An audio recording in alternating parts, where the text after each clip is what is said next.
Hi, welcome back guys. This is your friend, the Broccoli Fanfics. Back with amazing fanfiction. This is the series of What If Deku Had RPG Rogue Quirk. Now before starting, please give this video a like and subscribe to the channel if you want more videos like this. Now let's get into the fanfic. Izuku hated this, he really did. Why did Kaken have to be so mean? Murakuren didn't deserve to be hit like that. It doesn't matter that his quirk isn't as cool as Kaken's, Kaken shouldn't hit him. Sometimes Izuku thinks Kaken does these things on purpose. He knows Izuku will step in front of him and try to protect whoever he's bullying, and then he'll hurt Izuku. Today's no different. Come on, Deku, get back up. If you want to prove you're better than me, you have to be able to get back up. Kaken fired up some sparks in his hands, ready to burn Izuku again. Or you can prove to everyone that you're a useless, quirkless, worthless Deku and stay down. With tears in his eyes, Izuku got back to his feet. I won't let you hurt people for no reason, Kaken. Izuku gritted out. He was glad that Murakuren had already run off, but now Izuku was going to get it even worse since Kaken's original target had left. Then it's a good thing you're not a person, huh, Deku? Kaken snarled. Izuku clenched his eyes shut tightly and wished he was anywhere else, so Kaken couldn't hit him anymore, and suddenly he felt the world shift.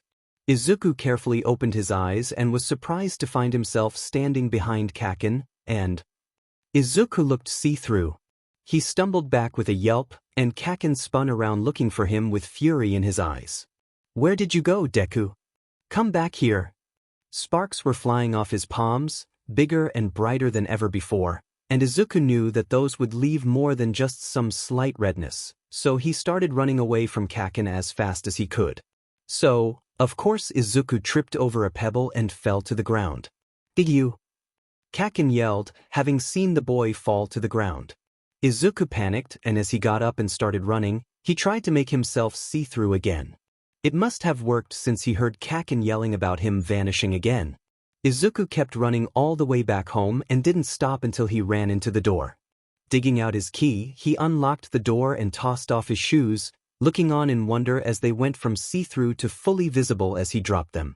Izuku, sweetie, is that you? Inko called out to him, leaving the kitchen. Yeah, Mom, I'm home, he answered, still panting from his run home. Honey, where are you? She asked, looking around. Did you already go to your room? No, I'm right here, he called back to her. She looked back to where she had heard his voice. Sweetie, I don't. Your quirk must have come in. She clapped her hands excitedly. The quirk specialist said you were just a late bloomer. Izuku grinned up at her. I'm see-through, he said, jumping up and down. Inko tilted her head and put her finger on her chin. No, you're not see-through, Izuku. I can't see you at all. Izuku looked down to his hands and his body. But I can see myself. He was struck by sudden realization. Oh, probably so I know where I am. This is so cool. He ran up to his mom and hugged her, turning himself visible when he touched her. Oh, here you are, sweetie, she exclaimed as she hugged him tightly. I can see you now. Mom, can we go to the quirk doctor tomorrow? I want to know what I can do. Sure, baby. I'll make an appointment now, and hopefully your dad can come with us. Inko said and picked up her phone to make the call. Izuku was sitting in the waiting room, with his mom on one side and his dad on the other when the nurse called for them. Midoriya? This way please. She directed Izuku to stand on a scale to get his weight, and then she got his height. After recording both, she took his temperature and blood pressure, then left the room, saying, The doctor will be with you shortly. I'm so excited. Izuku squealed. He was bouncing in his seat and his parents were both laughing at him, and he must have gotten too excited because he noticed his hands were see-through again. Oh, oops, he pouted. He hadn't quite figured out how to control that, and he didn't know how to turn it off other than to touch someone. He knew that he should be able to turn it off another way. After all, when he was running from Kaken yesterday, it stopped after he tripped. His mom just giggled at him and reached out for him so he could undo the quirk. Thanks, Mom, he grinned. The quirk specialist knocked on the door and opened it. Well, hello Midoriya family. It's good to see you again. In case you forgot, my name is Dr. Tsubasa. Dr. Tsubasa, I got my quirk.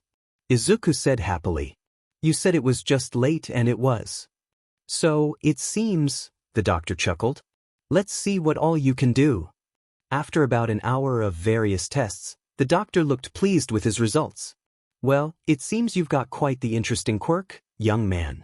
It seems to me that you have 4 main aspects of your quirk. First is invisibility, which I believe you have already become familiar with. Next is a form of teleportation, but it seems you can only teleport to a person's back. The third aspect of your quirk appears to be an affinity for agility and dexterity-based skills, such as acrobatics or parkour. The final aspect of your quirk, Dr. Tsubasa seemed hesitant to say the final aspect, but forced himself to, has to do with poison. Poison? Hisashi asked. Yes, poison. It seems your son can manipulate the oils in his skin, specifically on the pads of his fingers, to create poisons.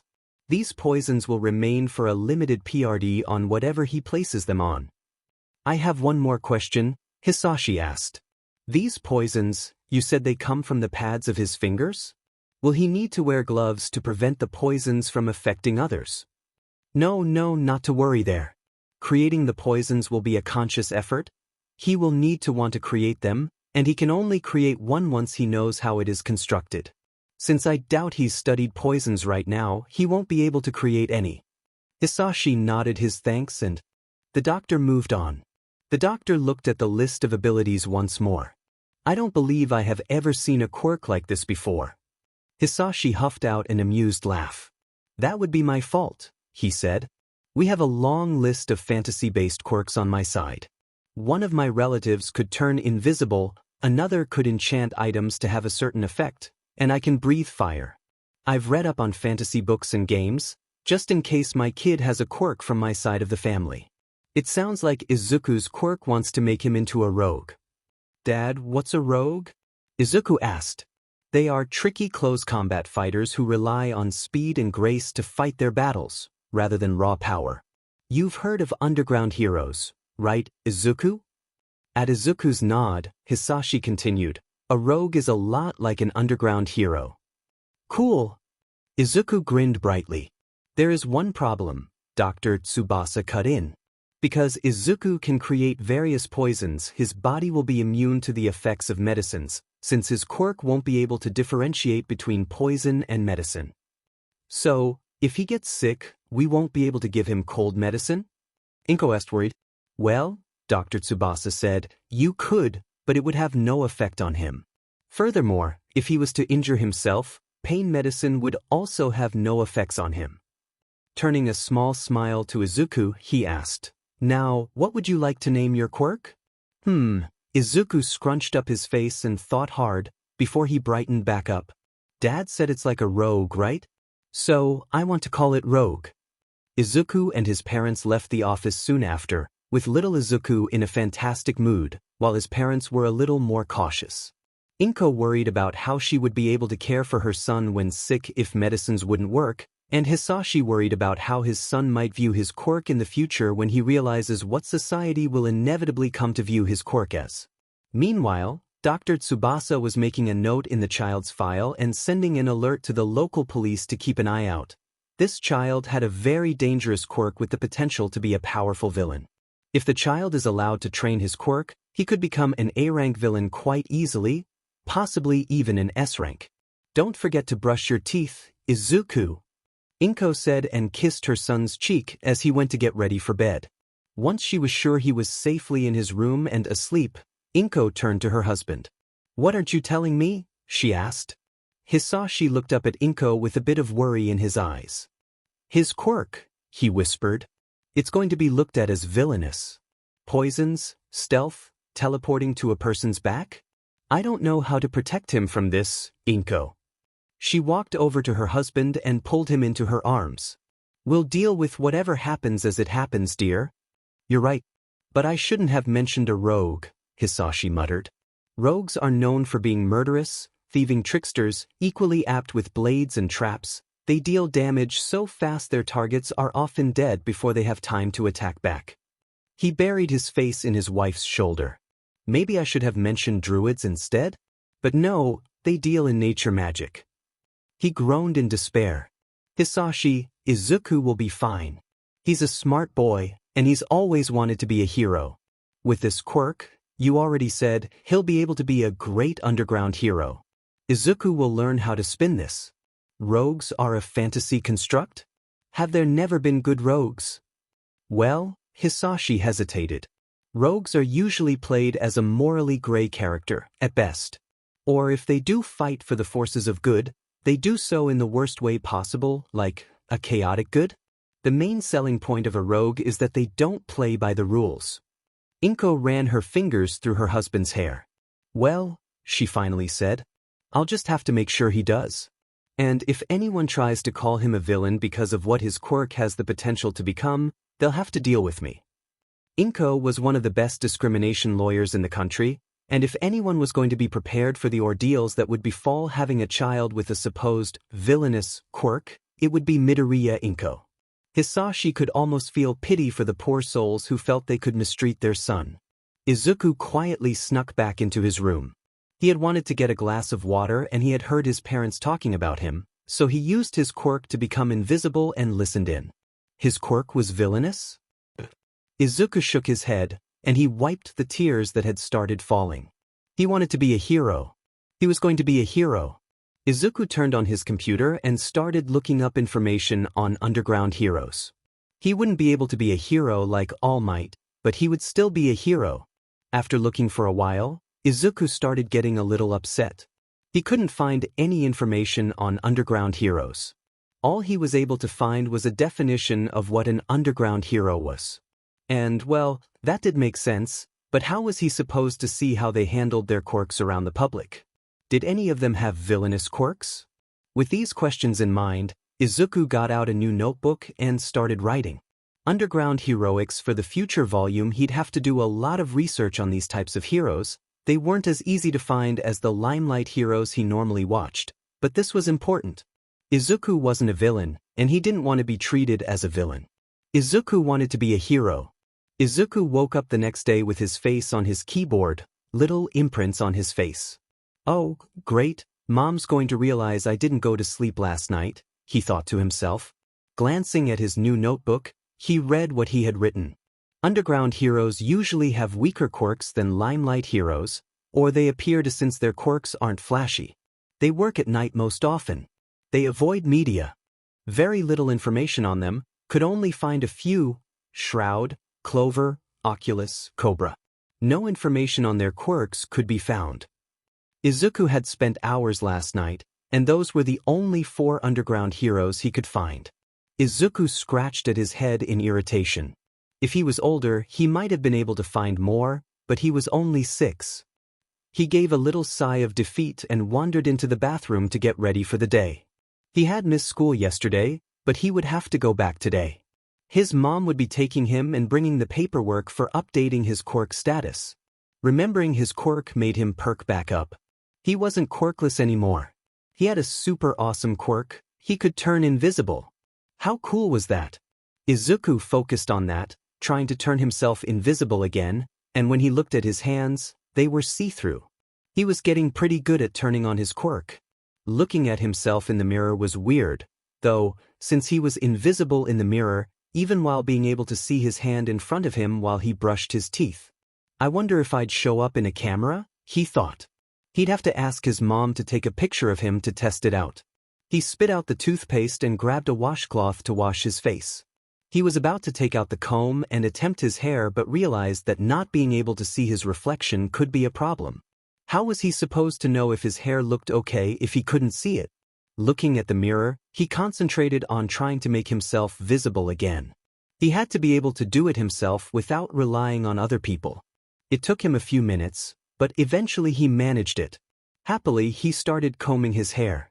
Did you see the alert this morning? A small group of officers were waiting for their morning coffee at a local coffee shop. Yeah, about the villain kid? One of them asked, the only one to have their coffee already. Don't they have some crazy strong quirk? Yeah, said the first one. Has something to do with poison and assassinations. I hope the heroes keep that little creep on a tight leash. The parents will be too scared of him to deny him anything. Poor BSTRDS. They should probably just toss him into the foster system, wash their hands of him now before they can be accused of being accomplices to his crimes, muttered the third officer. I don't know what I'd do if I had a villain kid, the first one commented, picking up their completed order. Well, I have to get going. My partner keeps getting on me for being late to patrol. Take care, man, the other two officers said. A few minutes later, the last coffee was ready, and the last two officers left the coffee shop. Inko and Izuku got to the school, and Izuku hugged her before taking off to his classroom while Inko entered the office.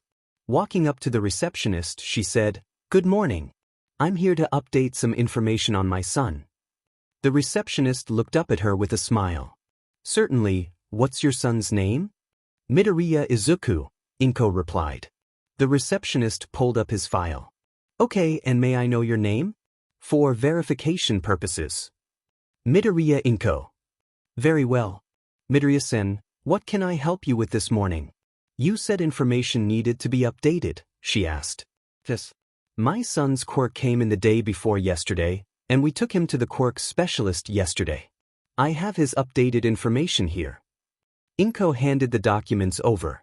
The receptionist started entering the information into the computer and paused. "Rogue? What does this mean?" "Basically, he'll be able to turn invisible and use minor teleporting," Inko answered carefully. The receptionist kept reading the documents, and Inko could tell the moment she read about Izuku's ability to create poisons, because her eyes widened comically. He will also be capable of creating various chemicals from his skin oils, but he currently doesn't know any, and this ability is not something he can do accidentally. Alright. Right. Her hands were shaking slightly as she finished inputting all of Izuku's information into the system. "Okay, Midoriya-san. I'm all finished. Is there anything else I can help you with?" "No, that will be it. Thank you." Inko turned and started walking towards the exit but stopped. "By the way, please keep in mind that I am one of the top discrimination lawyers in the country. I expect treatment of my son to remain the same as before his quirk came in." "Am I understood?" she asked the receptionist with a steely glare. "Yes, Midoriya-san," she nodded. "Good. Have a nice rest of your day." Inko finished pleasantly. Aka walked into the main base of operations of his boss, Itami-sama. He had listened in on a conversation between 3 police officers this morning at a coffee shop, and he was sure his boss would appreciate the information on this kid. If they could get him at a young age, a kid with a quirk geared to assassination would be a huge asset to their organization. Aka was sure Itami-sama would reward him for this information. Aka presented the coffee he had picked up for his boss and then started to speak. "While I was at the coffee shop, I overheard 3 officers discussing a child with a villainous quirk I think you might be interested in." Itami-sama raised an eyebrow at Aka and took a slow sip of his coffee. "Explain." Aka gulped nervously. "The boy's quirk seems to be something to do with poisons and assassination." Itami-sama waved his hand in a go-on motion, and Aka started sweating nervously. "Well, that's all they said. That, and that the parents will be scared of him, and that he'll probably be sent into foster care soon." Itami-sama looked at his coffee closely for a moment, and then said in a cruel voice, "So, you don't have the child's actual quirk, his name, his age, his address, nothing?" He looked up at Aka, and his black eyes turned yellow as he activated his quirk, pain. As Aka fell to the ground, screaming in agony, Itami-sama finished his coffee with a smile, and then closed his eyes, freeing Aka from the pain of his quirk. "You have 3 days to bring me more information on this boy, Aka. Do not fail me." "Why yes, Itami-sama. I will bring you everything I can find," Kei exclaimed and then ran out of the room, leaving Itami-sama alone. Days turned into weeks and weeks into months, and Izuku was starting to lose his cheerful demeanor. It used to just be Kaken and his group that picked on him, but lately, the whole school seemed to have decided he was a good target. It had gotten so bad that Izuku almost never left the house unless he had his invisibility activated. Stealth, he had read that rogues were masters of stealth. Izuku had started reading up on rogues, since he couldn't find any information on underground heroes. From what he'd read, a rogue can completely erase their presence, so no one would be able to detect them. Izuku didn't really know what that meant, but he thought that meant making himself totally silent. Since that wasn't something that happened automatically when he became invisible, Izuku had started trying to move silently. He figured that would be able to help him when he became an underground hero. Then he started thinking of the teleportation. When he got older, he could use that as a way to help fight crime. He could pop up behind the bad guy and arrest them. He could sneak in using his stealth, and then teleport, and the bad guy would never know what hit them. As for the agility stuff, in everything he read, rogues used daggers to fight, and the higher their agility score, the more damage they could do, and the less likely they would be hit by their opponents.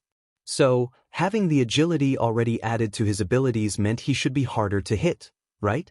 Izuku adjusted the ice pack on his arm. Maybe the agility was something he needed to train, because the older kids were still able to catch him and hurt him. Izuku had gotten really good about activating his stealth, and he started calling it vanish when he uses it to get away from people, but it's still stealth when his quirk is activated. He has tried to use the teleportation thing again, but so far, the only time he'd been able to use it was the day his quirk came in, that first time. He wanted to practice it, but he didn't know how to ask his parents to help him learn without telling them about the bullies at school. About how they call him a villain. About how the teachers won't do anything to stop them. About how he gets detention for starting fights. Izuku didn't like how they treated him, but he was able to avoid most of them by using his stealth, even if that sometimes also gave him detention. He's not supposed to use his quirk in public, that's illegal, and he knows the quirk law, but he doesn't know why it's so bad for him to use his quirk to vanish, but it's not illegal for Kaken to come at him with his hands sparking with painful explosions. All Izuku does is run away with his quirk. He hasn't ever used it to attack anyone, but he's the one who keeps getting in trouble. It's not fair. Izuku scrubbed at the tears falling down his face. The principal said if he caught Izuku using his quirk at school again, he'd be calling the cops on him and putting a black mark on his record. A black mark will prevent him from being able to apply to a hero school. As he adjusted his ice pack again, he decided he'd just have to get used to it. He wanted to be a hero, he couldn't get any black marks on his record. He just couldn't. AKA finished stitching up his latest wound. Itami-sama was still upset with him for not being able to find the kid, and when Itami-sama was upset, he used his quirk. Pain was really powerful, and with it, Itami-sama was able to cause pain to anyone he could see. If he kept looking at his target, the pain would manifest into a physical injury, and if he still didn't stop looking at his target, he could even cause enough physical injuries to cause their death. AKA had seen Itami-sama kill enough people to know he was starting to get dangerously close to upsetting Itami-sama enough to get himself killed. It had been almost 9 months, and if he didn't get results soon, he was going to be killed. He just hoped this plan would work. AKA was going to start abducting teachers from the local elementary schools, starting in alphabetical order, and questioning them about kids with villainous quirks. The first school on the list was Aldra Elementary School. Izuku had been arrested. He was sitting at the police station with 2 officers and a pro-hero, Cobra, waiting for his mom to arrive. They were accusing him of killing his teacher. He didn't do it, but no matter how much he cried, they just wouldn't believe him. He begged them to just listen to him, but nothing he said made them change their mind. They were going to charge him with murder, and he hadn't done anything.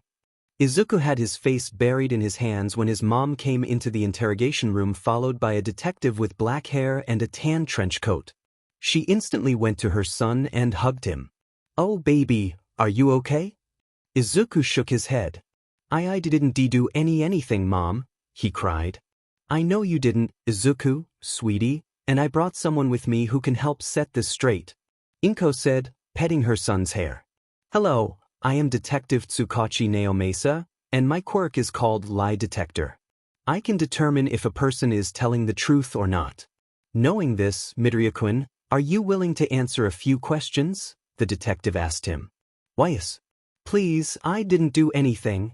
The detective smiled at him and sat down across from him, the other officers and hero in the room flanking him on either side. "First question, what is your name, age, and quirk?" "Midoriya Izuku. I'm 6 years old, almost 7. My quirk is called Rogue." "True," Detective Tsukauchi said.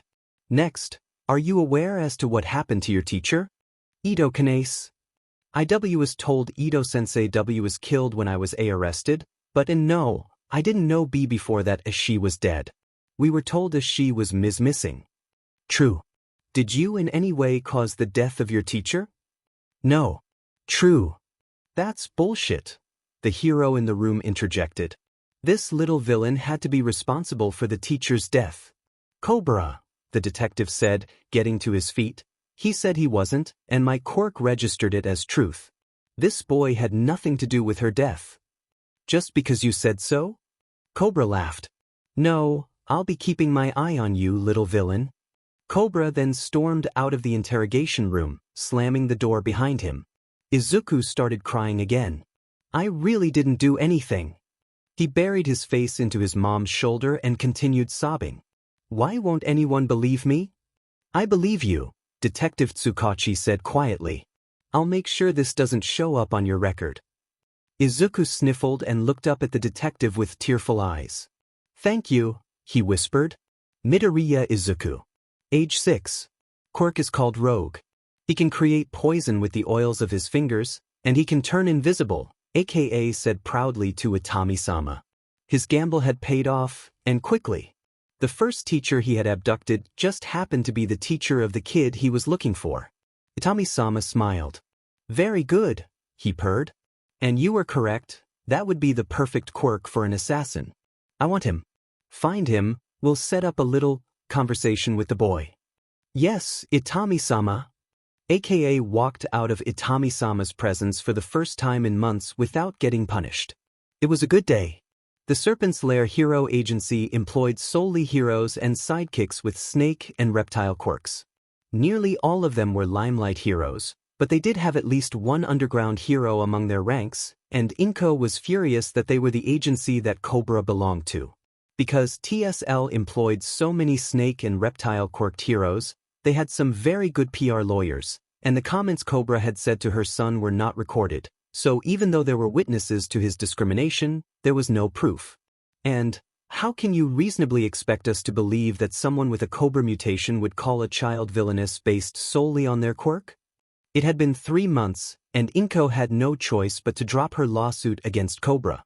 Izuku was the one most upset about his comments. He had been slowly losing faith in the police and heroes in general, but he had at least still held out hope that underground heroes would be different. But Cobra's words had hit him so hard. Today was the first time in nearly a month that Inko had seen her son smile. Izuku, sweetie, what's got you in such a good mood? She asked him brightly. He looked up at her with light in his eyes again. I was listening to the radio, and Present Mic was on. He was talking about how a person's quirk didn't define them. Mom, there's a hero out there that doesn't think I'm a villain. Inko threw her arms around her son and sent a silent prayer of thanks to Present Mic for bringing a light back to her baby's eyes, even if just for a day. Honey, Hisashi said thoughtfully, Izuku has been really happy recently, and mentioning Present Mic a lot. Inko nodded and smiled. Yes, I love seeing him smile again. What do you think about taking him to HeroCon this year? I read that Present Mic will be there this year. Maybe Izuku could meet him in person, he suggested. Hedging, Inko said, while I want to say yes, what if his words are just for his public image? Hisashi, what if Present Mic doesn't really believe in quirk equality? That would destroy Izuku, she finished in a whisper. Hisashi was about to agree with her when they both heard a noise in the hallway. Izuku stepped out of the hallway, turning visible at the same time. I want to meet him. Please. Baby, are you sure? Inko asked. Izuku nodded. I want to believe in one hero, but I don't want to think he's great only to find out years later that he's just as quirkist as Cobra is. Hisashi walked up to Izuku and pulled him into a hug. Okay, I'll get tickets for one of the days Present Mic will be there.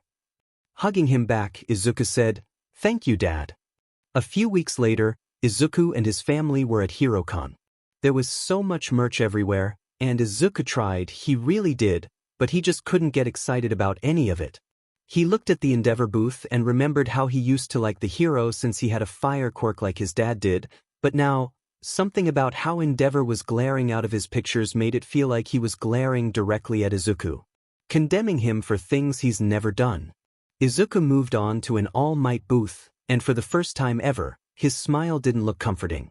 That smile looked as though it was mocking him, as though he was saying, "I am here, in between you and the innocent civilians." Izuku didn't feel safe anymore. Izuku wandered the booths with his parents, and even the Edge Shot, Wash, and Best Jeanist booths were making him feel judged. He wasn't sure if he was going to be able to make it long enough to even see Present Mic.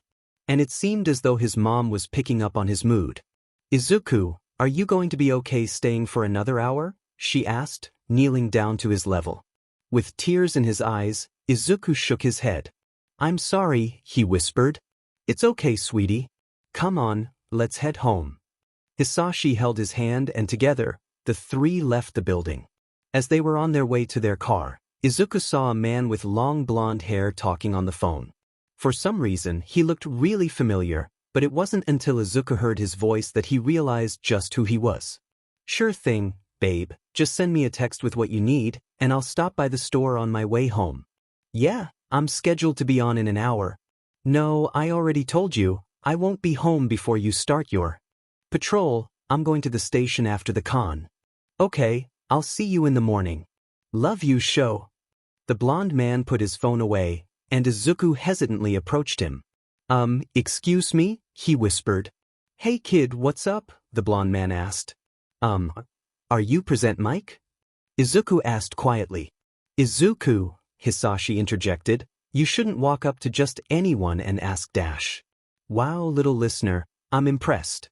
I'm never recognized when I'm out of costume," the man, now revealed to be Present Mic, exclaimed. "Are you on the way to the con?" Izuku hesitantly shook his head. "We were already there. We're leaving now." "Oh, well, I'm glad I got to meet you, little listener." Present Mic smiled brightly at Izuku. Can I ask you something? Before you go?" Izuku stuttered. Present Mic kneeled down to be on the same height as Izuku. "Sure thing. Well, you talk a lot on your show about all Quirks being equal. Did you really mean it?" He looked at Present Mic with hope-filled eyes. Could someone with a villainous Quirk be a hero?"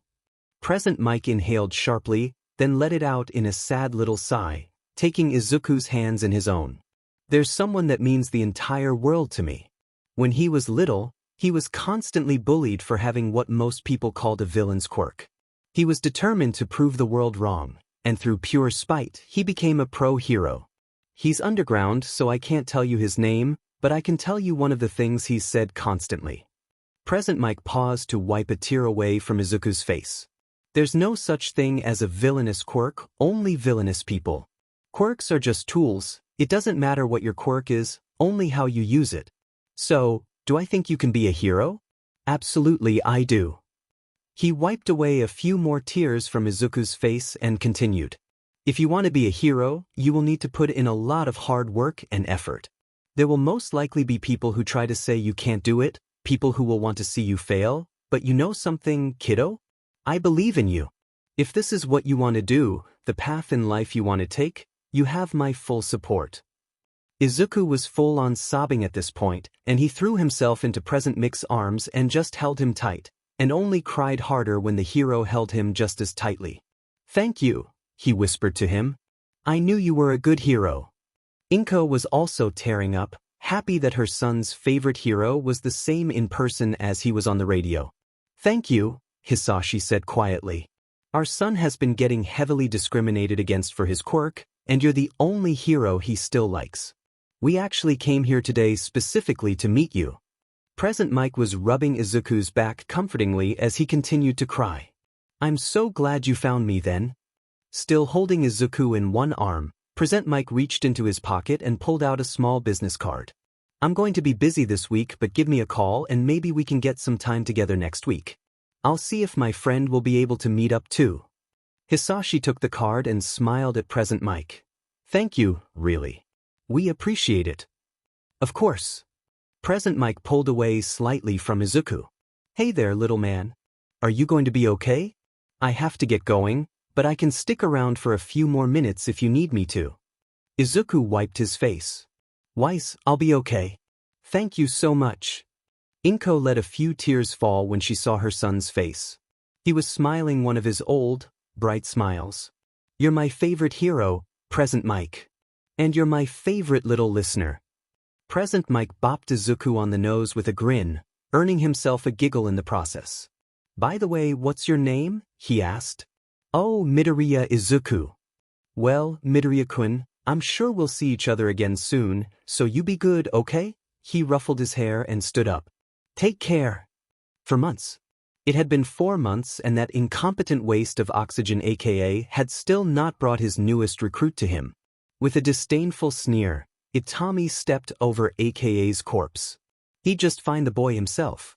Itami turned on his computer and hacked into the police's database and pulled up the kid's information. Perfect, he purred. He had the kid's address. Now, time to pay him a visit. Izuku and his parents had gone to a nice cafe for lunch after their surprise meet with Present Mic, and Izuku was in a great mood. After lunch, they had gone to the aquarium, and they lost track of time among the tropical fish.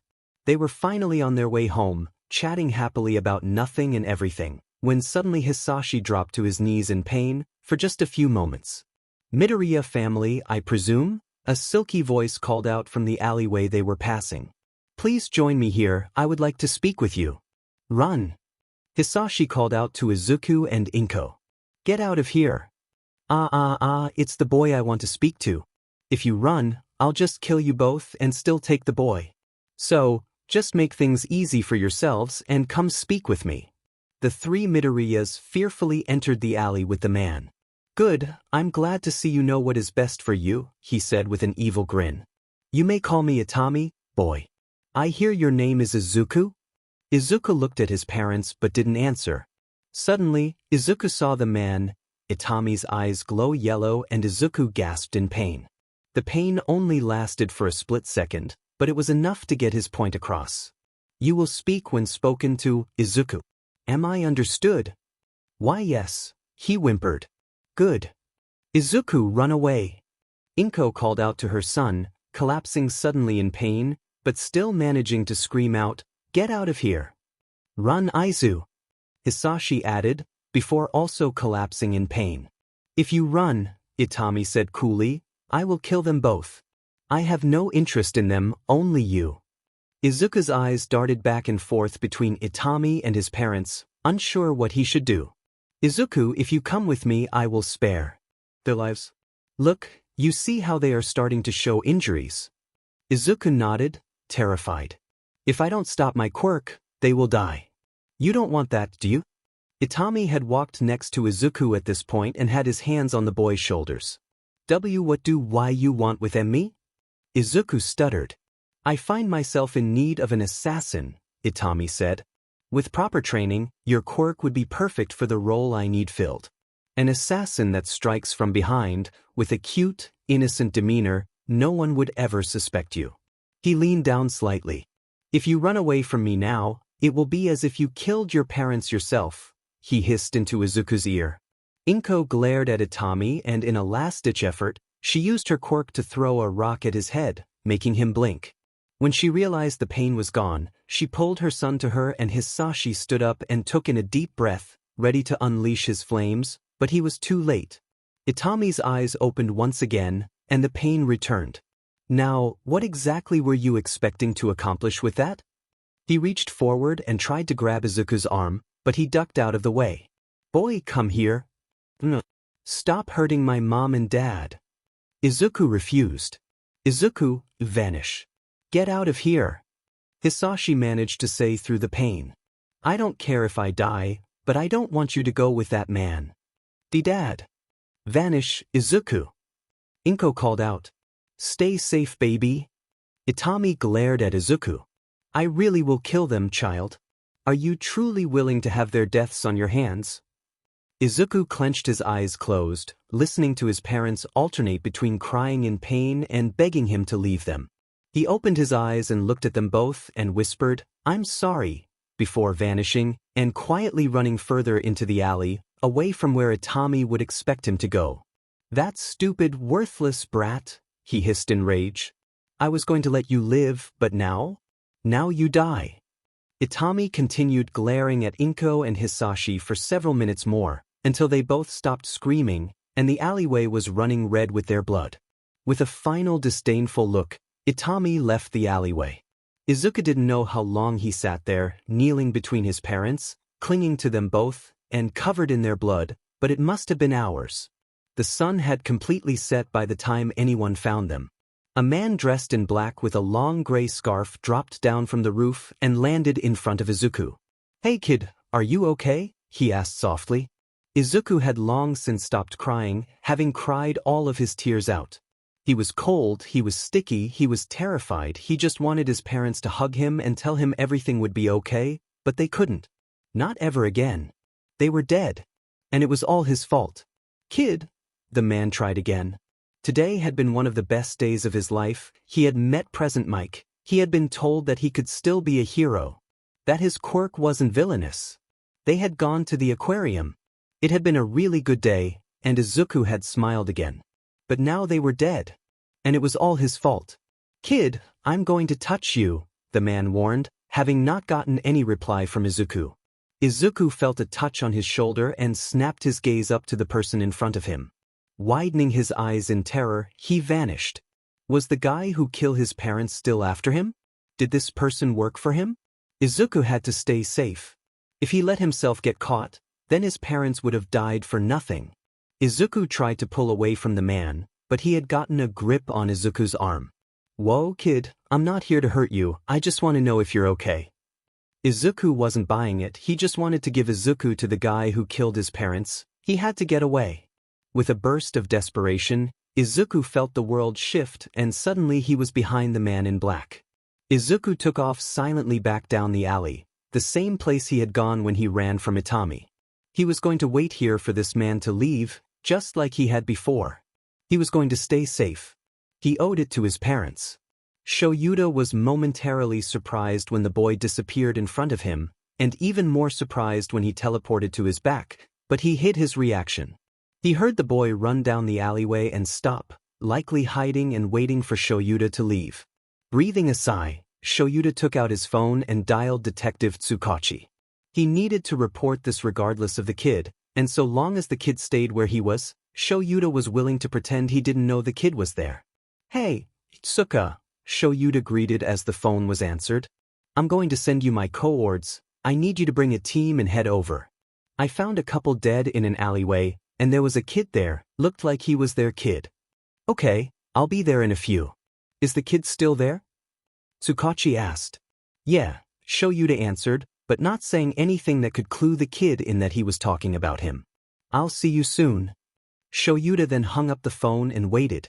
During the 10-minute wait, Shouta leaned against the wall, looking for all the world as if he was sleeping while standing, when in reality he was keeping an ear out for the kid.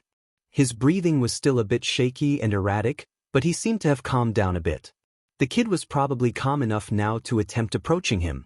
Before Shouta could convince himself to acknowledge the kid, Tsukauchi's car pulled up and he got out. "Eraser," he greeted. Shouta nodded back. Tsukauchi got closer to the couple and instantly paled. "Oh no," he whispered. "What?" Shouta asked. "Midoriya Inko." He looked up sharply and started looking in the shadows of the alleyway. "You said a kid was here?" "Yes." "Green hair and eyes?" "About 7 years old." Shouta nodded. "You know him?" "Where is he?" Shouta pointed in the direction the kid was hiding. Tsukauchi got up and slowly approached the area the kid was in. "Hey there, Midoriya-kun, do you remember? We met a few months ago. I'm Detective Tsukauchi Naomasa." A timid voice called out, "I remember you. You're the man with the lie detector quirk." "That's right," he said, relieved.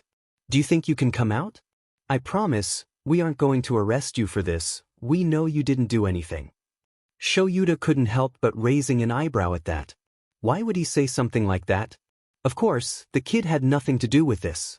There's no way some 6- or 7-year-old kid had the ability to kill 2 people who were most likely his parents. He said he wanted me to go with him, the timid voice of the kid said. "He said he would kill my mom and dad if I vanished." Shouta could hear the kid sniffle. "Mom and dad told me to vanish and to stay safe. So I did. He killed them. It's my fault they're dead." Midoriya-kun, you said you remember my quirk is lie detector.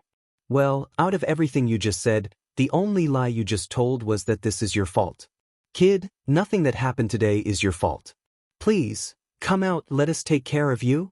While Shouta could hear the kid step out of his hiding spot, it was just very faint. Now that the kid wasn't as afraid, Shouta could tell that this kid had worked hard on being stealthy.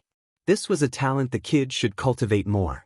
Shouta almost laughed when he saw that Tsukauchi was still looking at where the kid's voice had been, but the kid was a lot closer, almost right next to him, if the quiet footsteps were anything to go by. Please, Midoriya-kun, let us help. Tsukauchi squeaked when the kid suddenly appeared right in front of him. Oh, I didn't hear you come closer. Shouta snorted quietly. Shut up, Eraser. The kid looked up at Shouta, and then ducked behind Tsukauchi. Who's he? He asked. This is pro hero Eraserhead, and don't you worry, he's nothing like Cobra. He's not going to accuse you of anything just because of your quirk, Tsukauchi said gently to the kid. You promise? He asked in the smallest voice Shouta had ever heard. Yeah. He's a good hero. I promise. Is he as good as Present Mic? Yeah. He knows Present Mic too. You might be able to talk about him, if you want, Tsukauchi encouraged. The kid perked up slightly. You know Present Mic? He whispered. Yeah, we went to school together, Shouta said. The kid looked at where his parents were now being tended to by crime scene technicians, and then looked back to Shouta. Are you the person he said became a hero through pure spite? Shouta face-bombed and groaned. Of course, he tells people that, why wouldn't he? Shouta muttered. We met him today, the kid said, slowly approaching Shouta. He said his friend says something all the time. There's no such thing as a villainous quirk, only villainous people. Quirks are just tools, it doesn't matter what your quirk is, only how you use it. Was he talking about you? Shouta just looked at this kid, cautiously showing the tiniest bit of hope, and squatted to be on his level. Yeah. If he told you something like that, I bet you were worried about your quirk? The kid nodded. I want to be a hero, but everyone says my quirk is villainous. The bad guy who killed my parents was after me because he wanted me to be an assassin for him. Kid, Shouta put a hand on Izuku's shoulder. What Mike said is right. A quirk isn't villainous in itself, it's how a person uses it that can be either heroic or not. Can I ask you what your quirk is? You don't have to tell me if you don't want to. The kid was quiet for a few moments, and Shouta thought he wouldn't answer, but then he said, it's called Rogue. I can turn invisible, teleport to a person's back, I have an affinity for agility-based skills, and I can create poisons. That sounds really cool, Shouta said. All I can do is erase a person's quirk temporarily. The kid shrugged. My dad said it'd be perfect for underground heroics, but even underground heroes say I'm a villain in the making. Shouta looked up at Tsukauchi alarmingly. Who in the hell said that? He demanded. A few months ago, Tsukauchi answered, an elementary school teacher was killed. She was Midoriya's teacher. Some of the officers and the hero who found her accused him of her death. The officers were placed on administrative leave, but sadly, Cobra's agency managed to keep any consequences away. Shouta growled at that. Oh, I'll show Cobra what happens when he calls a kid a villain. I'll shove my foot so far up his but he'll be burping leather for a month. The kid gave a quiet little giggle and then leaned into Shouta, who then wrapped the kid in a hug and stood up. Kid, I think Tsukauchi said it, but I didn't catch your name. Mind telling me? He nodded, his face pressed into Shouta's shoulder. Midoriya Izuku. Midoriya-kun, while I'm going to be taking you to the police station, it's only because we're going to need a proper statement on what happened, and I want to get you a shower and a change of clothes. Is that okay with you? Shouta asked. He nodded again but stayed silent. Watching the kid sleep on his lap while on the couch in Tsukauchi's office, wearing a spare t-shirt and shorts from the donation bin, Shouta was torn. It was clear that the man who had killed the Midoriyas was going to be coming after the kid again, so he needed to be in protective custody, but he also very clearly didn't trust many people other than himself and Tsukauchi. He would be safest if he came home with Shouta. But what would Hisashi say? Shouta couldn't just bring home a whole child. But then again, he did meet Hisashi already. Shouta made up his mind and pulled out his phone. 4:32 a.m. Now he's torn for another reason. Wake up Hisashi and risk getting yelled at, or wait another 2 hours for it to reach a time frame Hisashi will find mildly acceptable. His mind was made up for him when Midoriya whined sadly in his sleep and clutched tighter to Shouta's hand. Shouta clicked on Hisashi's contact and waited for his husband to answer the phone. Izuku was a good kid, incredibly smart, and eager to learn. He knew it was dangerous for him to be outside on his own, so he never left the apartment without either Hisashi or Shouta, and since one of them was always home, Izuku was set up with online schooling. The kid spent the hours while Shouta was sleeping doing his schoolwork, and then once Shouta was up for the day, he spent the next few hours training. Shouta had quickly come to realize that Izuku was indeed gifted with agility-based skill and took to parkour like a fish to water. He was even managing to learn Shouta's capture scarf simply by watching him. But the most impressive was his skill with daggers, knives, and thrown weapons. One of the things that really shouldn't have surprised him was how close he was with Hisashi. After all, he had admitted that Present Mic was his favorite hero, so Shouta really should have expected to hear the two of them singing in the afternoons together. About a year into their guardianship of Izuku, while at dinner, Izuku looked up from his food and said, "Hisashi, there's a YouTuber I found earlier today I think you should listen to." "Oh yeah?" Hisashi asked. "Meet him. He records covers to different songs, so far he only has 3 songs, but his channel is still really new. But he recorded a really nice version of Speechless. You know that song from Aladdin? The one Princess Jasmine sang?" Hisashi nodded. "I watched the movie today while Shouta was sleeping, and I wanted to hear the song again, so I went looking on YouTube and found this guy. His channel is called Siren Sings, and I think he's either got really good recording stuff, or he's got a voice quirk like you do. Can you show me after dinner?" Hisashi asked, huge grin on his face. "Sure." "His fever isn't going down, Shouta. What do we do?" Hisashi asked, gripping onto Shouta's arm. "You gave him the fever reducer?" he replied, concerned. "Of course I did. It didn't do anything." Hisashi whined. "Izuku said medicines don't affect him." "Well, put a cold cloth on his forehead," Shouta suggested. "I'm not an idiot, of course. I have a cold pack on his forehead. It's not working. Maybe we should just sit with him, keep him company until his body fights the fever on its own?" "I can still hear you, Izuku," Shouta said. The two did a lot of sparring, and Shouta had started making Izuku spar while still stealthed. Izuku huffed out a frustrated sigh. "I can't just not make sound while fighting. You can hear my footsteps, my breathing, and even my clothes. It's not possible to make no noise." Shouta raised an eyebrow. "Oh really? Is that a fact?" The rest of the spar, the only sounds came from Izuku and the meeting of their practice blades. "Whoa," Izuku breathed in wonder. "How did you do that? You realize you're really advanced in your schooling, right, Aizu?" Hisashi asked one day. "I am." "Yeah, I was checking your grades and it seems you're almost a full year ahead of your age group." Hisashi ruffled Izuku's hair. "I'm proud of you, listener." Izuku smiled brightly at him. "Shouta and I were talking the other day about your quirk. You've been making huge improvements in everything, except for your poisons. It seems you haven't even started working on that." Izuku shook his head. "The poison part of my quirk is what everyone is afraid of, so I don't think I'm going to do anything with it," he replied sadly. "Nope, you need to master all aspects of your quirk," Hisashi corrected. "You don't have to use it, but what if there is a point in your life where you could have saved someone if only you could do this one thing you never trained in? Would you feel good about yourself knowing that you failed someone just because you were afraid of your own quirk?" "Well, no," Izuku admitted. "Good answer." Hisashi pulled Izuku in for a hug. "That's why I was checking your grades. I want to get you started on chemistry, but it's a difficult subject, especially at your age. I think, though, that with a sturdy enough foundation in chem, you'll be able to create a whole lot of different poisons, maybe even medicines." Izuku's eyes widened. "Medicines?" "Well yeah. Your quirk registers medicines as poisons, so they don't affect you, right?"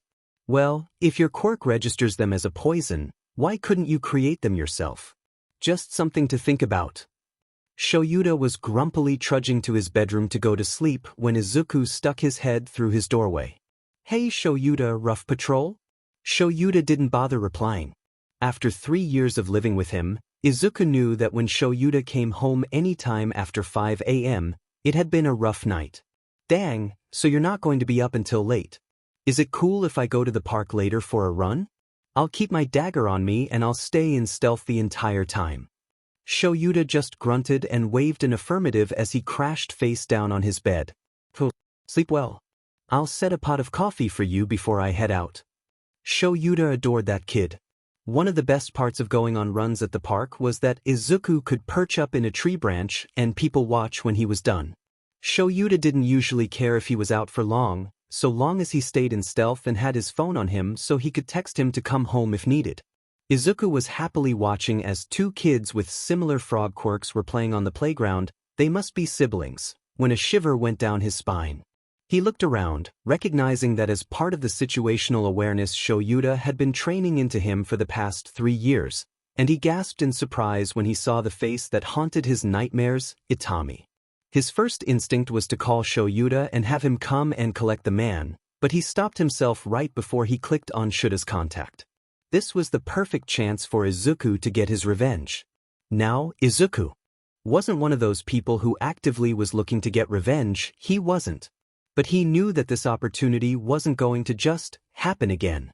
With this thought in mind, Izuku jumped out of the tree he was in and started following Itami. He could probably find where the man lived, or where he conducted his business at the very least. Izuku took out his dagger and concentrated on the only poison he had managed to figure out, running his fingers along the blade before sheathing it again. If he were to cut someone with this blade within the next few hours, the poison would cause the person to start bleeding heavily from the cut, and their organs would start to shut down soon after. Izuku also knew how to create the antidote for the poison, but if he used it on Itami like he was planning, then he would conveniently forget how to create the antidote. Maybe 10 minutes into following Itami, Izuku felt his phone vibrate. Looking at the message, he saw that Shouta had woken up and was telling Izuku to come home. Sorry, Shouta, he whispered and turned his phone off. He had to do this. He owed it to his parents to kill the man who murdered them. Itami wanted him to be an assassin? Fine. Just for him, Izuku would be an assassin. Izuku kept following him for an hour. It seemed Itami was doing his errands before he finally seemed to arrive at his office. Izuku watched as Itami locked the door behind him. Izuku glared at the door, before moving to a window and peeking in. He'd never tried to teleport through walls or windows before, he wasn't sure if he could. And if he couldn't, would he just slam into the window? And if he did, that would alert Itami to Izuku's presence. If that happened, then he could escape. Would Izuku be able to follow him? Is he willing to take the risk? Should he just tell Shouta where he is? Maybe he's on patrol right now. He could come and get Itami. No, Izuku remembered the man's quirk, and Hisashi wouldn't be able to fight against that. Izuku could. Izuku wants to see this man's blood pool beneath him, just as he did to his parents. But if he did this, Shouta would be so disappointed in him. He trained Izuku so he could protect himself, not so he could get revenge. And if Izuku did this, he'd really never be able to be a hero. He'd have a murder charge on his record. It would be different if he'd been attacked and killed in self-defense, but this? Izuku looked at Itami again through the window. This would be murder. He doesn't need to do this, he doesn't. But at the same time, he does. He really does need to do this. He wants to do this. He wants to see Itami's blood spilled by his blade. He doesn't just need this, he wants it. With that in mind, Izuku pulled out his dagger again and double-checked that the poison was still in effect, before focusing on Itami. The secret behind his teleporting, Izuku had discovered over the past 3 years, was to focus on their shadow. Yes, the first 2 times had been desperation, but ever since then, Shouta had been helping Izuku learn the skill and the shadows were the key. Izuku had started calling this skill Shadow Step since he stepped into the shadows to teleport. He was pleased to see that a wall or window was not a barrier to his skill when Izuku reappeared behind Itami. Last chance? Izuku thought to himself. This is the last chance to change your mind, call Shouta or Hisashi, let a hero take care of him. Izuku had just about convinced himself to leave when Itami got a phone call. You had better have good news for me, he hissed at the person on the other line. After a pause, he growled, how hard is it to find one small child? It's been 3 years and no one can find him. I want that brat and I want him now. I'm already 3 years behind in his training. I need him soon to ensure he is loyal to me and only me. And that did it. That made up his mind. This man would continue to hunt Izuku until he was dealt with. And if Izuku had to use a dagger to deal with him, then so be it. He waited for Itami to hang up the phone, and then slipped the dagger into Itami's back. As Itami fell to the ground, he looked back to see where the attack had come from and didn't see anyone. Who's there? Izuku let himself become visible for a few seconds, but not long enough for Itami to think to use his quirk on him. You were right, Izuku said coolly. With my quirk, I would be the perfect assassin. What you didn't take into consideration was the fact that I didn't want to be one. You forced my hand though. You just couldn't leave me alone, though, could you? Izuku hopped up on the desk. If you had only been willing to let me go, if you hadn't had that phone call just now, I may have let you live. I'm not dead yet, he coughed. No, you are. You just don't realize it yet. Your blood has lost the ability to clot, and your organs will start shutting down in another minute or so. The pain will start to become unbearable shortly after. Izuku picked up a tissue from the desk and wiped off his blade. I thought it would be harder than this. Izuku sheathed his blade and turned on his phone. 3 missed calls from Shouta and 19 texts. Shouta was going to be set at him. Shrugging, Izuku called the police. Izuku was sitting in an interrogation room, simple HNDCFFS holding him to the table. The officers who had arrived on the scene first had given him a quirk suppressant injection, so they didn't think they needed the special cuffs. Idiots. The injected version was registered as a poison to his quirk, so it did nothing. Izuku could feel it coursing in his veins, though, and seeing as how he was simply sitting there with nothing better to do, Izuku decided to focus on that feeling, and when he did, he encountered something strange. It was as if his quirk was registering the chemical compound of the poison. Izuku gasped when he realized that he would be able to create a quirk suppression poison now. He could clearly imagine in his mind how the chemical was supposed to be created. Did this mean he could recreate any poison he encountered? Before Izuku could follow that train of thought very far, the door opened to the room and in walked Shouta and Detective Tsukauchi. Izuku winced at their matching looks of disappointment. Yeah, he knew this would happen. He hung his head and sighed. I'd say I'm sorry, but I'd be lying, Izuku muttered. Shouta sat heavily at the table and sighed. Was it worth it, Izuku? Izuku looked at his hands for a few moments and then shook his head. No. But I don't regret it. He looked up at Shouta with tears in his eyes. I'm not sorry for killing him, but I am sorry I disappointed you. That is something I do regret. Shouta took Izuku's hands in his. You know that with this, you most likely will not be able to become a hero, right? This will not be easy to remove from your record. I know, Izuku whispered. That thought almost made me rethink my actions. Why did you do it? Detective Tsukauchi asked. I wanted to, was his quiet reply. I hadn't planned it. I was at the park, people watching after my run, waiting for Shouta to wake up. I saw him. I see him all the time in my nightmares. I rewatch him killing my parents, saying it's my fault. I followed him. I kept thinking about calling someone to get him. I had even come close to calling Shouta once. When I got to his office, I again thought of calling someone. Hisashi was already on patrol. Why didn't you? His quirk. It affects whoever he's looking at. It wouldn't affect me if he couldn't see me, but he'd be able to see Hisashi, he shrugged. So, I shadow stepped through the wall. Did you know I could do that? I didn't, and again hesitated. I had almost decided to leave when he got a phone call. Izuku noticed he was crying. He'd have to leave Shouta now. There was no way he'd be able to keep living with him. He was complaining to whoever was on the other line that he'd been after the kid for 3 years, and how hard is it to find one kid, and he was losing training time. Izuku scrubbed his tears away. He wasn't ever going to stop coming after me. Not unless he was stopped. So I stopped him. Shouta stepped around the table to pull him into a hug. I wanted to do it, he muttered into Shuta's chest. I wanted to see him dead by my own blade. No matter how many times I tried to talk myself out of it, the fact is I wanted to do it. So I did. Izuku waited for the next time the door to his room was opened, and then he vanished and shadow-stepped behind the officer who shouted about his escape.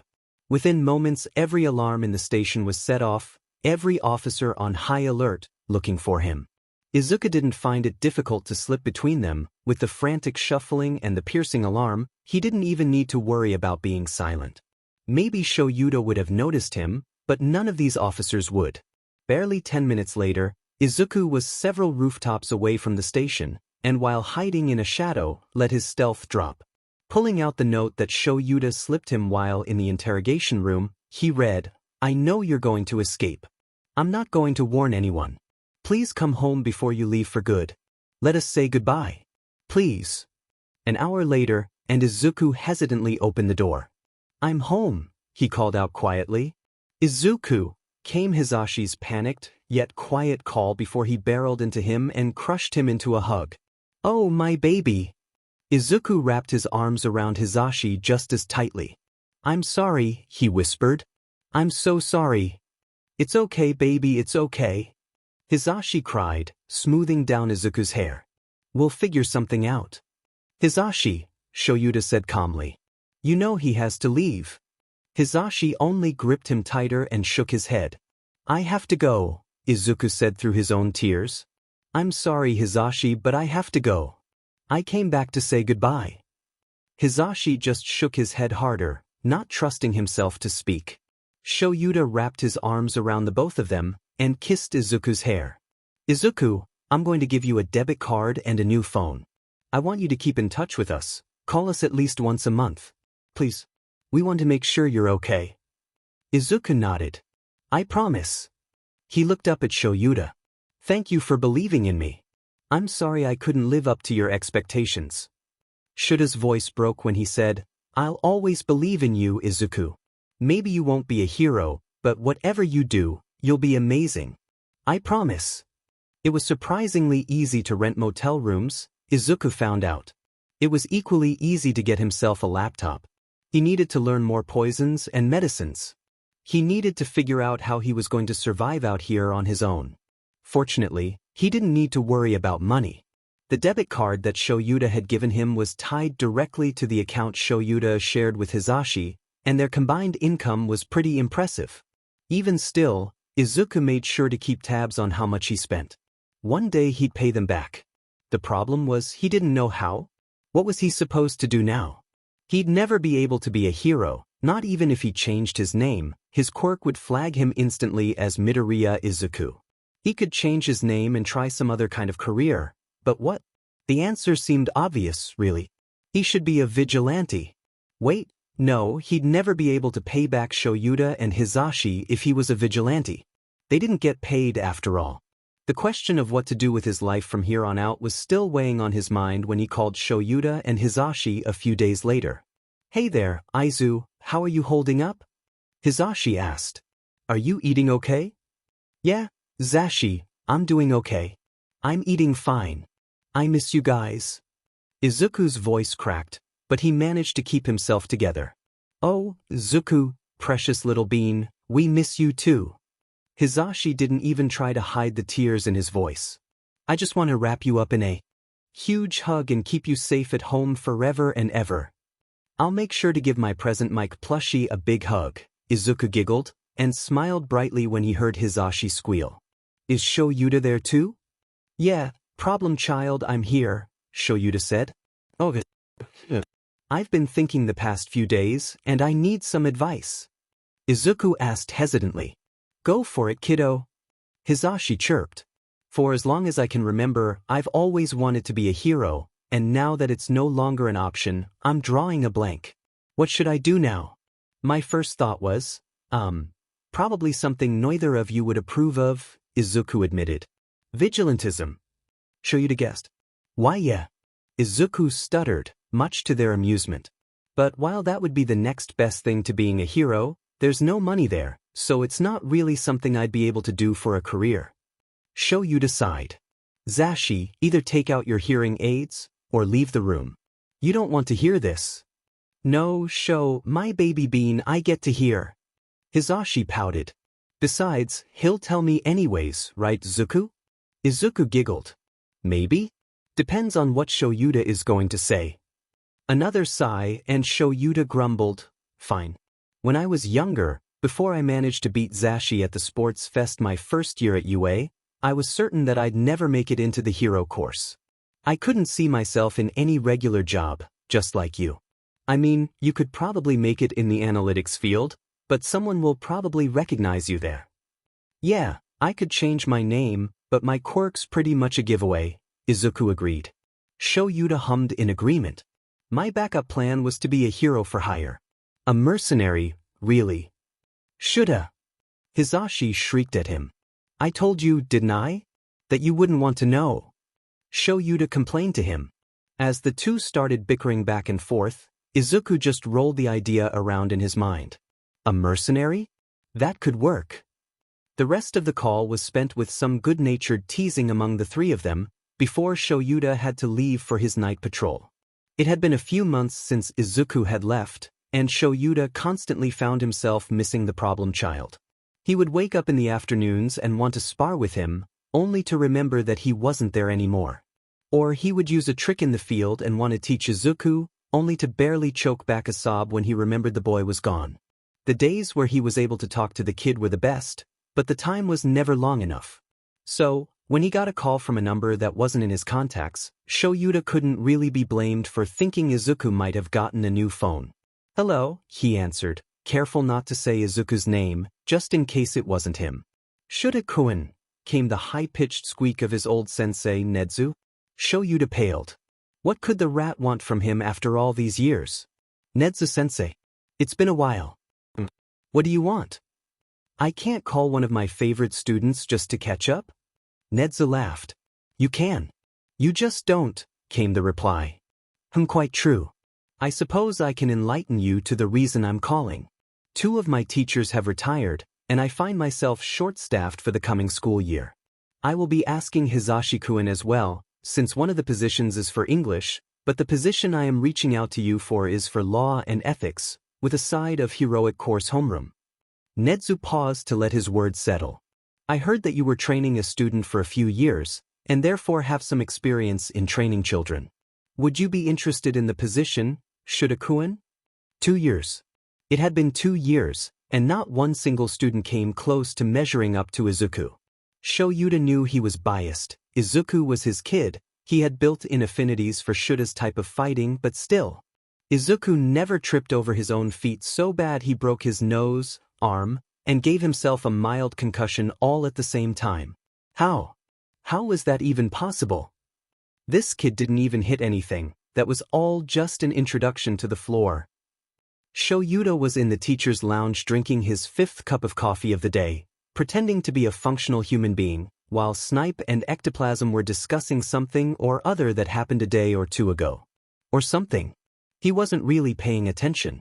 He really only caught the tail end of what Snipe said, called Shadow Step, I think. Wait, what? Shouta interrupted. Shadow Step? Yeah, Snipe shrugged. He's some new mercenary, no one's been able to catch him. It's like he just shows up, is visible for the full second it takes to finish a job, and then is gone again, back into the shadows. If it wasn't for the fact that what he's doing is undoubtedly illegal, I'd say he's doing a damn good job. Shouta couldn't help but feel the swell of pride that his kid was starting to make a name for himself. Maybe he should try to call Izuku tonight? Hey babe. Hisashi called out to Shouta when he got home from school. Can you check the bank account? I want to make sure I'm not going insane. Why? Did Izuku make a huge withdrawal or something? Shouta asked doubtfully. Their kid had always made sure to keep his withdrawals modest. The opposite. Shouta raised an eyebrow and pulled up their bank information.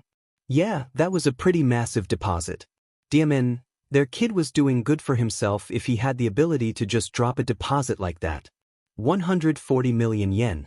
Izuku smiled to himself. He had managed to pay back everything he had gotten from Shouta and Hisashi, not only for the years he'd been on the run, but also for the years he lived with them. Izuku was only 15, but he was already the top requested mercenary in the country. He'd taken jobs from everyone from heroes to villains, vigilantes, government agencies, and even a few civilians. He had a moral code that he refused to budge on, and whenever he took a job that he thought might go against his morals, he made sure to leave himself a loophole in his contract, especially when he took a job from a villain, but so far things were going well. He had managed to save up enough to where he could easily retire now and never have to work another day in his life if he kept things modest, but he had found he actually enjoyed his work, and he was really good at it. Maybe it was another aspect of his quirk that he'd never noticed before, but Izuku had found over the past few years that he had very ambiguous morals. The big thing was don't kill kids, followed very closely with no SXL assault, but past that? Meh, things got a little gray. Don't get him wrong, he knew the difference between right and wrong, but so long as he got paid and his clients didn't violate his main two rules, he wasn't too bothered. This next job, though, Izuku had a bad feeling about it. Walking into the bar, Izuku made sure not to show his nervousness. "Welcome," said the bartender, a man made up of black and purple swirling mist. "My master will be with you shortly. In the meantime, would you like something to drink?" "Just water, please." Izuku looked at the time on his phone and then pointedly at the bartender. His master was late. Even though he didn't have anything else to do at the moment, Izuku didn't want to give anyone the impression that they could just F with him like this. "Your master has 5 more minutes and then I'm gone," he warned the bartender, who only nodded and disappeared in a swirling black and purple portal. With only 13 seconds to spare, another black and purple portal appeared in front of the table Izuku was sitting at, and a lanky man with light blue hair tumbled out and into the chair across from Izuku. The bartender exited calmly behind him and moved back behind the bar. The blue-haired man got back up and glared at the bartender. "I said I was almost done," he hissed. "There was no reason to shove me into a portal." "Your guest was about to leave, Shigaraki Tamura," the bartender replied. The blue-haired man, now identified to be Shigaraki Tamura, turned back to Izuku, who only nodded. "He's right. I was 13 seconds away from never replying to another message from you again," Izuku confirmed. Shigaraki huffed in annoyance. "So what? What's one expendable NPC to the grand scheme?" Izuku hummed. "An NPC, huh? Well, if we're talking in gamer speak, I see myself more as a party rogue, but if you're not interested in hiring me, I suppose I can be the NPC that was nothing more than a brief dialogue box." Izuku stood up. "I'm not hurting for cash, so if you're not interested in acquiring my services, I'll just head out." "Please wait," the misty bartender stated. "Shigaraki Tamura, this meeting was arranged by Jiren on Sensei's behalf for the benefit of your mission. This man, Shadow Step, is one of, if not the most, requested mercenaries in the country. His skill at assassination is unrivaled. If anyone can help you to complete your goals, it would be him." "A rogue, you say? Those are fairly useful," he trailed off, scratching his neck thoughtfully. "Michim. My specialty is poison, so even if my blades don't get in a lethal hit, so long as I draw blood, my target will die." Izuku took a sip of his water, but still hadn't sat back down. "Are you interested or not?" Shigaraki looked Izuku over carefully, and this time noticed the blades nestled all over Izuku's body, instead of just his long green hair pulled back into a bun and an oversized hoodie that had the kanji shoes across the chest. Grinning, Shigaraki said, "Yes, I am. Take a seat, let's talk." Izuku sat back down with a smirk and got into his contract negotiation mode.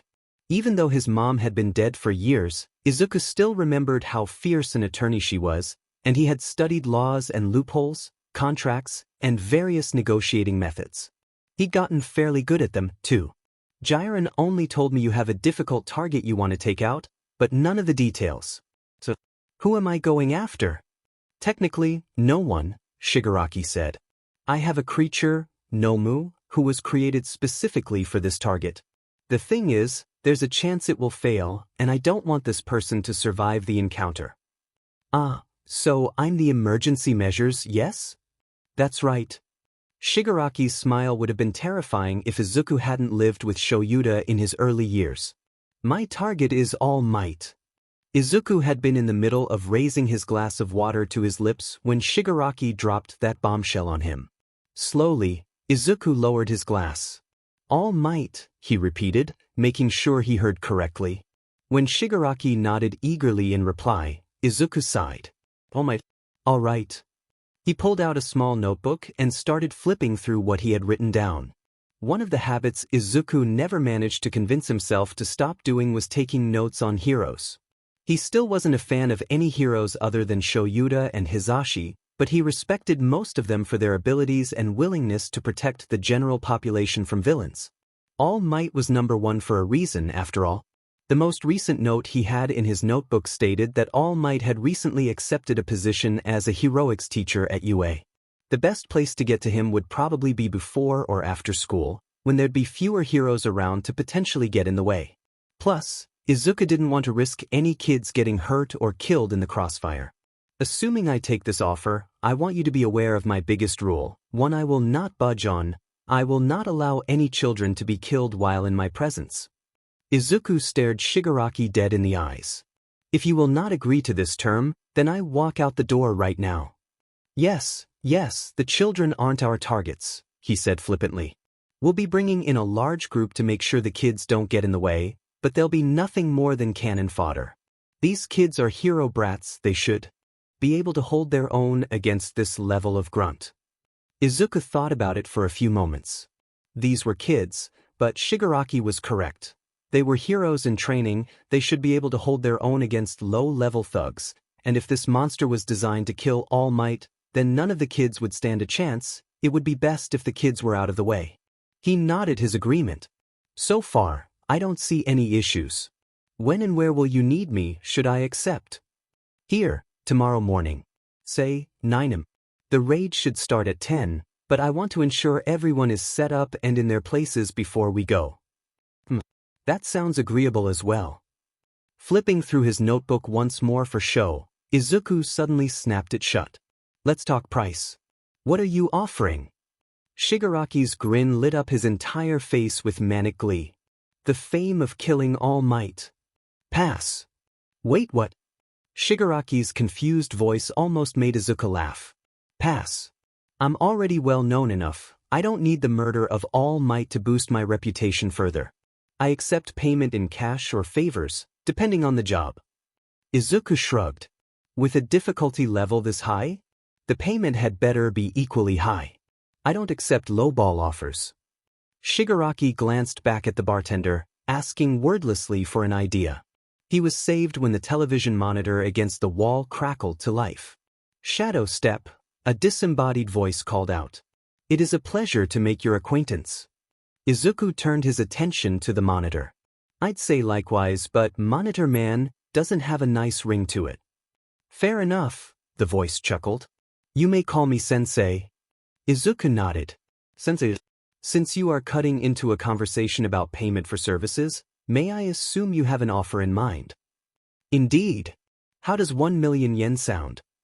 Sensei offered. Pass. I'd accept $1 million, but yen? I said I don't accept lowball offers. This is for All Might, not Iwabami. Izuku stood up. If that's all, I'll be on my way. Sensei laughed deeply. Very good, young man. I admire your resolve. Very well, $1 million. Izuku nodded. You can send the payment to Jiren, he knows how to get it to me. Turning his attention back to Shigaraki. I'll be here tomorrow morning at 9 am. Have a pleasant evening. With that, Izuku vanished, but did not leave the bar. He wanted to listen in, make sure they weren't about to double-cross him. So, he was paranoid. Can you blame him? Well, Tamura? Will this rogue be an acceptable party member for you? Sensei asked. Yes, Sensei. Thank you. Anything for you, Tamura. Just keep in mind his rule. Do not kill any of the students. You will not want him to cancel the contract mid-job, Sensei warned. When Shigaraki nodded in agreement, Izuku decided he could leave. They were not planning to double-cross him. Izuku was listening to Hisashi's radio station, like he always did on Wednesday nights, and couldn't help but smile when he mentioned the YouTuber that Izuku had introduced him to years ago. So, you all may recall me talking about this YouTube singer over the past few years, but their latest video just kicked me in the heartstrings. You all need to go check it out. Hisashi exclaimed. Their channel is called Siren Sings, and the song I'm currently obsessed with is called Shatter Me. Once Hisashi's show was over, Izuku pulled up the channel and started listening to the song. The chorus of the song really was powerful, especially how Siren was singing it. Somebody shine a light. I'm frozen by the fear in me. Somebody make me feel alive. And shatter me. So cut me from the line. Dizzy, spinning endlessly. Somebody make me feel alive. And shatter me. Wow, yeah, that would be the song to kick Hisashi right in the feels. Especially with it being the first week of school, that song is just calling out for friendship, someone to come along and break down all the walls built up around a cold heart, afraid of reaching out. It's enough to tug on Izuku's feels too. Izuku smiled sadly to himself and decided he wanted to listen to Siren's entire playlist while he got himself prepped for tomorrow's job. His favorite was still Speechless, the first song he had heard from him, but Siren had also recorded a song that reminded Izuku so much of Shouta he was certain Siren had recorded it specifically for Eraserhead, I'm Not Famous. Izuku hummed and sang along with Siren's dulcet voice as he double-checked all of his blades and reviewed a list of the poisons he'd need to take down someone as powerful as All Might. Rumors had it All Might's skin was too hard to pierce with a blade, but Izuku didn't believe that for a moment. Just in case, though, Izuku made sure to add a few throwing needles he could use to get through his eyes. On the off chance that the needles would be the only way for Izuku to get access to the hero's bloodstream, which poison would be best? Maybe his derivative of ricin? Respiratory and organ failure, with death in less than an hour. That would be a good one for if All Might's skin really can't be cut. Or should he just go with his normal go-to of Quirk suppressants and paralytics? Decisions. In the end, Izuku decided on paralytics on the needles, and his daggers would be coated in Quirk suppressants and his version of ricin. He didn't really think All Might was invincible, so he wasn't going to put one of his most lethal poisons on the needles. Oh, Captain, let's make a deal. Where we both say the things that we both really feel. I feel scared and I'm starting to sink. And I only sink deeper the deeper I think. Oh, Captain, make up your mind. Before the salt burns your eyes and you run out of time. 'Cause you're popping the cork, you get lost in your brain. And you lose touch with all the things that made you feel sane. Izuku really did love Siren's playlist. Ship in a Bottle was another of his early songs, but Izuku vibed hard with. It really called out to how he sometimes felt isolated from others because of the nature of his quirk. He wondered what Siren was like? Maybe one day he'd finally reply to one of Hisashi's requests to come on his show, then he could ask Zashi to tell him all about the singer. That'd be fun. 9am came around and Izuku was packed in the bar along with about 70 other people, all of them extremely petty, low-level thugs. Izuku's tiny shred of worry for the students was quickly dispelled. If the students couldn't handle these, they didn't deserve to be called heroes in training. The misty bartender, who had been introduced as Kurojiri, was busy separating the thugs into groups based on their quirks. It seemed they had a fairly decent plan. Izuku approved. Izuku's place for this whole ordeal was to be next to Shigaraki and wait for the Nomu to fail, so he walked up next to him and entered stealth.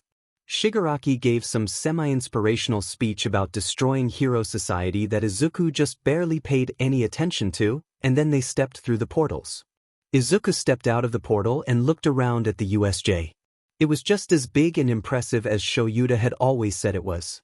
He was almost jealous of the hero students being able to come here and learn rescue from their heirs, like... Oh shit. Izuku looked up at the collection of students and teachers and his worst fear was quickly realized. There was Shouta. Stupid. How could you forget that Shouta did a USJ trip during the first week of school?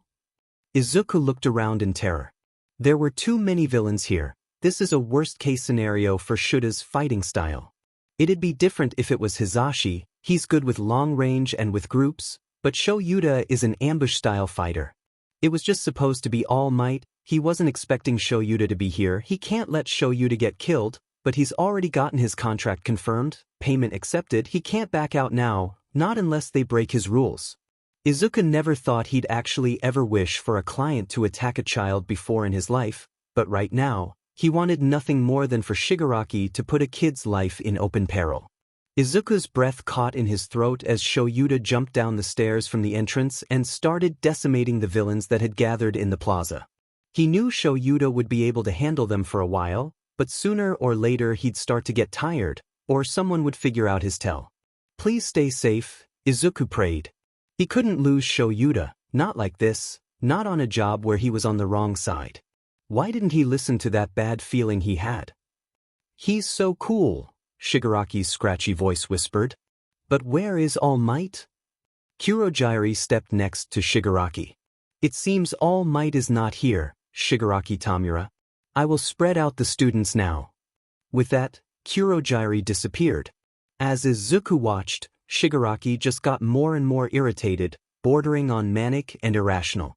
Izuku was keeping an eye on him, both worried and hopeful that he would resort to attacking a child so Izuku could put an end to this whole ordeal.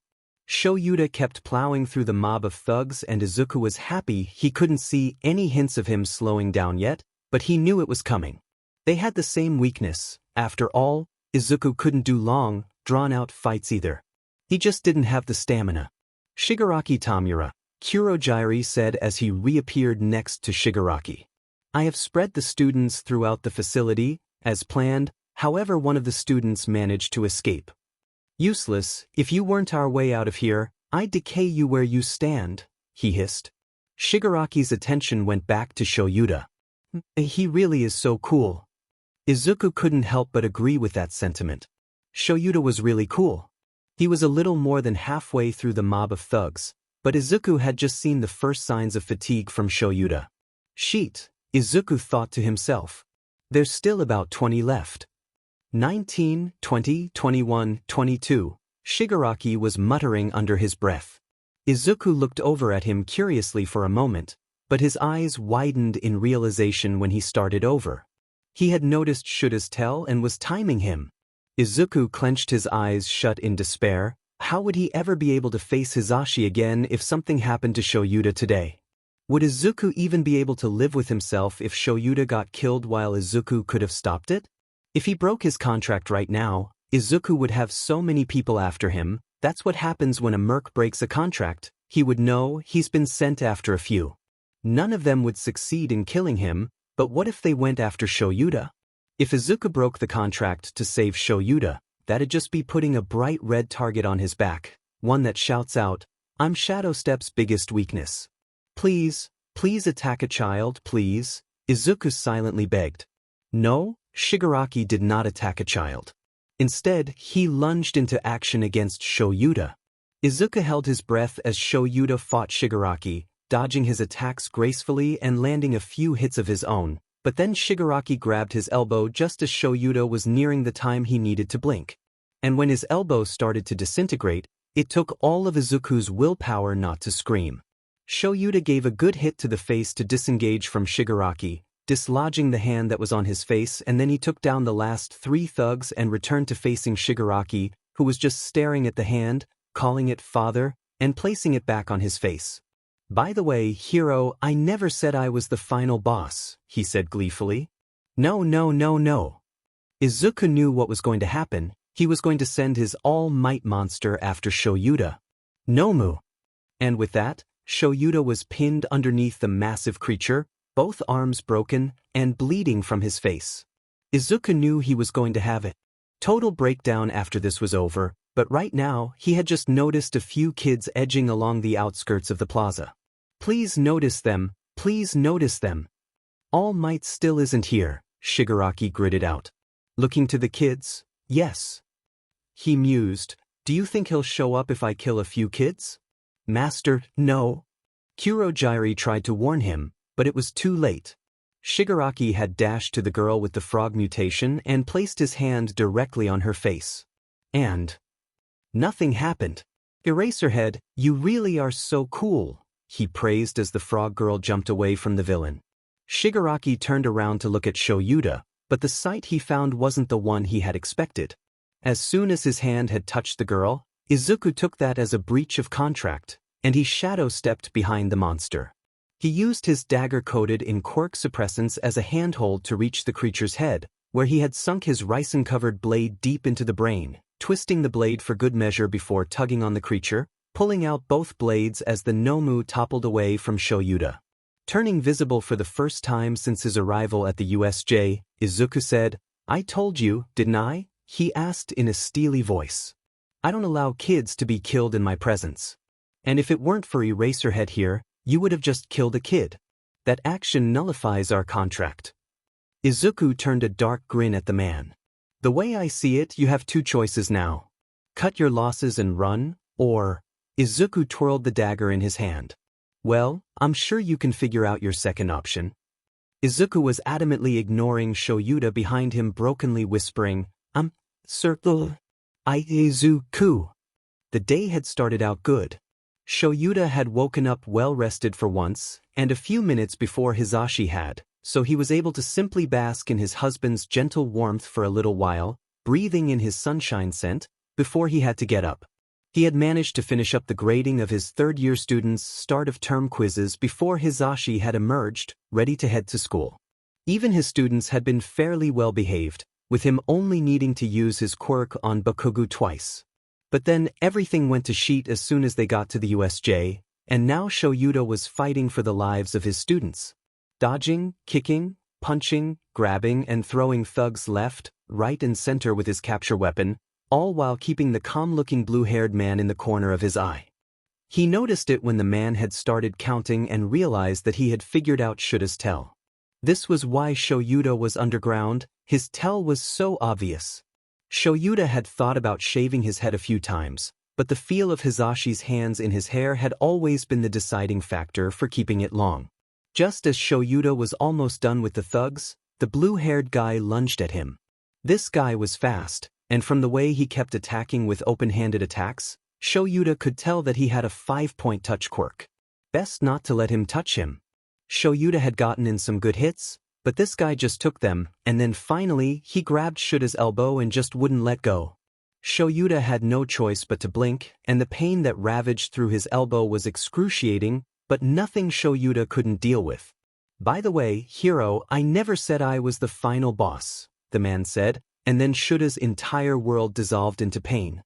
As his life started flashing before his eyes, Shouta was sure he had a concussion. He kept thinking of Hisashi. Had he told him he loved him this morning? Had he kissed him before they went to their separate classrooms? He knew how much Shouta loved him, right? Did Izuku know how much Shouta loved him? When was the last time Shouta had spoken to that kid? Did he know just how proud Shouta was of him?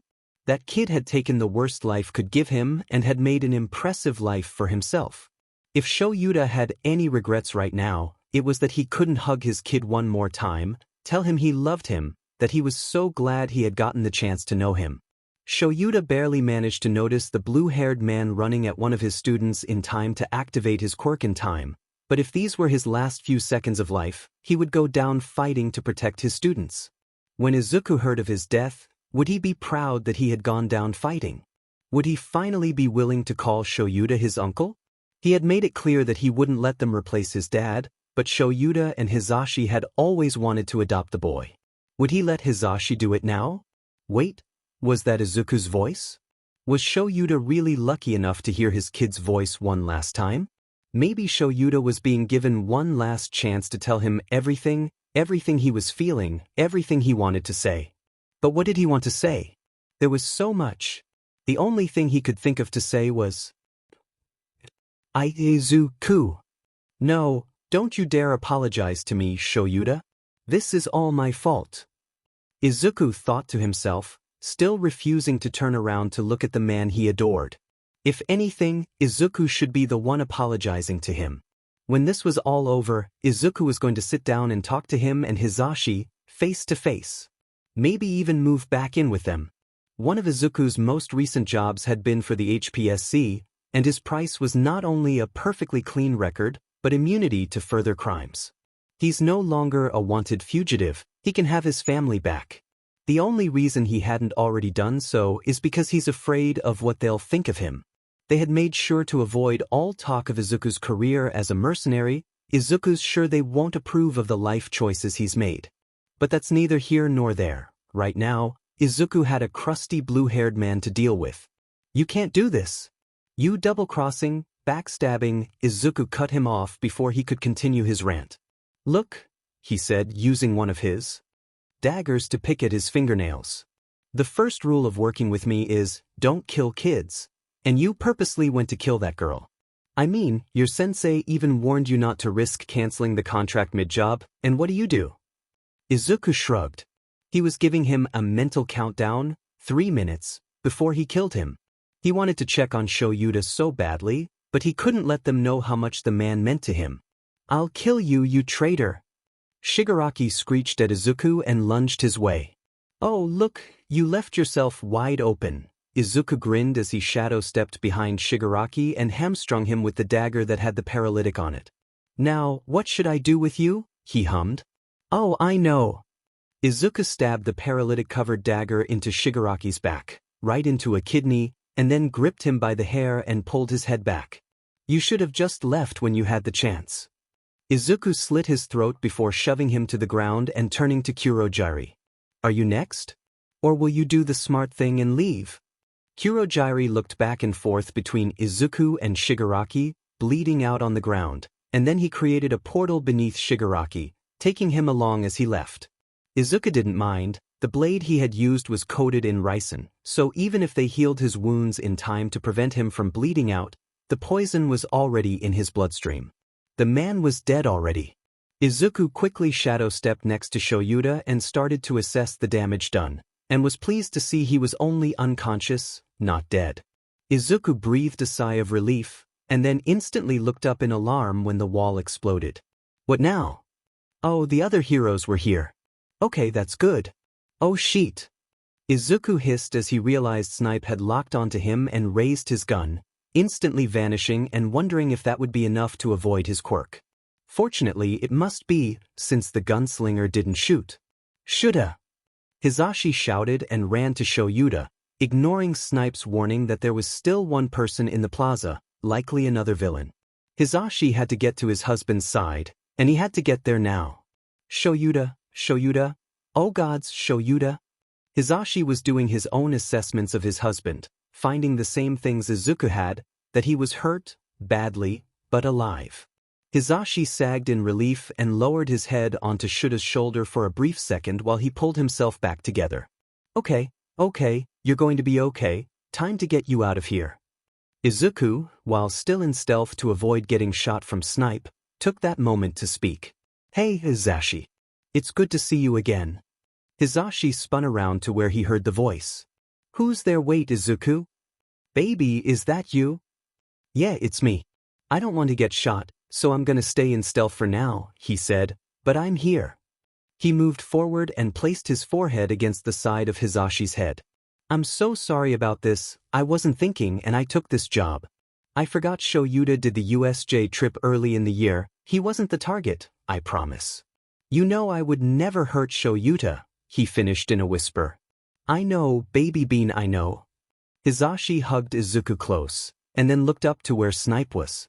Don't shoot this kid, Snipe. You'll just PSS me off, and when Shouta recovers, he'll end up killing you. This is our kid. Izuku sobbed at that and wrapped his arms around Hizashi. He had missed him so much. I need my arms, baby, so I can get Shouta to medical. Once he's on the way to the hospital, you can cling all you want. How does that sound? Izuku nodded and dropped his stealth. I'll help you get him to medical. Shouta was quickly loaded into an ambulance, along with 13 who Izuku hadn't even realized had gotten injured, and was on his way to the hospital. As soon as the ambulance started to drive off, Hizashi pulled Izuku into a tight hug. I've missed you so much, Aizu, he whispered. I've missed you too, Zashi, came Izuku's equally whispered words as his grip on Hizashi tightened. He hadn't been held like this in 5 years, he didn't want to let go anytime soon. And it seemed that Hizashi wasn't going to be letting him go either, since when an officer came to ask questions, Hisashi just glared at the officer, silently daring him to ask to speak to Izuku alone. The officer simply walked off and sent Tsukauchi over instead. Present Mic, this isn't one of the students, right? Tsukauchi asked. While keeping his face buried into Hisashi's shoulder, Izuku muttered, I feel I should be offended you don't recognize me, Tsuka. Am I offended? I'm not sure. I feel I should be though. I should recog. Midoriya Izuku? Tsukauchi whispered. Izuku nodded as much as he could with a face full of shoulder, but it was enough for Tsukauchi. What are you doing here? I did a dumb, and everything came so close to falling to shit because of it. If possible, Izuku buried himself even further into Hisashi. I don't know how I'll ever apologize to Shouta for today, he whispered. What do you mean? Izuku sighed and pulled his face out of Hisashi's shoulder to look at Tsukauchi. The group of villains that attacked, they're called the League of Villains. I was hired to join them and to kill All Might when their monster, Nomu they called it, failed. I told them that my primary rule was that no kids were to be killed. He took a deep breath and let it out in a defeated sigh. I forgot that the class that would be here was Shoutas. I never would have taken the job if I knew Shouta would be here. No, Izuku, it's a good thing you were here. Hisashi interjected. Just imagine if you weren't here. They would have killed Shouta. I'm sure when Sho wakes up, he'll say the same thing. Izuku shook his head. If their leader hadn't attacked the frog girl, I wouldn't have stepped in. Shouta still would have died even with me there. Wait, I think I'm missing something, Tsukauchi said. Oh, you don't? No, do you? I'm the mercenary known as Shadow Step, Izuku clarified. As Shadow. Oh. With each word, Tsukauchi's eyes widened. So, that's why no one's tried to arrest you yet. Izuku shook his head. No, it's because Zashi won't let me go, so I'm as good as arrested according to everyone else. He turned his head back into Hisashi's shoulder. Not like I want to go anywhere else, though. I'd probably fight anyone who tried to peel me away from Zashi right now. You wouldn't need to, kiddo. I'd scream at them first, Hisashi said and buried his face into Izuku's hair. Can we go to the hospital to see Shouta, now? Izuku whined. I have a few more questions, but then I'd be willing to drive you both there, Tsukauchi offered. Izuku nodded in agreement and Tsukauchi continued his questions. Sitting in the waiting room with Zashi was both nerve-wracking and nice. He loved being with Zashi again, but the fact that they were waiting to hear just how bad Shouda's condition was sort of put a damper on the whole experience. I meant to mention this earlier, Zuku, Hisashi commented suddenly, but I love your hair. Oh. Izuku pulled away from Hisashi slightly and pulled out the hair tie that was keeping his hair up, releasing his curly hair to his mid-back length. I started growing it out when I was 10, he said. I missed playing with your and Shouda's hair. He started combing his fingers through his hair, detangling the few knots he came across. Now, though, I just really like it. Hisashi reached for his hair but stopped when Izuku tensed slightly, even though he relaxed quickly. Sorry, I don't normally let anyone touch my hair, he laughed. I actually stabbed the last person who tried. You stabbed someone for touching your hair? Hisashi raised an eyebrow. Izuku grinned and nodded. Of course, she was trying to treat me like a child, even while attempting to hire me for an assassination. I mean, when a kid is openly carrying 6 blades that aren't hidden, maybe keep your hands to yourself. He shrugged. I didn't take the job, and she was lucky my blades weren't poisoned. Izuku, Zashi's voice was admonishing. If you don't want someone to touch your hair, you slap their hands, you don't just stab them. Huh, then I probably shouldn't tell you about what I did to that guy who grabbed my hair in a fight 3 months ago. Izuku started braiding his hair, since he had gotten the tangles out. I'll probably be okay with you touching my hair, just, maybe not yet? Fair enough, Hisashi sighed. I really rather not get stabbed on accident. Izuku looked horrified. I'd never. The 2 people I'd never stab are you and Sho. Before Hisashi could reply, the doctor stepped out. Aizawa? She called out. Instantly, both Izuku and Hisashi got up to join her. I'm Yamada Hisashi, Shouda's husband, and this is our kid, Izuku. She nodded and gestured for them to join her. First, I want to let you know he's going to be fine, and he's in his room, resting now. He won't be waking up for a few more hours, though. Hizashi nodded as the doctor continued to guide them to Shuta's room. Both of his arms were severely broken, and the skin of his right elbow was disintegrated, along with a little bit of muscle. We were able to restore the muscle and the skin is still in the healing process. It will leave a fairly large scar, and may ache occasionally, but he will have full range of motion with that arm, and it will not impact his hero work. Hizashi smiled slightly. He hadn't been worried about Shuta's arms, it was his head he was worried about. That's what he wanted to know more about. The doctor seemed to pick up on what Hizashi was worried about and continued. He had a major concussion, but we were able to heal most of it, so it is now fairly minor. His orbital bone was fractured, but the injury wasn't as bad as it could have been. If he had hit his head one more time, it would have been much worse, but after a few hours, the bandages can be removed. All in all, the doctor seemed to be finishing up. Your husband will be fine. He should be able to go home by tomorrow evening, although the casts on his arms will need to remain for a few more days. I hear he works at UA with Recovery Girl. Hizashi nodded. I will transfer his medical information to her. She should be able to finish the healing process by the middle of next week. Thank you. Hizashi smiled widely at her. The doctor nodded and left the two at Shuta's door. Well, let's go it. Hizashi wrapped an arm around Izuku's shoulders as he opened the door. As Shouta started waking up, the first thing he noticed was that he was alive. Which was odd, he was sure he was going to die. How did he survive? He remembered some huge creature pinning him down, breaking his arms, and smashing his face into the ground. He remembered thinking he was going to die, trying to recall if he had told Hizashi he loved him, and Izuku. Gods, he missed his kid. If he really was alive, and it seemed he was, Shouta was going to call up Izuku as soon as he could and see about scheduling a meetup.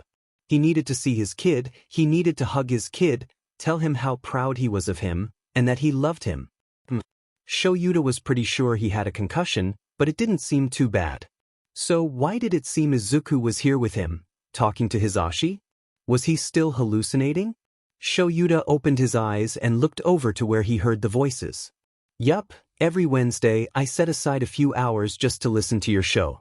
And on Saturdays I usually listen to the recordings from the previous week. Yeah, that sounded like Izuku, and if it weren't for the long hair, the kid even looks like Izuku. He's even sitting on Hizashi's lap, with his head snuggled under his husband's chin, just like Izuku used to do. Maybe Shouta is still hallucinating. There's no way his kid was actually back home, right? They were still talking, but Shouta had zoned out their words and was just focusing on their tone. This was nice. This was a good hallucination. He didn't want this to stop. Suddenly, the kid that looked like Izuku looked over at him and his face lit up as he jumped up from Hizashi's lap and ran to Shuta's side. Shouta, the kid exclaimed. You're finally awake. This is one hell of an hallucination, Shouta whispered. The kid giggled. You're not hallucinating, Shou, he said. I must be. Izuku doesn't have long hair. Okay, look, the kid started. I was 10, I missed you and Zashi, so I started growing my hair like you both. I like it like this, though, so I kept it. He started toying with some of Shuta's hair. It's really me, Shouta. Shuta's breath caught. It really was his kid. Oh, Aizu, he breathed. Before Shouta could say anything else, Izuku interrupted him. I'm sorry, Shouta. Hizashi keeps telling me it's a good thing I was at the USJ with the villains yesterday, but I should never have accepted that job. I shouldn't have been there, and if I had stopped to think for 3 seconds, I would have remembered you were going to be there. Izuku lowered his head to rest on Shuta's shoulder. I'm so sorry. I really did see you there? Yeah. Izuku raised his head back up to look at Shouta. It was so hard, standing there, watching their monster hurt you like that, he whispered. But then Shigaraki attacked that frog girl, and I don't think I've ever been happier to see a kid get attacked in my life. That was a direct violation of the contract I had with them, so I was free to act as I wanted. Izuku killed the guy with the hands, Hizashi interjected. And he's grounded. Izuku rolled his eyes. For the last time, Zashi, you can't ground me, I don't live with you anymore. I can and I will. You're grounded. No more arguments. Sure, sure. A knock sounded at the door and Hizashi went to open it, letting in their boss, Nedzu. I do hope I'm not interrupting anything. Nothing much, Hizashi stated. Shouta just woke up though. I'm glad to see you're doing well, Shouta-kun. Nedzu exclaimed. However, I actually did not come to see you, but young Midoriya Izuku. Me? Izuku asked, pointing at himself. Indeed. Although, Hizashi-kun and Shouta-kun are more than welcome to hear what I wish to discuss with you. Izuku sat on Shouda's bed and gave Nedzu his attention. Forgive my assumption, but it sounds almost as though you are going to try to hire me for a job. Izuku narrowed his eyes. Nedzu nodded. You are correct in your assumption. The villain group was after All Might, and since he is a teacher at UA High School, I have a feeling that they may try once more to attack my school. I would like to hire you as security, to protect the school and students. Izuku studied the small mammal for a few moments, weighing the pros and cons. You know I'm a mercenary, he settled on, not making it a question. Certainly. And I am aware that you have, as of recently, a perfectly pristine legal record, up to and including legal immunity from any crimes committed in the process of completing or dealing with the fallout of a contract. Izuku nodded. So, assuming I accept your offer, what exactly would you be asking me to do? Nedzu grinned. Class 1A has already been attacked, and with Shouta-kun being injured, his class will need some additional protection for a while. I am proposing for you to stay with his class, and to do whatever you deem necessary to protect them. Shouta interrupted. You do realize he uses lethal force, right? Yes, the track record I was able to find for him is why I am requesting his services. Nedzu looked at Izuku again. I may be a hero, but I am an animal first and foremost. Threats must be dealt with swiftly and permanently. Izuku nodded. What are you offering as payment? What would you accept? Nedzu countered. I could offer a decent sum of money, but I have a feeling you would prefer something else. Izuku closed his eyes and thought for a moment. What did he want? More importantly, what did he want that Nedzu could give him? He smiled softly and opened his eyes. 2 things, Izuku said. I want 2 things, perhaps 3, and if you are able to provide them, then I will protect the school for the remainder of this school year, and the following 2 years as well. Nedzu nodded. Go on, I will try to accommodate your request. First, I want my family back. I used to live with Hizashi and Shouta, and I want to live with them again. Easily granted, I think they still have a room set up for you. Your next request. Izuku's eyes widened as he looked at Hizashi, who was only nodding. We kept your room just as you left it, he confirmed. With another smile, Izuku turned his attention back to Nedzu. When I left home at 10, I wasn't able to finish school. I've tried to keep up with my age group, and there are definitely subjects I've long since mastered, but I want to say I've finished school. So, my second request is enrollment into UA up until I graduate, with the knowledge that I am not, nor will I ever be, a hero. I am quite content in my occupation as a mercenary. Nedzu nodded. I can sweeten the deal and offer to make you my personal student, as well. In addition to the regular curriculum, you will learn many other useful skills that would likely be an asset in your chosen career field. My last request, then. So long as they don't interfere with the job of protecting the students, I will be able to accept outside jobs, should one catch my attention. Nedzu was quiet for a moment. That last part, Izuku could honestly take it or leave it. His main requests were the first 2. He wanted to finish school, and he wanted his family back. Being able to take outside jobs would be nice, but he'd be perfectly content to just cuddle with Hizashi and Shouta again. After a minute or 2, Nedzu nodded his head. That will also be agreeable, he said. That's the students of Class 1A as well as the faculty will be informed of your occupation. Izuku easily agreed. I'm certain this will not be a sore subject for you, due to the nature of your request, but the 2 rules I will not budge on, no matter what. I will not stand idle while a child's life is in danger, nor will I accept any SXL assault in my presence. I will nullify any contract to prevent either of those from occurring. Are you still interested in making this arrangement? Netsu's grin took up his entire face. Of course, I am counting on it. This is Izuku with long hair in this FIC, BTW. D chapter text. Hey, Shouta? Izuku had been going over the roster of students for Class 1A and had come across a name he was mildly surprised to find. Yeah, came Shouta's grumbled reply.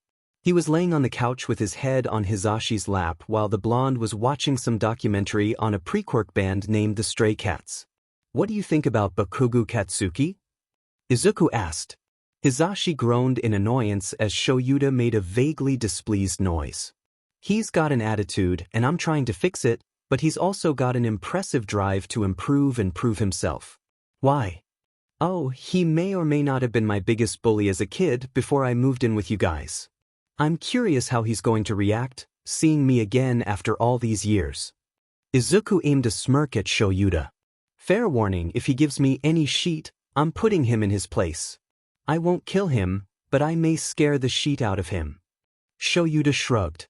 Be my guest.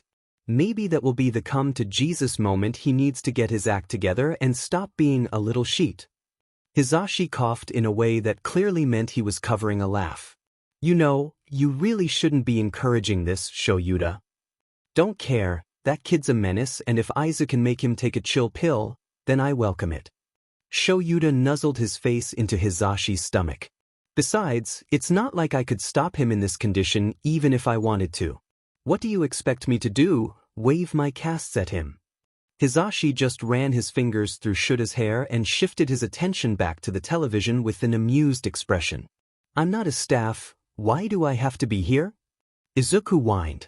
He had wanted to sleep in the classroom while waiting for the students to show up, but no, Shouta and Hisashi made him attend the Monday morning staff meeting. Hush, brat, Shouta muttered, lightly bonking Izuku on the head with his cast. If I have to attend, so do you.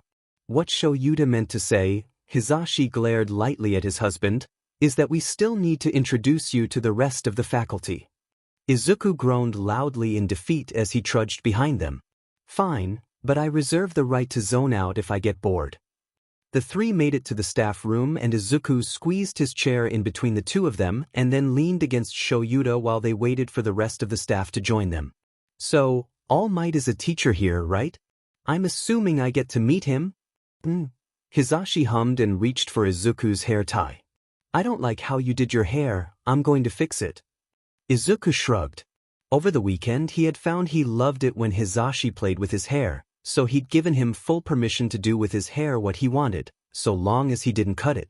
Izuku closed his eyes as Hisashi started braiding his hair and half listened to the teachers entering. About 5 minutes later, Netsu stood up on his chair and the meeting started. Good morning, everyone. As some of you may have noticed, we have a new addition to our group today. Everyone, I'd like to introduce you to Midoriya Izuku, professionally known as Shadow Step. Izuku opened his eyes and looked around. Morning. It's nice to meet you. He glanced at Snipe. I might have some questions for you later, just a heads up. Thursday's events made me curious about something. Izuku really had been wondering if Snipe could still hit him if he locked on before Izuku vanished. Looking over the teachers, Izuku tilted his head. I thought All Might was supposed to be here? He is, Shouta muttered, and gestured to a tall, skinny blonde man with his cast. Oh. So I was right. He's not invincible. Izuku shrugged. Cool. Netsu smiled at them and continued. As I was saying, Midoriya is a mercenary, and I have hired him to protect the school and students for the next 3 school years, including this one. Even though he will be here as security for the students, he will also be attending classes as a student.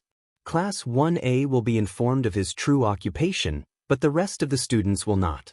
Power Loader raised a hand slightly and asked, will he be a real student or just posing as one?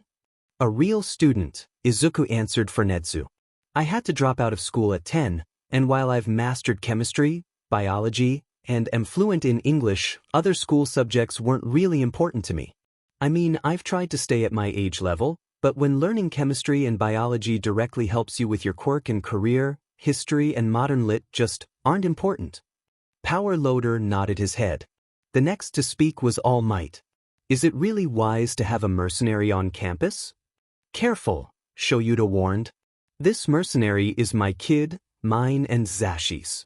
I see, All Might said. But my point still stands. From what I understand, mercenaries are soldiers for hire. What if someone puts in a higher bid for his services? Izuku grinned at him. Fair enough question, I guess, he shrugged. Perhaps it'll help you to know what I'm being paid for this job. As I said earlier, I had to quit school when I was 10, due to some legal issues that have since been removed from my record last month.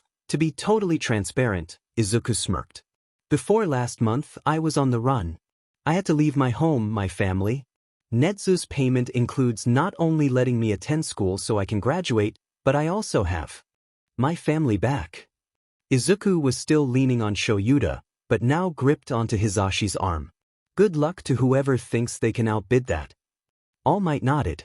I see. Well, then, I'm glad to have you on board. Izuku tilted his head. Can you do me a quick favor? It's cool if not. I suppose? All Might answered cautiously. Okay, so, this is going to sound really weird, and if you want an explanation I'll give it, but can you do the whole, I am here, thing real quick? Hisashi and Shouta shared a quick look. All Might buffed up and with his signature smile called out, I am here, and then deflated back to his smaller form. Izuku muttered and then shrugged. Thanks. Everyone just stared at Izuku, clearly wanting an explanation. He sighed. Okay, so I was a late bloomer. My quirk didn't come in until I was 6. My quirk is called Rogue, and my parents were the only ones who didn't automatically see me as a villain. I'd been harassed by police, teachers, other kids, and even a few heroes. By the time I was 7, there was a grand total of 1 hero I actually felt safe around. Izuku jerked his thumb at Hisashi. I was pretty afraid of all the rest. The day my parents died, we had gone to a hero con, Present Mic was scheduled to be there, and I really wanted to meet him, and we left early due to how high my anxiety was. Point is, every hero there, every piece of hero merch, everything in sight, it all felt like they were judging me, blaming me for something I hadn't done. One of the main things that really kicked my anxiety up was the All Might merch. That smile made me feel like you were sizing me up for a jail cell. He closed his eyes again. Anyway, I just wanted to see if I was still afraid of you or not. I'm not. Since the majority of you aren't idiots, Shouta said, speaking to his class as Izuku waited outside for his introduction, I'm sure you remember that I expelled Hachi on the first day of school. Izuku could hear the students murmuring in assent, and Izuku's only thought was, well at least it wasn't the whole class like last year. I am bringing that up because we have a replacement student. Before he comes in, I want to make one thing very clear. He is not in this class to become a hero. If he tells you to do something, especially in an emergency situation, you will follow his orders as if you were following mine. Is this understood? A few students once again murmured in assent. One last thing before I call him in. While he's usually an easygoing person, you do not want to anger him. Even if I wasn't injured, there's not a lot I could do to stop him if he wanted to hurt someone. Keep that in mind. Shouta paused for a few moments to let that sink in. Okay, you can come in now. Izuku could practically taste the tension in the air as he opened the door and stepped in. With his brightest smile, he waved happily to everyone. Hi, my name is Midoriya Izuku. I'm a mercenary. It's super cool to meet you all. I hope we all get along. The class's reaction could only be summed up as, at least until one angry blonde realized just who was standing there. Deku? What the F dash? Bakugo stood up and ran at Izuku, face full of rage, hands sparking with explosions. Izuku's smile didn't fade once as he expertly dodged and ducked Bakugo's attacks. Kaken, how nice to see you again. How have you been? It's been 8 years? You've gotten taller. The more Izuku dodged, the angrier Bakugo got, and the more incoherent his screams became, until finally, Izuku had enough. In one smooth movement, Izuku took a slim needle coated in a paralytic poison he had prepared just for a situation like this, and jabbed it in Bakugo's arm, instantly paralyzing him. As he lay on the ground, unmoving, Izuku let his smile drop, donning his most deadly aura, and kneeled next to him. I'm not 7 years old anymore, Kaken, Izuku hissed to Baku. I not only can fight back now, I have the ability to drop you like a sack of bricks. He let his smile return, but this time it was cold, calculating. You remember my quirk, right? Stealth, teleportation, poison. He held a finger right up to Bakugu's lips. If I wanted to, I could kill you right here, right now. And after the hell you put me through when we were kids? I might not even regret it, came his whisper. But Izuku returned to a cheerful demeanor and hopped up. I was hired to protect the class. I can't just go about killing students now, can I? As Izuku laughed, the paralytic wore off and Bakugu was able to stand up again. Kaken? Don't ever call me Deku again. Or the next time I poison you, you won't be able to get back up. Izuku took his seat at his desk, and Bakugu slowly retook his own seat. Shouta just sighed. Yeah, like I said, I can't stop him, so don't PSS him off.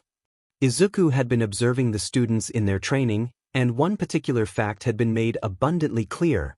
The purple ball-headed kid was not well liked. Somehow, he managed to appear decent whenever Izuku looked at him, but every single girl in the class had approached him and in a half-serious tone asked if they could hire him to get rid of the perverted little creep. Izuku was concerned TM. His concern only heightened when he was approached by a few of the boys, asking the same thing on behalf of the girls. Izuku could tell that the guy was on his best behavior, but since literally half of the class had asked him to be removed permanently, he decided to err on the side of caution. Knocking firmly on the principal's door, Izuku waited for the quiet, "Enter." "Mineta Minoru," he said in lieu of a greeting. "I think he needs to be expelled." "Oh, normally it is Shouta-kun who makes these requests," Nedzu stated, eyes lit up in interest. "Yeah, well, I'm pretty sure he's waiting for proof," Izuku shrugged. "I'm not waiting. Rule number 2, I won't sit by and witness SXL assault, and that includes harassment. I have been approached by every single girl in 1A and a few of the guys on their behalf, with half-serious requests to end the grape. It'd be best for you to expel him now, before I witness him doing something and I come up with a more permanent solution." Yes, I understand. With that in mind, I do believe expulsion can be arranged, Nedzu said with a glint in his eyes. Shouta-kun had actually requested his expulsion early last week, but Mineta's uncle is a member of the school board, so an expulsion needed to have proof. With your role as protector of the students, and willingness to use lethal force, that proof is no longer required. Glad I can be of service. Izuku nodded at Nedzu and walked out of the office and towards the teacher's lounge to meet up with Hizashi and Shouta so they could go home. Mineta Murata barged into the principal's office with a look of pure rage. "What is the meaning of this?" he demanded. Nedzu merely hummed and took a sip of his tea. "It appears to me as though your nephew has been expelled." "Why?" Mineta hissed. "I will make sure that your funding is cut." "Well, Mineta-san, if you must know. The students and I have become acquainted with a mercenary. He has a very loose set of morals, and murder is not something he shies away from. He informed me that he had been approached by approximately half of Class 1A, all with half-serious requests for him to kill your nephew for his perverted behavior, of which I did inform you was not acceptable. I felt it better to expel him than to risk his murder." Nedzu took another sip of his tea as he watched the man before him pale. "Would you rather your nephew take his chances with Shadow Step?" Izuku stretched his arms over his head as he wandered towards the teacher's lounge. He was going to be going home with Shouta and Hizashi, and that's where he figured he'd meet them. As Izuku opened the door, he was greeted by the sound of Hizashi apologizing to Shouta. "I'm sorry, I totally forgot. I'll make it up to you, I swear." Hizashi pouted. Shouta just huffed out a sigh. "Fine. Wake me up when you're done." He then flopped onto the couch and fell asleep almost instantly. "I feel like I've missed something," Izuku directed to Hizashi. Hizashi rubbed the back of his neck and laughed nervously. "Yeah, I forgot that I promised some second years I'd tutor them in English on Mondays." So, my options are go home alone, explore the school, or use Shouta as a pillow as I take a nap myself. Shouta grumbled at Izuku's last option, but didn't say no. Hisashi laughed. You might want to explore the school, kiddo. Shouta won't admit it, but his ribs are still a little sore. Oh, I know. He's also been favoring his left foot. I think he stubbed a toe this morning, Izuku shrugged. But yeah, I could go exploring. Text me when it's time to go. Sure thing, Aizu. Hisashi pulled him in for a quick hug. Izuku had already explored the main school building during lunch, so he was now wandering around the campus, checking out the various gyms. He had found a few that he'd love to play around in, like Gym Delta that was set up as a huge parkour track. He was willing to bet some serious money that Shouta spent a lot of time in there when bored. As Izuku was passing through Gym Epsilon, he heard what sounded like someone working on the punching bag. They didn't really sound as though they knew what they were doing, though, so Izuku decided to check up on them, make sure they weren't going to hurt themselves. When he got closer to the person attacking the bag, he had to stifle a giggle. The guy's stance was all sorts of wrong, there wasn't any power behind his punches, and the only thing he was doing correctly was how he was clenching his fists. Okay, sorry, but I have to stop this, Izuku said through his choked back laughter. Lavender eyes turned to glare at him. I need to correct your stance before I die laughing. The boy glared at him and then turned back to the punching bag. Just leave me alone, he grumbled. Oh wow, now that is a voice.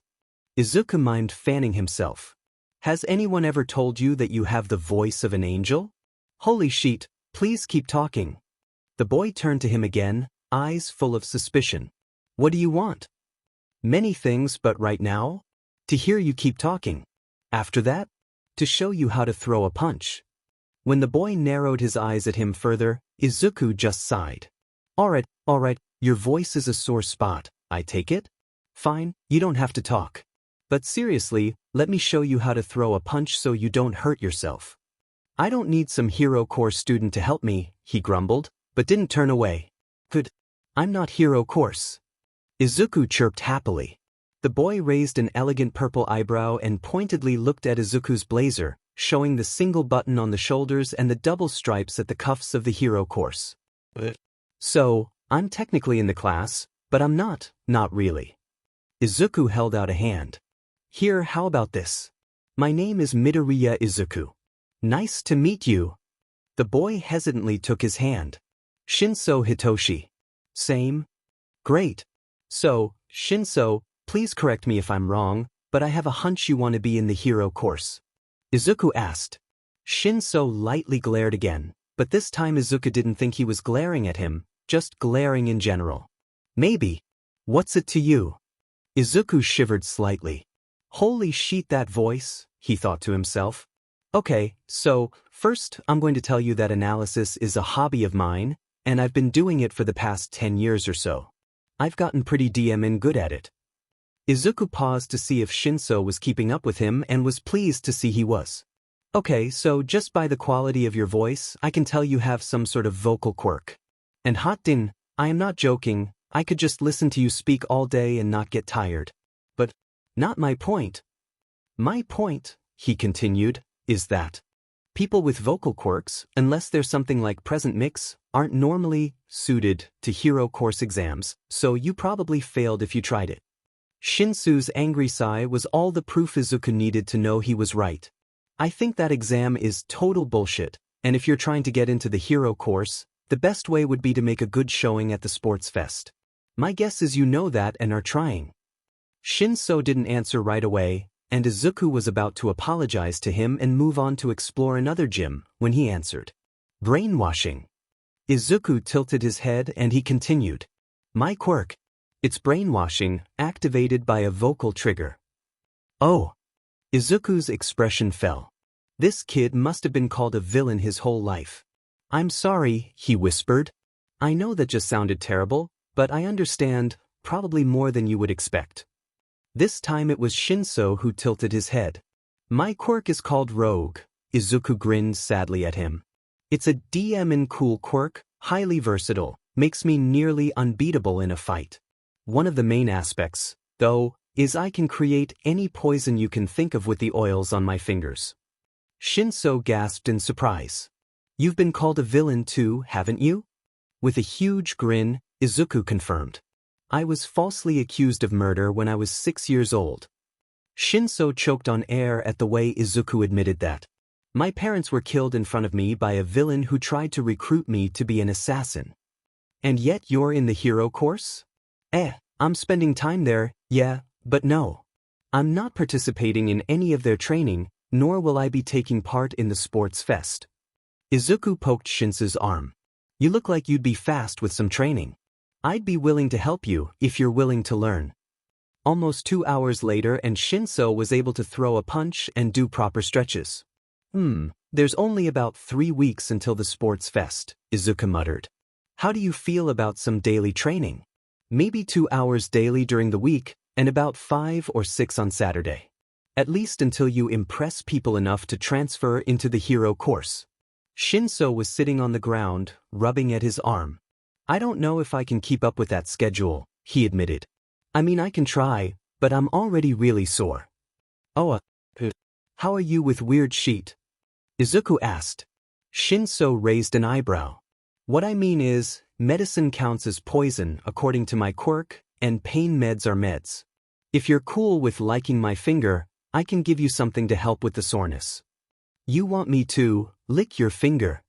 Hey, I can make anything from aspirin to fentanyl to morphine. Pick your poison, he winked. Actually, you can pick whatever you want. What I'd actually give you is something of my own creation, helps with pain and is non-addictive. The effects last about 12 hours, and actively de-stresses the muscles to alleviate the soreness. Shinso shook his head. That feels like cheating, so no thanks. Shrugging, Izuku grinned. No complaining about your training schedule then. I'm literally offering you a way to deal with the pain and you're refusing. Here you are, Hisashi called out, walking in, dressed in his casual clothes. We've been texting you for the past 30 minutes, Izuku. You ready to head home? Oh, was my phone going off? Izuku pulled out his phone and saw he had 5 missed messages. Sorry. I met Shinso and started helping him with some stuff. I'm going to be training him for the sports fest.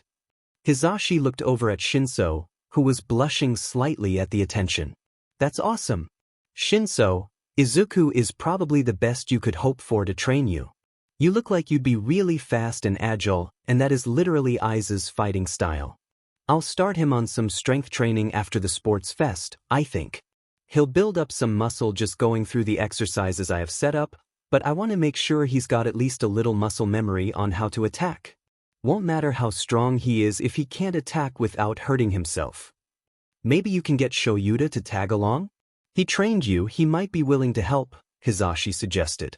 Wait, Shinso interrupted, wide-eyed. What exactly is going on? Oh, you do know Hisashi, right? Present Mic. Izuku hadn't even thought that he wouldn't recognize Zashi in his casual clothes. Wait, you're Mike-sensei? Izuku and Hisashi laughed. Yeah, Zashi looks so different out of costume, doesn't he? Shinso nodded, quickly recovering from the shock of seeing Present Mic out of costume. Okay, so you said getting someone else to help with training? Who? Oh, Shouta. You like him? Wait, Izuku looked back at Hisashi. He's still waiting for us, isn't he? Hisashi nodded. So, we'll have to pick this up again tomorrow. He snatched Shinso's phone and quickly put his contact info in it. There, now you can text me to complain about how you didn't want to take a pain reliever, and I can tease you relentlessly for it. Wait, he's refusing pain meds? Even Shouta took your pain meds. Hisashi looked over the rim of his glasses. If Izuku is training you half as hard as Shouta trained him, you'll be asking for pain meds soon enough. Alright, you did good today. Do your cool-down stretches and grab a shower, then we can head out. Izuku had met up with Shinso again the next day after classes, and for the rest of the time before the sports fest, Izuku wouldn't be going home with Hisashi and Shouta, but would be spending his time with his new friend Shinso. Why aren't you even slightly winded? Shinso asked. Izuku shrugged. We didn't really do all that much, he answered. When Shouta's fully healed, I'll see if he'll be willing to show you how we train. Or, well, how we used to train, he amended. I haven't had the chance to spar with him in years. 15 minutes later saw the two heading out school gates. So, Shinso started. Other than causing me legally allowed torture, what do you do for fun? Izuku smirked. It's not that bad, Shinso. I was doing that back when I was 7. Izuku scratched his cheek. I actually really like listening to music. Oh really? Shinsu's surprised tone was a little odd to Izuku, but he shrugged it off. Yeah, remember, I lived with Present Mic for a few years. We would spend every day singing together as we made dinner, or we would have karaoke parties at home where we forced Shouta to sing. Those were the best. Shouta hates singing. And we would watch YouTube videos of people who did covers. Our favorite YouTube singer is called Siren, and his channel is Siren Sings. I introduced Hizashi to him like 7 years ago. You listen to Siren? Shinso asked quietly. Izuku nodded. His songs are so. I don't know the right words to explain them. Izuku stopped talking for a moment and then continued, much more subdued. When I was really little, it felt as though everyone was trying to almost erase me from existence, lock me in a cage, take my freedoms away. First, I was treated as quirkless, and then later as a villain. So, one day I was watching the movie Aladdin, and the princess sang a song, Speechless. It hit me hard, right in the heart, so after the movie was over, I decided to look on YouTube for the song, and that's where I heard Siren for the first time. Izuku looked back at Shinso. I think I played it on repeat for an hour or more. It's still my favorite song, and Siren's version still makes me cry on really bad days. Shinso was blinking back tears. I've always been encouraged to be silent, he said. My birth parents gave me up when my quirk developed, and every foster home I've been in refused to speak to me. The only time anyone would speak to me was when we were singing. Since it's not a conversation, it's a lot harder for me to activate my quirk. Izuku's breath caught. Holy sheeps. Is Shinso actually Siren? I saw that movie, Aladdin, when I was about 7, and that song. Shinso took a breath and sang a few lines. I won't be silenced. You can't keep me quiet. Won't tremble when you try it. All I know is I won't go speechless. 'Cause I'll breathe. When they try to suffocate me. Don't you underestimate me. 'Cause I know that I won't go speechless. He looked over at Izuku who had stopped walking after the first line of the song. You're Siren? Izuku whispered. Shinso nodded hesitantly, and Izuku's smile was blinding as he launched himself at the taller boy and hugged him. I love all of your songs. I'm constantly listening to your playlist and singing along. Oh. He released the taller boy. This means I was right. 8 years old and I could recognize a voice quirk. Yes. Hitoshi rubbed the back of his neck in embarrassment. I didn't know people actually listened to my channel. Izuku stared at him again. How could you not know? Every few months at least, Hizashi actively promotes your channel on his radio show, and he shares all of your videos not only on his Present Mic channel, but also on the Put Your Hands Up main page, and he comments on each video. Your channel has over 1 million subscribers. What? Izuku nodded. Just last week, Hizashi mentioned your cover of Shatter Me. I don't know how I missed that video, but I watched it as soon as Hizashi was off the air. I loved it. The two continued their walk to Shinsu's house in silence. Shinso was trying to piece this new information together, and Izuku was just happy to realize he had finally met Siren. Once they had reached the door, Shinso turned back to Izuku. I'd invite you in, but my fosters won't like it. Izuku tilted his head. They aren't abusive, are they? I've heard how foster families can be with kids who have quirks like ours. Shinso shook his head. Some of my first homes would muzzle me, but then my social worker got them arrested. She's a force to be reckoned with, so every home since has made sure to be at least decent. None of them have been good, but they also haven't been bad. They feed me, make sure I have clothes and stuff. But they won't talk to me. The kids won't talk to me. They encourage me to be silent but won't try to enforce it. He shrugged. It'd be nice to have some parental support for once, but I know this is the best I can hope for. If I could get you a better home, would you accept? Izuku asked hesitantly. Probably. Hey, Shouta, sign here. Izuku handed Shouta a pen and some documents. What's this? He asked, reading it over. Oh, nothing much. Just, legal guardian transferal paperwork, Izuku shrugged. I found myself a brother-cousin. I just need you to make it official. You didn't think about maybe asking me first? He likes cats and coffee? Shouta stared at Izuku with a deadpan expression and then sighed in defeat. Welcome to the family, I guess. Tachibana-san was helping Hitoshi load his belongings into the car, careful about the boxes that held his recording equipment. Hitoshi really liked her. She'd been his social worker for 9 years, and had really stood up for him and made certain that the first few families he was with were brought to justice. As soon as she got the request for Hitoshi's change in guardianship request, she came to him to get his opinion before accepting or rejecting the placement change. Hitoshi wasn't sure about what to think until he saw the names of the new potential guardians, Yamada Hizashi and Aizawa Shouta. His new potential guardians were Present Mic and the guy who trained Izuku. Hitoshi had agreed to the placement change and had started packing his things that day. I was a little surprised you accepted this placement, Tachibana-san said as they were driving to the new home.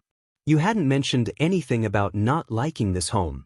Hitoshi shrugged. It wasn't bad, but, well, I met someone at school, and we kind of started talking. Oh, have you met someone, Shinso? Tachibana-san teased. No. Hitoshi denied, with a laugh. Midoriya's nice, but he's not my type. My point, he continued, was that he also has a villain's quirk. We were talking about our homes, and I mentioned wishing I had more support for my dreams, and he seemed concerned, worried even, that I might be in a bad home. He asked if I'd be willing to move if he could get me a new placement. You think this was your friend's doing? I know it was. Yamada Hizashi and Aizawa Shouta are the names of the people he lives with. Hitoshi let himself smile a little bit. Shinso had gone straight home after classes on Thursday so he could get his belongings together and his social worker could bring him to his new home, so Izuku was now stuck waiting for him, staring out the window while Hizashi made dinner. Izuku had already cleaned out the spare bedroom and replaced the bedding. It was ready for a new occupant, and Izuku was really excited to have a brother-cousin. Would they be brothers or cousins? Izuku turned around to where Shouta was laying on the couch with a cat on his stomach. Shouta? What? Would Shinso be my brother, or my cousin? Shouta lifted his head to look at Izuku. Cousin, he finally stated. Unless you want to finally agree to let us adopt you. Izuku smirked at Shouta. How many times have we had this discussion? No, I don't want to be adopted. Shouta shrugged and flopped his head back down. Then Shinso is your cousin. Izuku nodded and turned his attention back out the window. After what felt like hours, a car finally pulled up with a few boxes in the back seat. Shinsu's here. Izuku called out excitedly. Shouta grumpily sat up, dislodging the cat that was sleeping on him in the process. I suppose I should greet him. Izuku was first out the door, wanting to see if Shinso would recognize Shouta as Eraserhead or not. Shinso had just opened the back door to grab the first of his boxes when Izuku tackled him. Hi. Welcome. Izuku dropped into a whisper. I didn't tell them your siren. I want to see how long it takes them to figure it out, but you can tell them if you want. Shinso nodded. Now get off me and help with the boxes.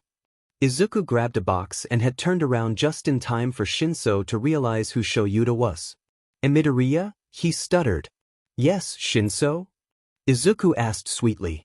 Is that Eraserhead? He shrieked at Izuku, turning around with wide eyes. Is that who Shouta is?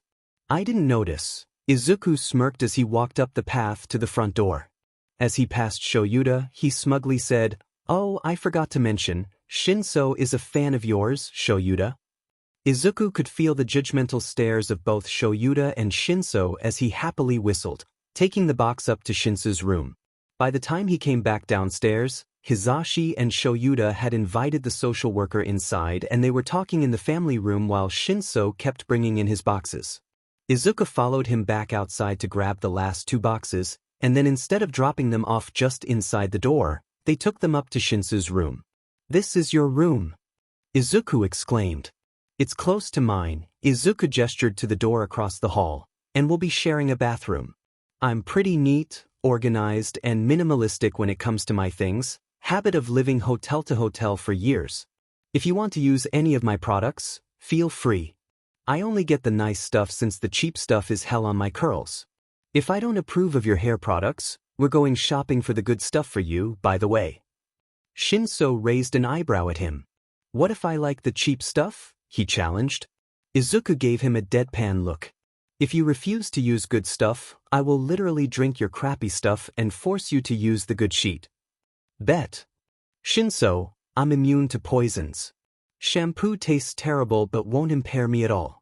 Are you sure you want to try to call my bluff? That seems hugely unfair, Shinso complained. Izuku shrugged. It has its perks, especially in my line of work. You've mentioned stuff like that a few times now. Aren't you my age? He asked. Izuku nodded as they dropped off their boxes and went back for more. I'm 15. Going to be 16 in July, though.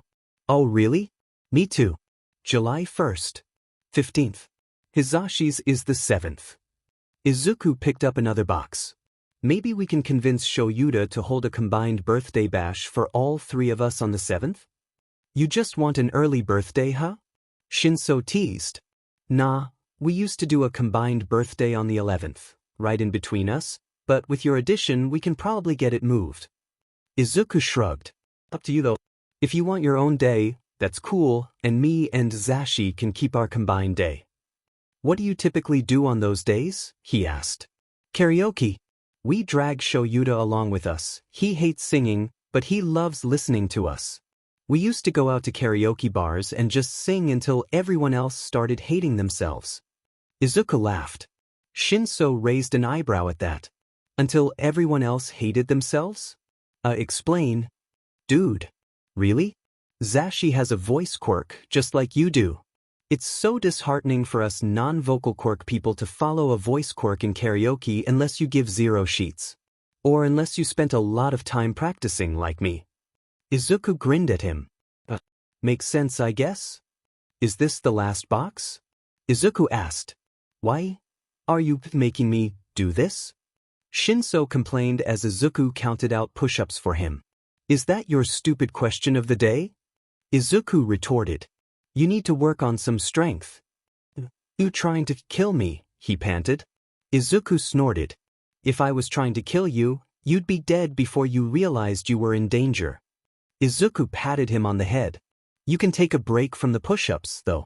Come on, let's take a few laps. Cardio is important, he grinned. Shinso collapsed with a groan. I can't, I'm dead. You killed me. Let me rest in peace. Izuku giggled and pulled Shinso to his feet. Nah, no quitter talk. We can take it slow, but you do need to work on your stamina, so let's go. Izuku paused. Unless you don't want to make it into Class 1A during your first year? If you want to wait for second year, we can take it a bit slower. The look of determination that sparked in Shinso's eyes was all the answer Izuku needed. Let's go. After the first lap, Izuku could see Shinso clearly struggling. Talking about something will help take your mind off the running, he suggested. Shinso just kept panting. When Izuku was sure he wasn't going to say anything, he asked, Who's the cute blonde in 1A? Izuku grinned. You're going to have to be a bit more specific, there are a few blondes. He's a guy, Shinso said. Yeah, all of 1A's blondes are guys and there's 4 of them. Are you talking about the sparkly one, the calm one, the happy one, or the angry one? I don't know, the one with the black streak in his hair. Kaminari Denki, he's the happy one. Izuku smirked at him. If you mention him being cute anywhere near Shouta, be prepared to endure an hour-long lecture about all the downfalls of a loud blonde, while he uses Hizashi as a reference. Izuku snorted. Will he really do that? Shinso managed to raise an eyebrow at Izuku before he nearly stumbled and resumed his focus on running. Oh yeah, Izuku easily answered. I remember when I first told them I was bi, Zashi was crying tears of joy that I still trusted them enough to tell them things like that, and Shouta used that exact emotional display to explain the trap that is the loud blonde. Hizashi was laughing all the way through Shuta's lecture. Ha! Shinso was quiet for a while, but then said, hypocrite. He married the loudest blonde of them all, sending Izuku into a mess of giggles, causing them to pause their laps. The weeks passed quickly, and in that time, Shinso had become Hitoshi, while Midoriya had become Izuku. Hitoshi felt that if he was going to be murdered, he should at least call his murderer by their given name, and Izuku had joked back that if he was going to kill his cousin, he should at least call him by name. Hey, Izuku? Hitoshi asked the day before the sports fest. Yeah. Is there any way you can get the parentals out of the house for an hour or so today? He asked. Possibly. Why?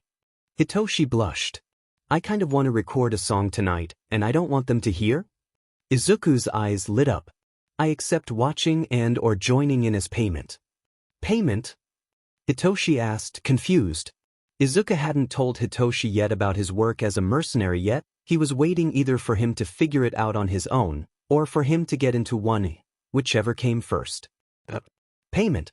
If I'm going to figure out a way to get them out of the house long enough for you to set up your equipment and then record whatever you're going to sing, you can bet I need to be paid. I suppose you can watch. And depending on your singing voice, maybe you can join. The song I'm looking at would be better with an additional singer, Hitoshi mused. I'm planning on ready as I'll ever be, since, you know, tomorrow's the festival. Izuku nodded. Give me 10 minutes. They're plotting something, aren't they? Hizashi asked Shouta as they pulled up to one of their favorite date night restaurants. Undoubtedly, he replied. But if I'm going to be stuck in an announcer's booth with you for an entire day, it is a good idea for you to remind me that I actually love you, so I don't commit homicide accidentally.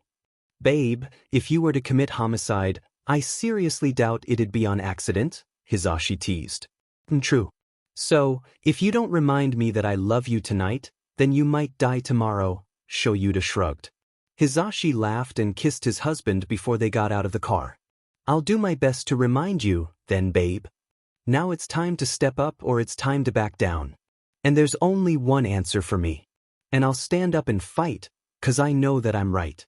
And I'm ready, I'm ready, I'm ready. Ready as I'll ever be. Izuku was absolutely blown away. He had thought Hitoshi sounded amazing in his videos, but listening to him in person was incredible. Clearly, his recording devices needed to be upgraded, because they didn't manage to capture all the raw emotion his voice held in person. If he were my type, I'd be hopelessly lost right about now, Izuku thought to himself. When he finished recording the singing, and Izuku had managed to sing some parts with him, Hitoshi started the editing process. There was a lot more than Izuku had thought there would be to putting out a song, but he thought the process was interesting. Are you going to be watching the sports fest tomorrow? Hitoshi asked out of nowhere. No. Well, maybe a little. Izuku scratched at his cheek. I'm going to be working security. I don't know if I'll be able to see the festival, but I'll be able to hear it. Hitoshi looked up from his computer and stared at Izuku. You be working security? Izuku nodded with a huge grin on his face. Well, all right then. Izuku had decided on pancakes for breakfast, chocolate chip. He had sliced up some strawberries and bananas for toppings and was just about to pour out the first batch when Hizashi danced in listening to a song on his phone. Good morning, my sweet little Zuku. Hizashi gave him a huge hug. Laughing, Izuku hugged him back. Okay, what happened? I know you're a morning person, but this is ridiculous. Hitoshi had been following Hizashi into the kitchen, so he was listening in when Hizashi grinned even brighter. Siren recorded a new song last night. He was practically jumping in joy. I swear, I think he might be a student at you. His song was ready as I'll ever be. And with the sports fest being today, it's as if he's been training for it and he's ready. Ooh, Izuku, what if Siren is a student at UA and I've met him? How awesome would that be? And he might have a new friend. That song sounds like there's another person singing along. Ooh, I'm so happy for Siren. Calm down, Zashi, you're about to get too loud. Izuku laughed at Hizashi's antics and grinned at Hitoshi as he blushed and took a seat at the table. Do you want eggs with your pancakes? He asked Hitoshi. He already knew how Hizashi and Shouta took their breakfasts, so he just started on theirs. Sure. Izuku nodded and added more eggs to the skillet. So, Hitoshi. Hizashi turned his attention to the purple head that was laying on the table, trying to get a few more minutes of sleep. Are you ready for the sports fest today? He's as ready as he'll ever be. Izuku winked at them. Hizashi's laugh made the joke worth it. Seriously, Hitoshi, how are you feeling about today? Hitoshi sighed in defeat. Well, I doubt I'll win it, but I'm hoping I get far enough to get noticed. I really want to transfer into the hero course. Well, you didn't hear this from me, but Hizashi lowered his voice to a whisper. If you make it to the third event, you have a pretty good shot. Now, that's not saying it's a sure thing, but your odds are a lot better. Hitoshi nodded. That's what I'm aiming for. I won't be allowed to cheer for you while commentating. I'm supposed to be unbiased, but know that you're the one I'm rooting for. Hizashi ruffled Hitoshi's hair. Good luck today, kiddo. Izuku put the plates down on each seat and poured out a mug of coffee. I'll be right back, he said as he wandered down the hallway to bribe Shouta to join the land of the living. Izuku was casually laying down on one of the outside monitors overlooking the entrance to the stadium, fully in stealth, and watching as people got their tickets checked. Today was probably going to be boring, he could already feel it. With as many heroes as were here, there was no way anyone was going to attack the venue. If anything, villains were going to be watching the event on their televisions at home, learning the strengths and weaknesses of the students for future battles. But whatever, that's just his personal opinion as a researcher mercenary, but what would he know? Izuku sat up when he noticed Endeavor pushing his way through the crowd. Izuku remembered when he used to look up to the fire hero, and looking at him now, he can't understand why he never saw how big of an a-hole he was. Wait. Please don't tell me he's like this at home too? Izuku thought. Oh gods, poor Todoroki. If this man is the same at home as he is in public? Pulling out his phone, Izuku sent a quick text to Shouta. Blades for days. Is Endeavor always an a-hole? Or is that just a hero persona? Catnifman, he is an a-hole of the first order, no matter where he is. Blades for days, fantastic. Thanks. Blades for days, just a hunch. I hope I'm wrong though. Izuku jumped down from his perch and decided he was going to follow Endeavor. Something in his gut was just not sitting right, and the last time he ignored that feeling he ended up working with villains to try to kill All Might. The first event was an obstacle course, and while Izuku was watching Endeavor, he made sure to keep an eye on Hitoshi. And maybe also Todoroki, since Endeavor's temperament kept getting more and more sour. Izuku had even heard Endeavor muttering along the lines of, use your fire, you ungrateful brat, use your effing fire, and if that wasn't a bright red flag, he didn't know what one was. So yeah, he was watching Todoroki. And ding, how Izuku never really noticed that boy before is completely wild. That, or he's really good at remaining unnoticed, which, hello, do I spy another red flag? Thinking back on every time he'd ever seen Todoroki, Izuku realized the boy purposely didn't stand out. He never used his fire, either, only his ice. He rarely smiled, rarely talked, kept to himself. All of that put together was leading Izuku to think maybe Endeavor deserved a dirt nap. Unfortunate that no one had a contract out for him. Todoroki managed to get first place in the obstacle race, and Izuku expected his father to be pleased, but no, Endeavor was livid that his masterpiece hadn't bothered with his fire. Endeavor then grumbled about there not being any time in between the first and second events for him to talk to his son. Izuku raised an eyebrow at that.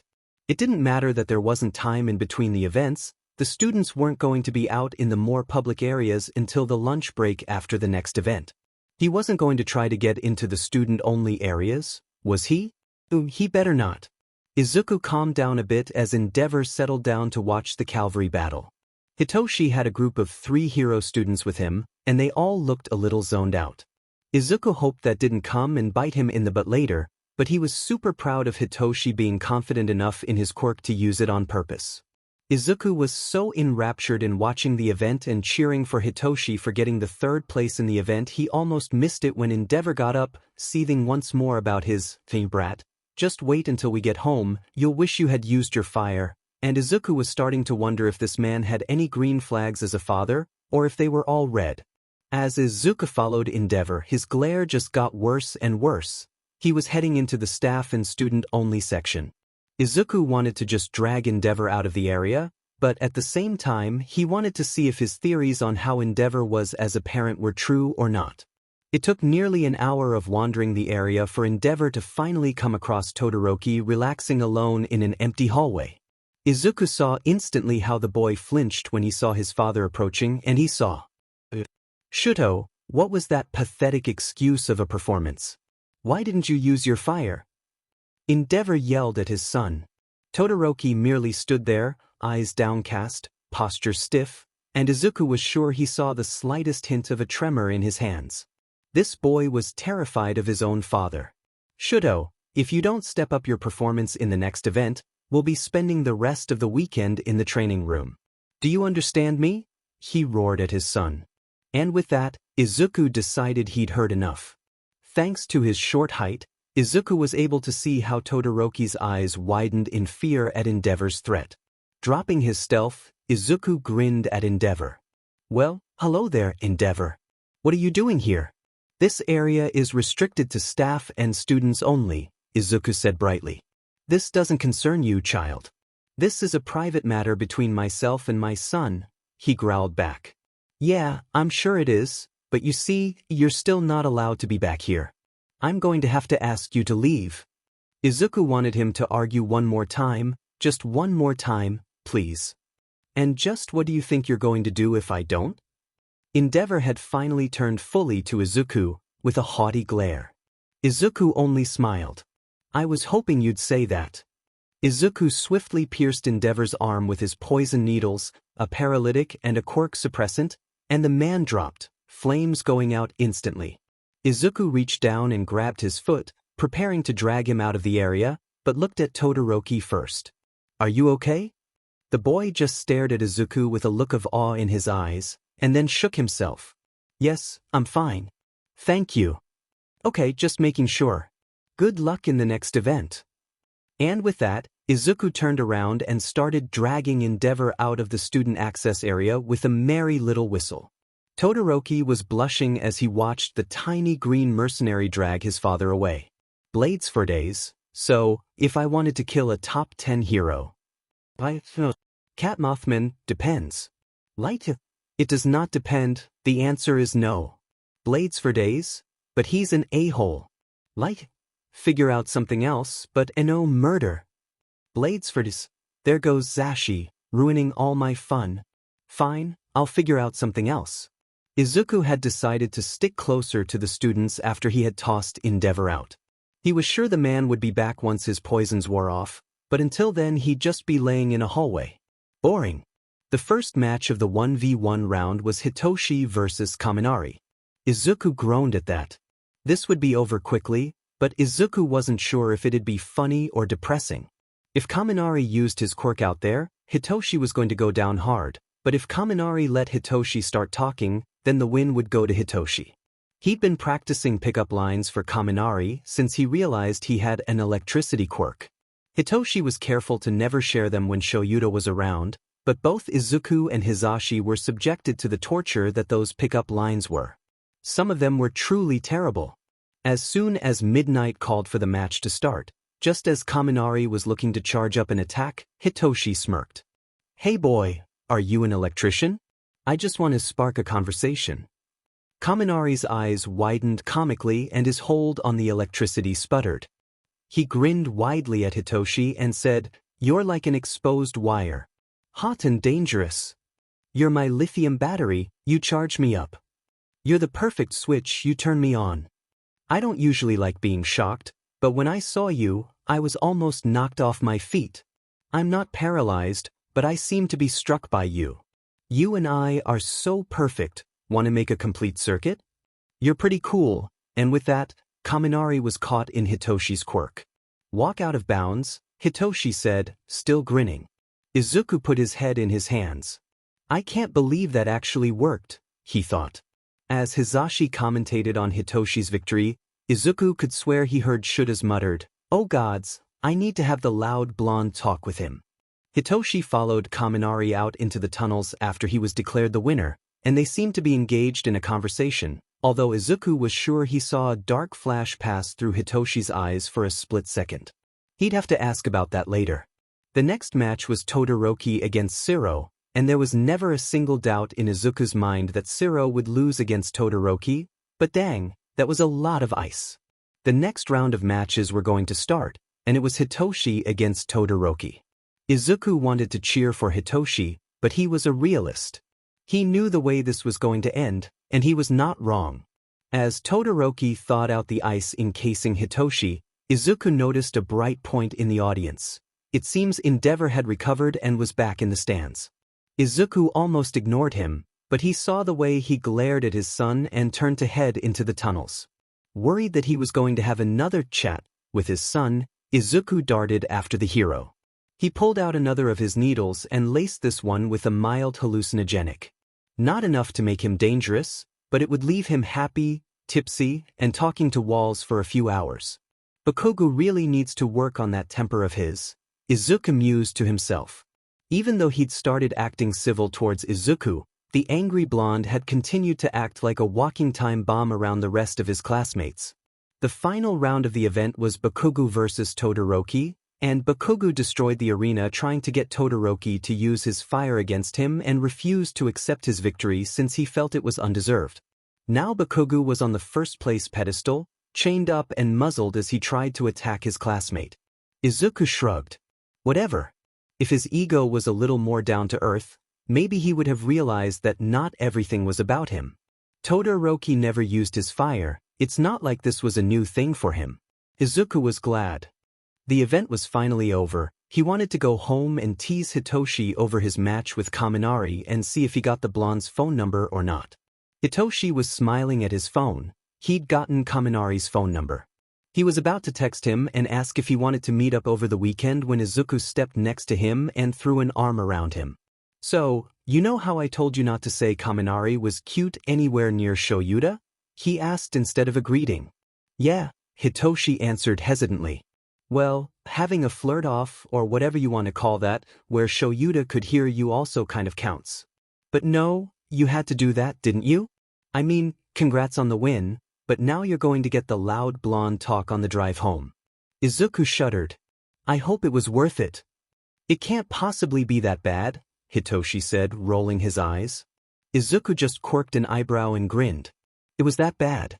Shouta had sat in the back seat with Hitoshi while they had Izuku driving, so Hizashi could laugh without risking a crash.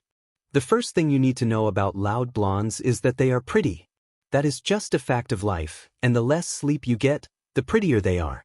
In retrospect, I should have known that you would be susceptible to the curse of the loud blonde. Shouta hung his head in defeat. I have failed you. Hitoshi stared back at him, wondering if this was really happening right now, as Hizashi and Izuku were giggling. The second thing you need to know is, they are loud. I know, it seems obvious, since they are designated as loud blondes, but however loud you think they are, you are wrong. They are louder. And it's not just in volume, no, most of it is their personality, their gestures, their energy levels. So just, don't. Stop. He pulled on Hizashi's arm as a demonstration. See? There is nothing subtle about him, from the hair to the glasses, to the jacket, everything is so loud. He's not loud at home, though, Hitoshi pointed out. No, that's where you're going to get trapped. Shouta had nearly a manic look in his eyes. The loud blonde is quiet at home, soft. It's a ruse to make you feel safe, to make you let your guard down. That's how they dig in and plant their claws into your heart. They make you fall deeper in love every time they're quiet, so they don't risk getting murdered when out in public with you, being loud. The third thing you need to know about them is this. They will invade your personal space and cling to you for no logical or discernible reason.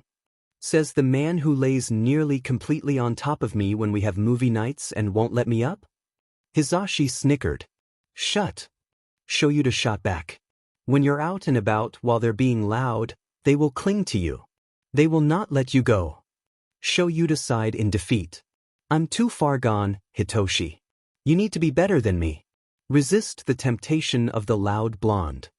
Hitoshi looked at Hizashi with a confused expression. Is Is he being serious right now? Hizashi snorted. Honestly? I'm not sure. He's been complaining about loud blondes ever since we started dating in high school, but yet he still married me. Shouta grumbled. I already said I'm too far gone, Hizashi. Stop rubbing it in. Everyone just laughed at him. Anyways, Shouta said, if Hitoshi doesn't manage to resist the allure of the loud blonde, who's giving Kaminari the shovel talk? Dibs. Izuku called out excitedly. You did great out there, Toshi. I don't know why you're so upset you didn't make it into the finals. Izuku poked Hitoshi's cheek. I mean, you've only been training for real for a few weeks. Todoroki's been training probably since he's been old enough to walk. Not a lot of people can really stand up to that kind of power unless they have a comparable power. Hitoshi sighed. I know, but still. The embarrassment of Shouta's loud blonde talk had finally died down, and Hitoshi was reminded of the fact that he had lost in the second match of the third event. You made it into the third event, and as a general ed student, that's great. You should feel proud of yourself, Toshi. Heh, I guess you're right, he said as he rubbed the back of his neck. Do you think I did well enough to make it into the hero course? I don't know, but I hope so. And if not, that just means we've got another year to work with. I will get you into the hero course. That is a promise. Izuku grinned. The two were in the front room, waiting for Hizashi to get dinner ready, when Izuku's phone pinged. He looked at it and couldn't help himself from snickering. What's up? Hitoshi asked. When he saw Izuku's phone, he snorted and pulled the phone closer for a better look. Is that Endeavor? Someone had sent surveillance videos of Endeavor arguing with a cardboard cutout of All Might, slurring his words, and wildly off balance. Who sent this, and can you send it to me? This is amazing. Izuku kept laughing. I got it from Nedzu, and I probably shouldn't send it to you, sorry, but you can feel free to watch it whenever you want. From the kitchen, the two boys heard sudden laughter get cut off. Oh, looks like Sho and Zashi likely just saw that video, Izuku commented. Okay, I can understand them getting the video, but why would Nedzu send it to you? Hitoshi asked. Oh, simple. It was my poison needle that caused him to act like that in the first place. Izuku's grin was just this side of terrifying. Hitoshi wanted to know more, but at the same time, he was afraid of the answer. Shouta was glaring at Hizashi with his quirk as Hitoshi and Izuku decided to enter the kitchen, and Hitoshi suddenly realized that Hizashi's entire voice was his quirk. It was always on, since he hadn't stopped laughing. He just couldn't make any sound with Shouta glaring at him. I swear to all that is holy, if you don't stop laughing right now, I'm going to strangle you. Zashi, I need to blink. Shouta growled at him. Hizashi put both of his hands over his mouth trying to hold back his laughter, and Shouta allowed himself to blink. Hizashi's laughter came back but was at a much more acceptable volume. Shouta glanced at Hitoshi. You're going to need to come to the school tomorrow with us, even though you won't have classes. Question. Izuku held up his hand. I'm not on security tomorrow, do I have to come? No. Good. Turning to Hitoshi, Izuku said, if you want, after whatever reason you have to come to the school is over, come back home, and we can get started on using Shouta's capture scarf. I know where he keeps his spares. You know how to? Hitoshi blinked. Who am I kidding, of course he taught you. Nope. Izuku sang. I watched and I stole a scarf and played with it while he was sleeping and I figured it out. You figured it out on your own? It's part of his quirk, Shouta muttered. The capture scarf is purely based on agility and dexterity, and Izuku has a natural affinity for those skills. So, consider it cheating on his part. Izuku giggled. Look, just because it took you 6 years to master it. Shouta shoved Izuku's head to the side. Shut up, problem child. The next day, Hitoshi came back from his trip to the school with a stunned expression and flopped face first onto the couch. You good? Izuku asked him, poking him. Hitoshi said into the couch cushions. Izuku grabbed a fistful of purple hair and pulled Hitoshi's head off the cushions. Now, repeat that so I can understand you. I made it into the hero course. Hitoshi repeated as asked, fully sitting back up in the process. That's why I had to go to the school. Nedzu told me I won't actually be joining until after finals, and my joining now rests on my ability to pass my finals with at least a B on every test, but if I can manage that, I'll be in the hero course for the next term. That's awesome. We can study together. I want to get a good grade on the finals too. Izuku hugged Hitoshi. Hitoshi was grinning widely as he hugged Izuku back. I can't believe I really made it. I need to record another song. You just did one though? You don't normally upload that quickly. Don't care. I need to record. What would be a good song?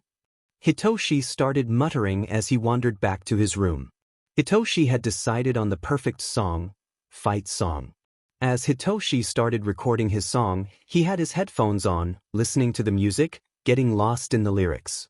Even while he sang, his mind fell to everything in his life that brought him to this point, all the homes he'd ever lived in that didn't believe in him, every time he was ignored. Every time he was silent, when all he wanted was to scream and be heard. It's why he chose the name Siren, honestly. While it was a subtle, or, well, not really subtle, nod to his quirk, he loved the way the mythological sirens were seen as creatures that people wanted to listen to, and not just as the monsters who lured sailors to their deaths. They were afraid of the sirens, true, but they were curious about their alluring voices. Odysseus even purposely left himself unprotected from the siren's call just so he could hear them. Hitoshi wanted to be heard.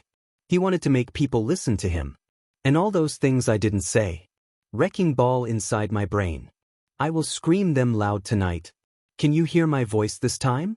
He was proud of his showing in the sports fest, but there was still a lot of fight left for him. Kaminari had mentioned briefly that he had been warned about Hitoshi's quirk, told not to speak to him or he'd be captured, but he had laughed it off. He had forgotten, but he didn't mind, the flirting was fun, so he didn't regret it. But he had still been warned about his opponent's quirk. Hitoshi was sure that if he'd had some other quirk no one would have said anything. If his quirk was just a pretty voice, no one would have tried to prevent Hitoshi from capturing his opponent in his villainous quirk. Maybe it was done with pure intentions. After all, Hitoshi knew that Kaminari's quirk was electricity and that Todoroki's was ice, but it still felt like it was personal. As if someone was showing a bias towards his quirk. He would fight harder than ever before when he got into the hero course to change the way people perceived him and his quirk. It was with these thoughts in his heart that he sang this song. This is my fight song. Take back my life song. Prove I'm alright song. My powers turned on. Starting right now I'll be strong. I'll play my fight song. And I don't really care if nobody else believes. 'Cause I've still got a lot of fight left in me. Hizashi was standing in the hallway, so stunned he could barely breathe. That voice, that was Siren, he was sure of it. The feeling, the emotion, the passion. That was Hitoshi? Izuku, Hizashi whispered, is Hitoshi Siren? Izuku linked his arm with Hizashi and leaned his head against him. Yeah. I warned him you'd be home around this time, but he said he had to record the song no matter what. Hizashi pressed a kiss onto the top of Izuku's head and whispered, "Thank you, baby," before turning around and walking out the door, pulling his phone out at the same time. He had to call Nedzu. 2 rings later, the phone was answered. Hizashi-kun, I wasn't expecting a call from you. Is everything okay? Yes, I just want to put in a request for an intern. The student isn't in the hero course yet, but I want him, Hizashi answered. Shinso Hitoshi. I want to put in an official request for him. Very interesting. Does this mean you finally realized he is the mysterious siren you've been wanting to meet for years? Nedzu chirped excitedly. How did you know? Hizashi exclaimed. I just found out like a minute ago. Nedzu laughed. Well, Hizashi-kun, you must keep in mind that I have slightly better hearing than you do. Of course, you recognized his voice. Izuku knew too and chose not to tell me. You both know how much I adore Siren and how long I've been trying to get him to come on my show. And now that I know he's just a kid, the only way I can get him in the station is as an official intern. Nedzu squeaked out a giggle. I'll get it all taken care of for you, Hizashi-kun. It'll still be his choice to accept or not, but your offer will be ready and presented to him on Monday. Will you be informing him prior to Monday about your intentions?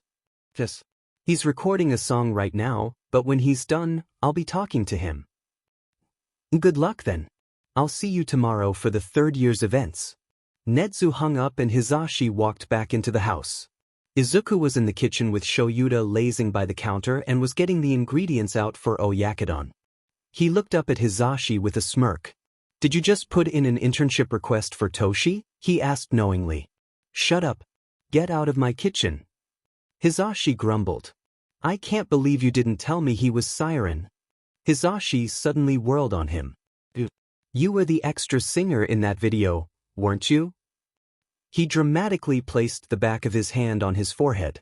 Betrayed. Betrayed by my own son. Izuku giggled and hopped up on the counter next to where Shouta was leaning. Nephew, he corrected. Hizashi waved a hand. Still my kid, no matter what. I'll give you that one, Izuku agreed. They fell into a familiar routine for making dinner, and when Hitoshi finished his recording and came out, he hesitantly sat down at the table, knowing full well that they had all heard him. Hizashi aimed his brightest smile at him. You sound so much better in person. I think we need to upgrade your equipment so everyone can hear how you really sound. Izuku nodded. I thought that too. Hitoshi stared at them both blankly. I have the best I can afford, though? Izuku and Hizashi both nodded. Yeah, the best you can afford. Zashi knows sound equipment better than probably anyone, and since he's your new papa, it's his job to spoil you. I don't. What? Shoo, don't worry about it, Toshi. I made sure you got a good family this time. These two are the absolute best. You will be spoiled and you will learn to accept it. Bet? Hitoshi smirked in challenge to Izuku. Hitoshi, my dear, sweet cousin. I have a bigger bank account than these two put together. Don't try to call my bluffs, you will lose. Okay, that's it. You dropped too many hints. How in the hell do you have a bigger bank account than two pro heroes? Hitoshi shrieked. Oh, that's easy. And now that you're going to be in 1A, I can tell you. Izuku grinned widely at him. I'm a mercenary. What? Don't encourage him, Hitoshi. Hizashi rolled his eyes. I keep trying to get him to quit, but he just won't. He's demon good at it, Zashi. Why should he quit? Shouta mused. Oh, I don't know, maybe because killing people is illegal? Hizashi replied. Shouta snorted. Come on, a little murder never hurt anyone. That's exactly what it does. No, my targets usually die too quickly to really feel anything. Izuku joined in with a wink to Shouta. The only ones I let suffer are the villains. Grounded. You're both grounded. Hizashi just turned back to making dinner. Why do I love you both? You're going to make me go gray before I turn 35. You kill people? Hitoshi asked hesitantly. Yeah, but only if I'm paid properly. And I don't kill for the fun of it, only if it's a job, Izuku shrugged. If it's a contracted kill, it won't even show up on my record anymore. Shouta spoke up at that. I never did ask, how did you manage that? Oh, I did a job for the HPSC. The president offered me 1 billion yen for a job, and I negotiated a clean record instead. Izuku paused and then scratched his cheek. Well, I say instead, but really I dropped her down to 500 million yen and the record wiped clean. All three were staring at him. What? I don't like the HPSC, so of course I'm going to overcharge them. Fair enough, Shouta shrugged. Is dinner almost done? Hitoshi, Hizashi said while Izuku was doing the dishes with Shouta. On Monday, internship requests will be handed out to students. Hitoshi nodded. Izuku had mentioned internships were coming up for the hero course. Yeah, but that's for the hero course, right? Yes and no. It's for whoever got a request and decides to take it. Hizashi started playing with Hitoshi's hair. I'm sending you an internship request. You don't have to accept it. I know your acceptance into the hero course now depends on how you do on your finals, so I'll understand if you chose not to accept the internship. Also, it won't be like the rest of the internships, since you don't have the same training as they do. Hizashi paused to let Hitoshi take that in and then continued, I will mostly have you with me in the agency and in the station. Maybe I'll be able to convince you to come on air with me? Do some talks about discrimination? Advertise your channel? Maybe even sing for us? Hitoshi blushed but nodded. Yeah, I'd like to do that. But, he hesitated, I don't want my hero name to be Siren. Shouta and Izuku had finished the dishes and entered the family room in time to hear him say that. Ah, but Siren is such a cool name. Izuku pouted. It is, and I love the name, but I want that to be for the YouTube channel. I have always wanted to be underground, so I don't want a public persona attached to my hero name. Makes sense, Shouta muttered. Izuku watched as both Hisashi and Shouta started thinking up names. Honestly, Shouta, you couldn't think of your own hero name, but you can think of one for him? I'm not 15 anymore, Zashi, he defended himself. Then why's the cat named Bisudi? Izuku asked innocently. Because the cat's a bastard. Hitoshi and Izuku giggled as the others kept thinking. Shouta glanced at Hitoshi and then said, Eggplant. Ouch. Hisashi had smacked him. Scrambler? This time he ducked before he got hit. Another few minutes passed before Shouta made another suggestion. Pocket watch? You know, because people use them to hypnotize people? I'm not using a pocket watch in my costume, Hitoshi shot down. Fine, call yourself Coffee Cup, I'm sure you'll have one with you, he grumbled. Izuku patted Shouta on the head. And with that, Shouda's naming privileges have been revoked. Again. Shouta shoved Izuku away with a huff. My suggestion, Izuku said while laughing at Shouta, is Piper. Like the story of the Pied Piper. Hitoshi shook his head. I thought of that one when I started my channel, he admitted. Do you know the full story of the Pied Piper? He led all the rats out of town? Izuku pet his head. Hitoshi nodded. That's the part most people know, yeah, but that's just the first part of it. The town of Hamelin was suffering from a rat infestation, and a piper dressed in multicolored clothes appeared, claiming to be able to solve the rat infestation. The mayor promised to pay him for the removal of the rats, I think it was 1,000 guilders?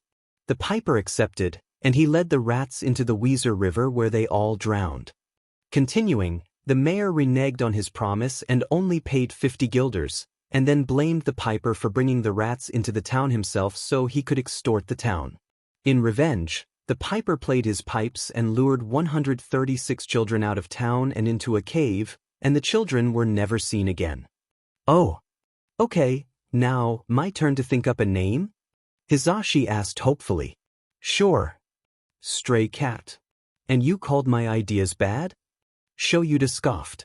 Remember, kids, Hisashi is the one who came up with the name Eraserhead. He also came up with Present Mic, Hitoshi smirked. I'm listening. Thank you. Hisashi grinned.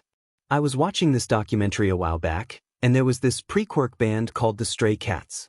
You like cats? You're practically a stray yourself that we took in, and they are tied to music, since they're a band. Excuse me while I confer with the council. Hitoshi grabbed Izuku by the arm and pulled him into a corner. I hate all of those names, he whispered, but I kind of want to spite Shouta and go with Stray Cat. Izuku giggled. I'll try to come up with something else, but you should totally do that. Both boys nodded and returned. I'll go with Stray Cat. Son of a beach. Lord Explosion Murder. Bakugo announced proudly. Before Midnight could say anything to him, Izuku started giggling. Murder? Please, come back with that name after you have a body count. Everyone in the classroom, except for Shouta in his sleeping bag who just snorted, looked at him with apprehension.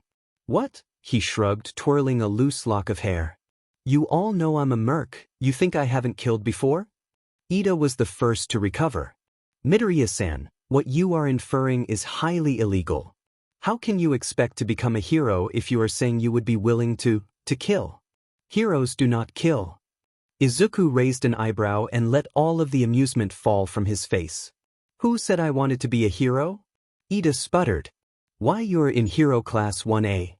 Yeah, and? I told you all on my first day, I'm a mercenary. I'm not a hero, I'm not here to be a hero, I don't want to be a hero. Ida, as well as most of the class, was confused by that, but sat down regardless. Midnight shook herself and then asked, "Who's next?" Todoroki got up and walked up to the front of the class. "I'm choosing to use Flash Freeze." "Ooh, I like that." Midnight cooed. As Todoroki sat back down, Izuku couldn't help but be a little concerned. Just a little, though, this time. Flash Freeze did perfectly describe his ice side, but he didn't mention his fire at all, and Izuku knew he could use fire. He remembered Endeavor getting upset about that in particular. Why didn't Todoroki use his fire? Was it because of his father? Honestly, he remembered when he hadn't wanted to use his poisons, so he could understand where he was coming from, but still.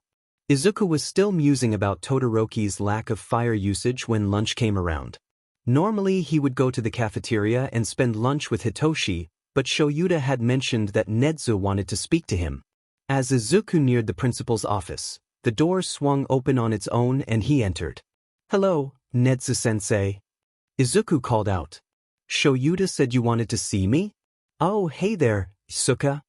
As he always did upon entering a new room, Izuku had looked around and noticed Detective Tsukauchi sitting at one of the couches in the office.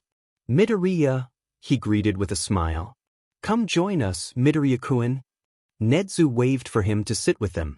Tsukauchi breathed a little sigh and then said, "I came here today to ask Nezu if we could borrow you for a few days, and he has informed me that since it doesn't impact his students, the choice on whether you accept or not is up to you." Izuku rubbed his hands together. "Ooh, a job from the police? Or from you in particular?" Tsukauchi hesitated. "Well, technically from the police. But I would appreciate it if you would accept. For Yutsuka, I'll take a job." "So, I'm listening. What are you asking?" Izuku leaned back and grinned. "Stain." Tsukauchi took a deep breath before he continued. During the first year's sports festival, Stain attacked and permanently injured Pro Hero Ingenium. We know he is currently in the city of Hosu, and by his current pattern, he will not be leaving until he has attacked at least 2 more heroes, and no one has been able yet to capture him. "So, let me see if I am understanding," Izuku clarified, pulling the tie out of his braid and pulling it into a bun. "You want me to go to Hosu and, what, capture Stain?" Izuku wrinkled his nose in distaste. "Yes. We are aware you would normally kill a target, but dash. No, it's not that. I mean, yes, I would normally kill a target like this, but the issue for me here is that I actually agree with his philosophy. Heroes on the whole, with a few certain exceptions, care only about their popularity and not as much about helping the citizens. They are biased against those of us with less socially acceptable quirks. They ignore those who need their help if they won't get good publicity out of it." Izuku rubbed at his arm. "I still remember how I was treated when I was a kid. Things like that leave their mark, you know?"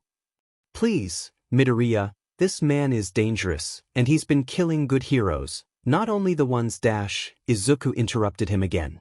"I didn't say I wouldn't do it, Suka. Just that I agree with his philosophy." Tsukauchi let out a sigh of relief. "But now, I know you are going to want payment, but I don't know what the department will be willing to pay." Izuku closed his eyes, thinking. They didn't want him to kill him, just capture him. That would be pretty easy, all things considered. And they had the foresight to send Tsukauchi. Izuku would be willing to do it for cheap, for him. Just pay the bill for the hotel he'd be staying at, and travel fees. That's all Izuku would need. Opening his eyes, Izuku took out a pen and his notebook, writing what he'd take as a price. He ripped out the paper and handed it to Tsukauchi. "I have a price in mind. Take this to whoever needs to sign off on it and get back to me. If they will accept that, I'll do it. That is, by the way, the lowest I'm going to go. If they aren't willing to pay that, I'm out." After school let out, Izuku was waiting at the gate for Hitoshi. The two were going to go to a cafe to work on some homework. Hitoshi needed help on an English essay, and Izuku needed help on his math, when Izuku noticed that Uraraka was jogging his way. "Hi, Mido," she greeted him. Izuku nodded back. "Hey, what's up?" She looked nervous about something and got his attention. The kids in 1A hadn't been outright afraid of him since his first week, so it wasn't him she was nervous about. "I don't really know how to say this," she admitted. "That's fine, start at the beginning," he suggested. "All right," Uraraka stuttered. So, during the sports fest, I'm not sure if you've heard or not, but Ida's brother was attacked by Stain. Yeah, I heard about that earlier today. I hear he'll live but won't be able to be a hero anymore. Finch? Ida's really upset about that. His brother is his whole world, and from what I've heard from him, his parents are sort of absent. So, his brother is more like his parent than just his brother. Uraraka winced. I'm not sure I was supposed to say that, oops. Izuku chuckled. I won't tell him you said anything. Thanks, she blushed. What has me worried though? Ida is going to be taking his internship in Hosu, the city where the man who almost killed his brother is. I think he's going to try something stupid, she finished in a whisper. Izuku sighed deeply. Of course he is, he muttered. Don't worry, Uraraka, I've already been approached about Stain. The job is currently just pending payment verification. I'll capture Stain. She shook her head. I don't care about him, she said, a determined look entering her eyes. I want you to protect Ida while he's in Hosu. Izuku scratched his cheek. You know he's going to be a hero, Uraraka. I can't just protect him from every danger that may occur. I get that your main worry is Stain, and I'm already going to be taking care of him. But can you make sure Ida doesn't go after him? Or rather, if he does, that he won't get hurt? What if Ida manages to find him before you do?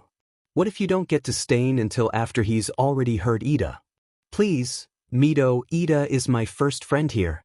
I don't want anything to happen to him. Fine. I'll go to Hosu and babysit Ida. But, he cut off Uraraka's cheering, I won't do it for free. She looked at him with a look of almost defeat. I don't have any money to pay with, she muttered. Looking at her downcast expression, Izuku rolled his eyes. He wasn't going to do it for free, but he could ask for something other than money. But what? I don't only accept money as payment, Uraraka, he reminded her. She perked back up. What would you accept? Izuku let his eyes wander, searching for inspiration, and noticed Todoroki leaning against the wall a few yards away, and his brain stuttered. That boy was just, honestly, how had Izuku not noticed him since day one?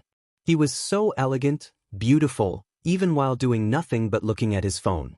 Izuku could see that he was totally relaxed right now, no sign of the tenseness he saw while in Endeavor's presence. I want his phone number, Izuku found himself saying. Who? Uraraka turned around to see where Izuku had been looking. Todoroki? Izuku only nodded. Okay. She then jogged over to Todoroki. They exchanged a few words. Todoroki looked up at Izuku when Uraraka gestured his way, and Izuku could swear he saw the boy smile at him before turning back to Uraraka and nodding. He got out a pen and Uraraka gave him a receipt from her pocket for him to write his number, and then she returned to Izuku. Here you go, Mito, she beamed. Izuku looked at the number, pulled out his own phone and entered it before sending a quick text. Blitzes. Hey there, Todoroki, it's Midoriya. Only fair, you get my number if I get yours. Shudo, hello. Uraraka only mentioned my number was payment for a job you were going to do for her? Blades for days. Yeah, protection detail. I couldn't figure out what I wanted for payment, but then I saw you. Izuku put his phone back in his pocket. Holy shit, I just sent him a winky face. Why did I send him a winky face? Ignoring his slight panic, Izuku looked up at Todoroki. He was blushing, but walking towards a car. It seems his ride had shown up. He glanced over towards Izuku before he got into the car, and when their eyes locked, Todoroki's blush darkened slightly and he smiled again. Izuku's grin stayed as he watched the car leave. Okay, yeah, payment accepted, he said, finally turning back to Uraraka. I'll make sure Ida gets to and from Hosu in one piece. When Izuku and Hitoshi arrived home, it was to show Yuta complaining to Hisashi about something. I'm going to kill him. I can't believe he's going to do something so stupid. I know, babe, but maybe his brother can talk some sense into him? Hisashi suggested hopefully. He's just barely awake. He's in no condition to give Ida a lecture. Yuta flopped face down into the couch. Ida Tenya? Izuku hummed, picking up Shuta's legs and sitting on the couch himself before dropping his legs back down. It looks almost as though someone should follow him around on his internship and make sure he doesn't do anything stupid. Shouta and Hisashi both looked at Izuku. I wonder where I'm going to be during internship week? Izuku made a show of thinking, finger on his chin and everything. Oh, that's right. I'm going to be in Hosu. He grinned at Shouta. Uraraka already hired me to make sure Ida doesn't get himself killed by Stain. Shouta sat back up. What did you charge her? You know she's in UA on scholarship, right? I did not know that, but I only charged her for someone's phone number. He blushed, making Hitoshi laugh. Shut up. Izuku threw a couch cushion at him. Oh gods, please, not a loud blonde. We've had this conversation before. Shouta grabbed Izuku by both cheeks and made him face him. I don't care how pretty the loud blonde is, they are nothing but trouble. Promise me, Izuku, you won't fall for a loud blonde. Izuku managed to speak through his smushed cheeks. Don't worry, he's not loud, nor is he blonde. Shouta released him. But it's my job to warn you of the loud blonde trap. He turned to Hisashi. They are so pretty, but that is how they trap you. Hisashi raised an eyebrow. But love you too, Sho. Izuku had gotten final approval that his hotel and travel expenses would be covered by the Hosu Police Department, so the day before the students all went off to their internships, Izuku was packing a bag for the trip. Are you going to be all right all on your own? Hisashi asked, causing Izuku to stop, look over at him, and raise an eyebrow. Right, never mind. I'm just going to miss you while you're gone, he whined. Izuku let out an exasperated sigh. It's just a week, Zashi. And you'll know where I am this time. Hisashi pulled Izuku into a tight hug. You're my baby, Aizu, and I don't want to let you go. It about killed me last time, not knowing where you were, how you were doing, if you were going to be okay, he whispered. And now you're packing a bag, I'm getting flashbacks of the last time you left. Izuku held on just as tightly. How about this? I'll text you every day, so you'll know I'm okay. With a picture, so I know you're not hurt, Hisashi insisted. Laughing, Izuku agreed. With a picture. Can I finish packing now? If I say no, can I just keep you home and safe for the rest of forever? Zashi, Izuku said patiently, I'm going to be just fine. I promise. Fine. Hisashi finally let him go. You're such a big baby, Zashi, Izuku teased. You don't get this upset when the hero students go on their internships. That's because those kids aren't my kid. And Hitoshi will be with me the whole time. Zashi, I am literally going to follow Ida around while in stealth for the week, and if he comes across Stain, I'll paralyze him. Ida is likely to be contained at Manuel's agency for the majority of the night, so I'll search for Stain myself during that time. And if I find him and catch him before the week is out, then I'll come home early. I know you're going to be okay, but I still worry. You're my kid. It's my job. Izuku was waiting at the train station for Ida to arrive. The heroes in Hosu City knew he was going to be there, and he had spoken to Manuel personally the night before and told him that he'd be tailing Ida, so he was presented with their schedule. Izuku knew that Manuel would be showing Ida desk work that, while not exciting, was still an important part of a hero's duties, as well as some training in the mornings. During those times, Izuku would be sleeping. He's long since trained himself to function on minimal sleep, but he really doesn't like it. He can't keep up the same hours that Shouta can. After all, caffeine doesn't affect him. Stupid immunity. He watched as Ida got off the train and greeted his mentor for the week. Izuku could see that Ida was a bit more subdued from his normal behavior, but for anyone who didn't know him, he wouldn't be raising any red flags. But for Izuku? Those flags were freaking crimson. That first day was primarily for him to see how Ida would act away from the school, see if he would try to sneak away from his mentor, see if he tried to place any landmarks to return to later. So far, Izuku wasn't impressed with Ida's ability to case a city. He and Manuel had done a fair bit of walking from the station to the agency, and Ida didn't seem to take in any of his surroundings. This boy would get so lost if he were to try to sneak out. 2 nights later, Izuku was proven correct. Ida had snuck out of the agency, and it was clear he was lost. He had been wandering around, in his hero outfit, for the past 2 hours. He had realized that there was a tracker in his phone the first time he snuck out, when Manuel had called him and asked why he had left the agency at night. His reply was he wanted to get a snack from the convenience store. So now he's out without his phone, lost, with no way to get back. Izuku almost wants to tap him on the shoulder and direct him back to the agency, but he doesn't want to reveal himself. I'll give him 1 more hour. If he's still lost as sheet, I'll drag him back. With that thought still fresh in his mind, of course he saw a flash of red. Just as luck would have it, so did Ida. Firing up his engines, he took off towards the flash of red, leaving Izuku behind, cursing vehemently. Fortunately, the alleyway that Ida had run into wasn't very far, so even though he was lagging behind, he got there before Stain had a chance to touch the boy. Izuku quickly shadow-stepped behind the killer and sliced his arm with one of his daggers coated in paralytics. Stain instantly dropped, to the confusion of both Ida and Stain. Dropping his stealth, Izuku glared at Ida. Look, I get it, you're all set about your brother. But for the love of all things holy, don't just go running off when I'm trying to follow you. Sheet, I almost didn't get here in time, then I would have had to give out a refund. Izuku walked right up to Ida and pulled him down by his helmet. I have never had to issue a refund, and if you had been the catalyst of my first ever refund, you would have regretted it, he hissed, releasing his helmet and turning toward Stain. Midori dash, Ida started to say when Izuku spun around and grabbed his helmet again. You do not speak civilian names in the field, he hissed at Ida. You know dim and well what my merc name is, and you will use it, or Stain will be the least of your worries. Am I understood? Weiss, a shadow step. Ida stammered and dropped to the ground, his knees unable to support him in the wake of Izuku's angry aura. You, Stain called from behind him, still not able to move. What did you do to me?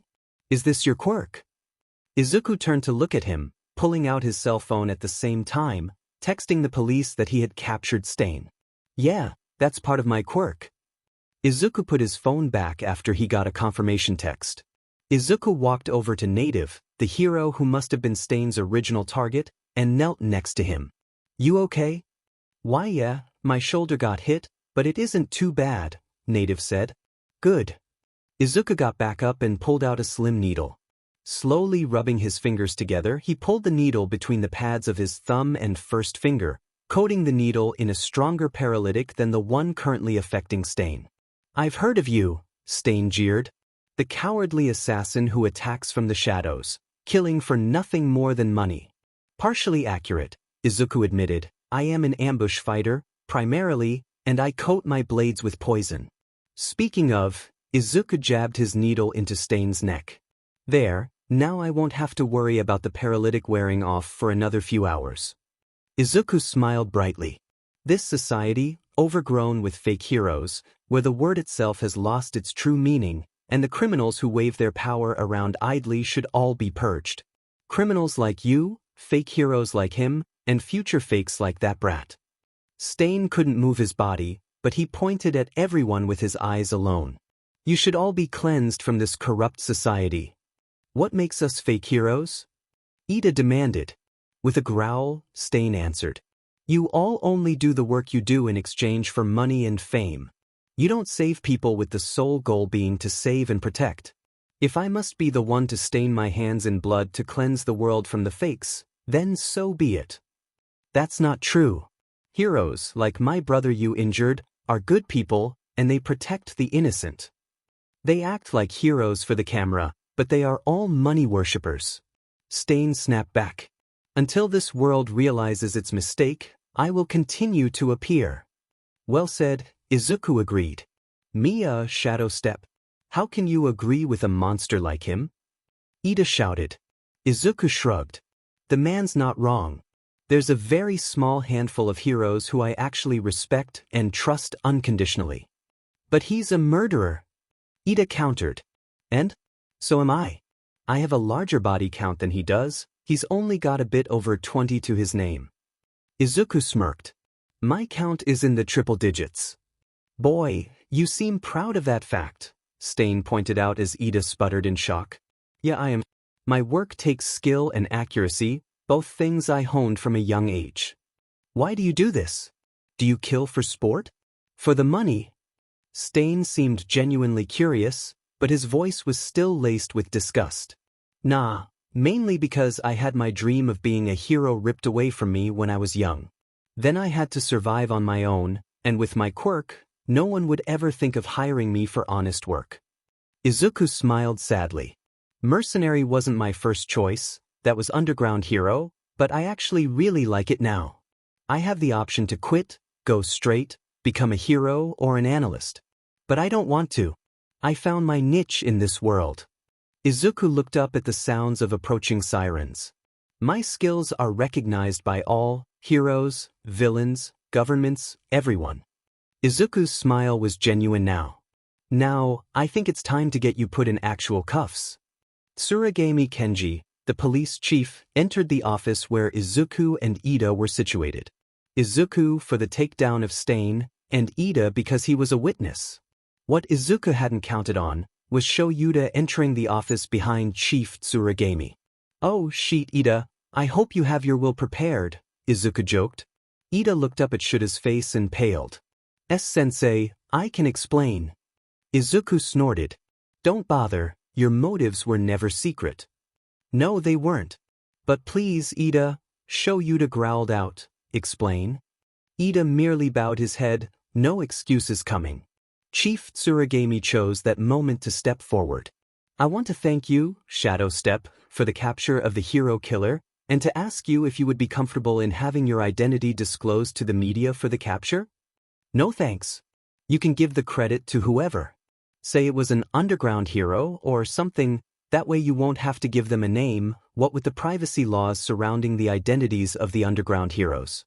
Or you can give the credit to Native, since he was the only actual hero in the vicinity," Izuku added on with a shrug.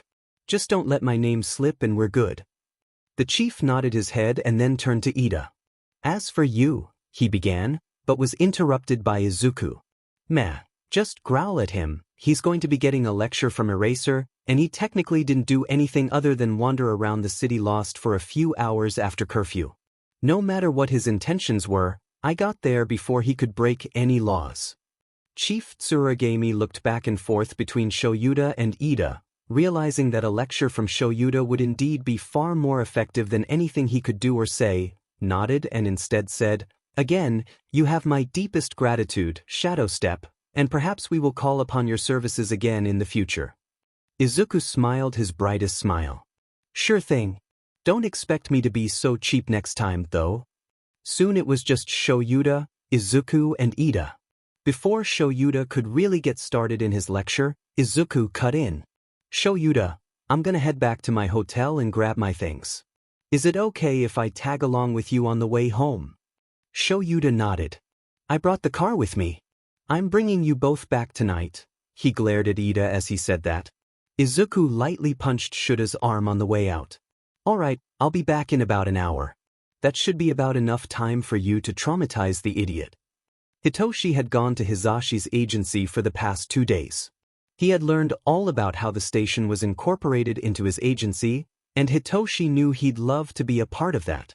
He didn't want to be limelight, but maybe he could work here as Siren sometime in the future? People saw Present Mic on the streets, saw how he cared, saw how he dealt with the day-to-day issues that a civilian would encounter, and how he had an extremely low casualty rate for any fight he was involved with, and they trusted him. The general population trusted Present Mic. They trusted him to have their best interests in mind, to not go overboard, to listen to them if they just needed someone to talk to. So, they tuned into his radio show, and he was every bit the same person on the radio that he was in person, but now he could spend more time talking about whatever struck him at any time, whether that be a real issue he'd encountered that day, or a new movie that came out, or a band that just debuted, or even hero news. And people listened to him. They listened to what he had to say, and they would talk to him about it when they saw him on the streets. The circle of trust and popularity continued to intertwine, and so when he had gotten his own agency, he added an extra layer, his non-emergency hotline. Since so many people listened into his station, he decided to add the hotline so people who needed help could reach out. The hotline was a call center, and depending on the level of severity, either a sidekick would be sent out, or the calls would be routed to the police. Very rarely would Present Mic himself be sent out to respond to the calls, but that was also stated along with the hotline's number. Hitoshi was in love with the radio station and the hotline. He had thought back on all the times he could have benefited from just having someone to talk to, but as much as he loved music, Hitoshi had never been into the radio. He had spent a few hours the past few days listening to recordings of past shows, and he couldn't help but blush when he heard Hisashi promoting his channel. Today, Hitoshi was going to be going on air with Hisashi. And Hitoshi was terrified. They had already decided that he was going to sing a few songs, talk about quirk discrimination, and just be chaotic the rest of the time.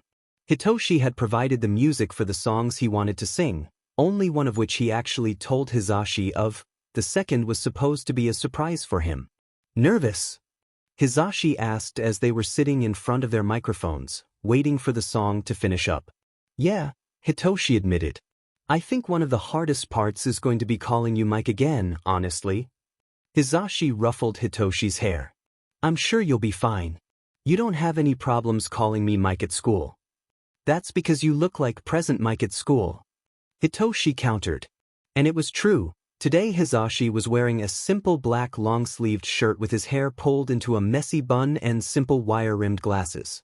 The only thing about him that looked like Present Mic was his mustache. Hisashi snorted. Don't worry, once we're on air and I get into character, you'll be fine. I promise. Raising a doubtful eyebrow, Hitoshi shrugged. If you say so. But don't be surprised if I slip and call you Zashi. We're live in 3, 2. Hello there, listeners. Hitoshi's eyes widened in mild shock. Hisashi was right. In the span of just a few seconds, he went from regular, average, Yamada Hisashi to over-the-top, excited Present Mic, and Hitoshi was just in awe. It's another fabulous Wednesday evening, and I have a special surprise for you. Hisashi winked at Hitoshi. So, as most of you probably know, for the past 8 years, I've been mildly obsessed with this singer on YouTube, Siren. I've shared all of their videos, and I've been asking them to come on air in every single comment.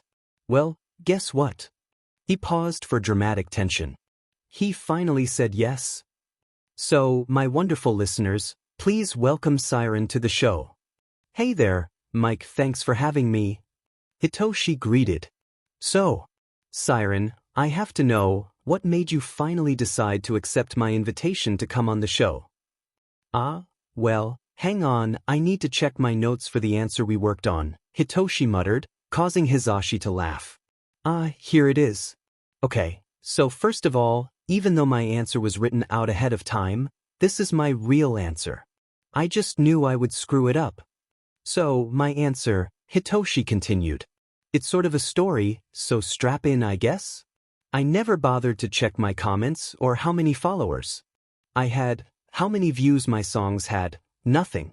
I wasn't much a fan of the radio, either. I wanted to listen to specific songs without any commercials or commentary, so up until a few days ago I'd never even listened to a single one of your shows. I never knew you wanted me to come on the air with you. So, the thing that made you say yes was? Hisashi prompted. Meeting you in person. I didn't know you wanted me on your show, and once you asked me in person, well, who in their right mind says no to a direct invitation like that from Present Mic? Well, I am super glad you agreed. Hisashi beamed at him. Are you up for a few personal questions? I mean, sure. That's kind of the whole point of coming here today, right? So, my first question for you is this. What made you first decide to start singing? Hitoshi paused, not sure if he really had the courage to say this out loud, but Hisashi put his hand on his and gave him an encouraging smile. Well, I'm not going to state what my quirk is on air, but I will admit that it's a voice-based quirk. He faltered, clearly starting to let the nerves take him. It's okay, Siren, you can take your time, Hisashi said softly. Alright. Well, for a lot of kids who have a voice-based quirk, they're encouraged to not speak. There is a lot of mistreatment to those of us who can activate our quirks so easily, especially when it's nearly impossible to tell if the quirk is active or not. I got lucky. My social worker was an advocate in quirk equality, so most of my foster homes were afraid to muzzle me. Most? Hisashi commented carefully. Yeah, most.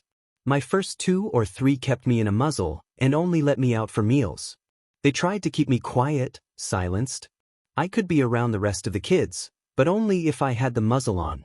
I was to be seen and not heard. He paused again to breathe for a moment. Sorry. No need to apologize to me, listener. I went through that very same thing. See?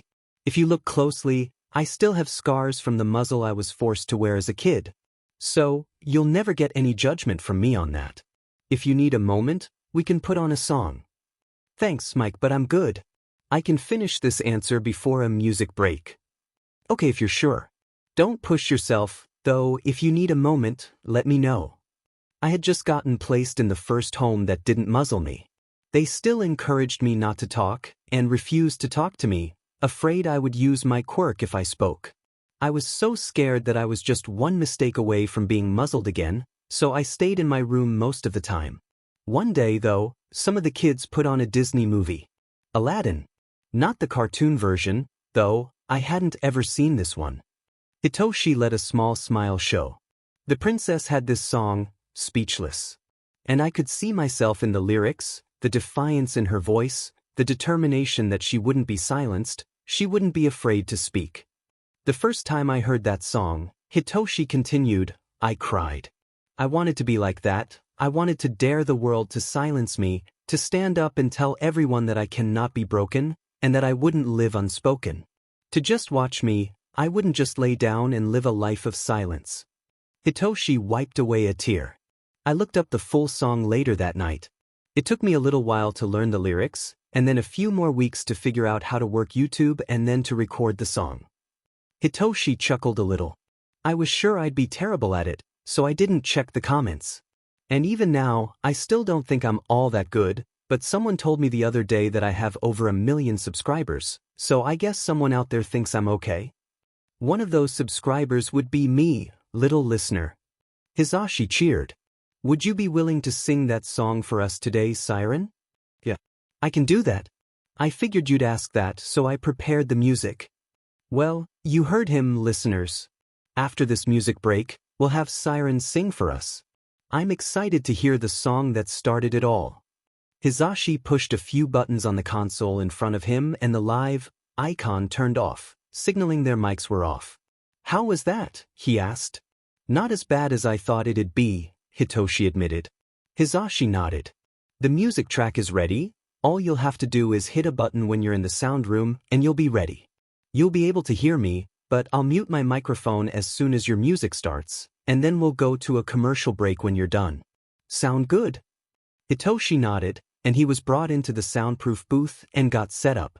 Speechless. As the first few notes of the song started, Hisashi was struck by just how powerful this song was, and just how much it meant to Hitoshi. He started the song quietly, almost timidly, but then started to gain that strength and determination in his voice, until his voice was strong with defiance. While Hisashi had always liked the song, mainly for how it affected Izuku when he was young, he never really looked at the song from this point of view. As he listened to Hitoshi sing, along with the story of why he chose that song in the first place, what made him sing, it started to trigger every memory Hisashi had carefully buried deep in his subconscious. He remembered how his parents would complain about how he destroyed their hearing before they abandoned him to the system. He could feel the muzzle that had been forced upon him biting into his cheeks, the blood dripping down his face, how he was afraid of his own voice for years. He remembered how he had tried to tell people that he couldn't hear, that his own hearing had been lost, how no one listened to him, how he had to teach himself how to use JSL.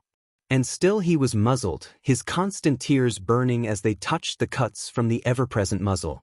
He remembered how, even once he made it into the hero course, it wasn't until he met Shouta that he really started to become comfortable with his voice. Shouta, the one person who loved to hear his voice, the one who would encourage him to talk, the one who learned JSL so he could still communicate with Hisashi when his fears took over and his voice failed him. Shouta, the man who loved him regardless of how loud Hisashi got.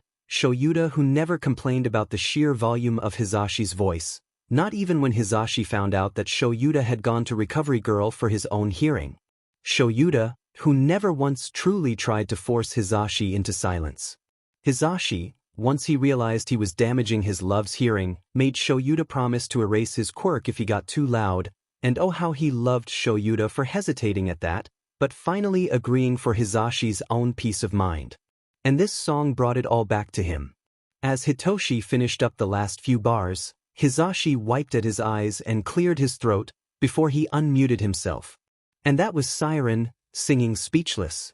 Woo, that just brought up a whole boatload of feels, so we're going to take a quick commercial break. When we get back, we'll have more time with Siren. Well, we're just about done for tonight, Hisashi said, but… Siren, I think I remember you saying you had another song you wanted to play for us tonight. Yup. This one is just for you, mate. I haven't recorded it yet, but once I met you, this song just popped out at me. Hisashi was a little nervous at the mischievous glint in Hitoshi's eyes, but decided what the heck, why not? Do you want to go back to the sound room for this? He asked. Nah, I want to watch your reaction to this, and if I mess up and start giggling, well, I'll just be recording it later on anyways. Hisashi started up the music and instantly recognized it as Rock Show.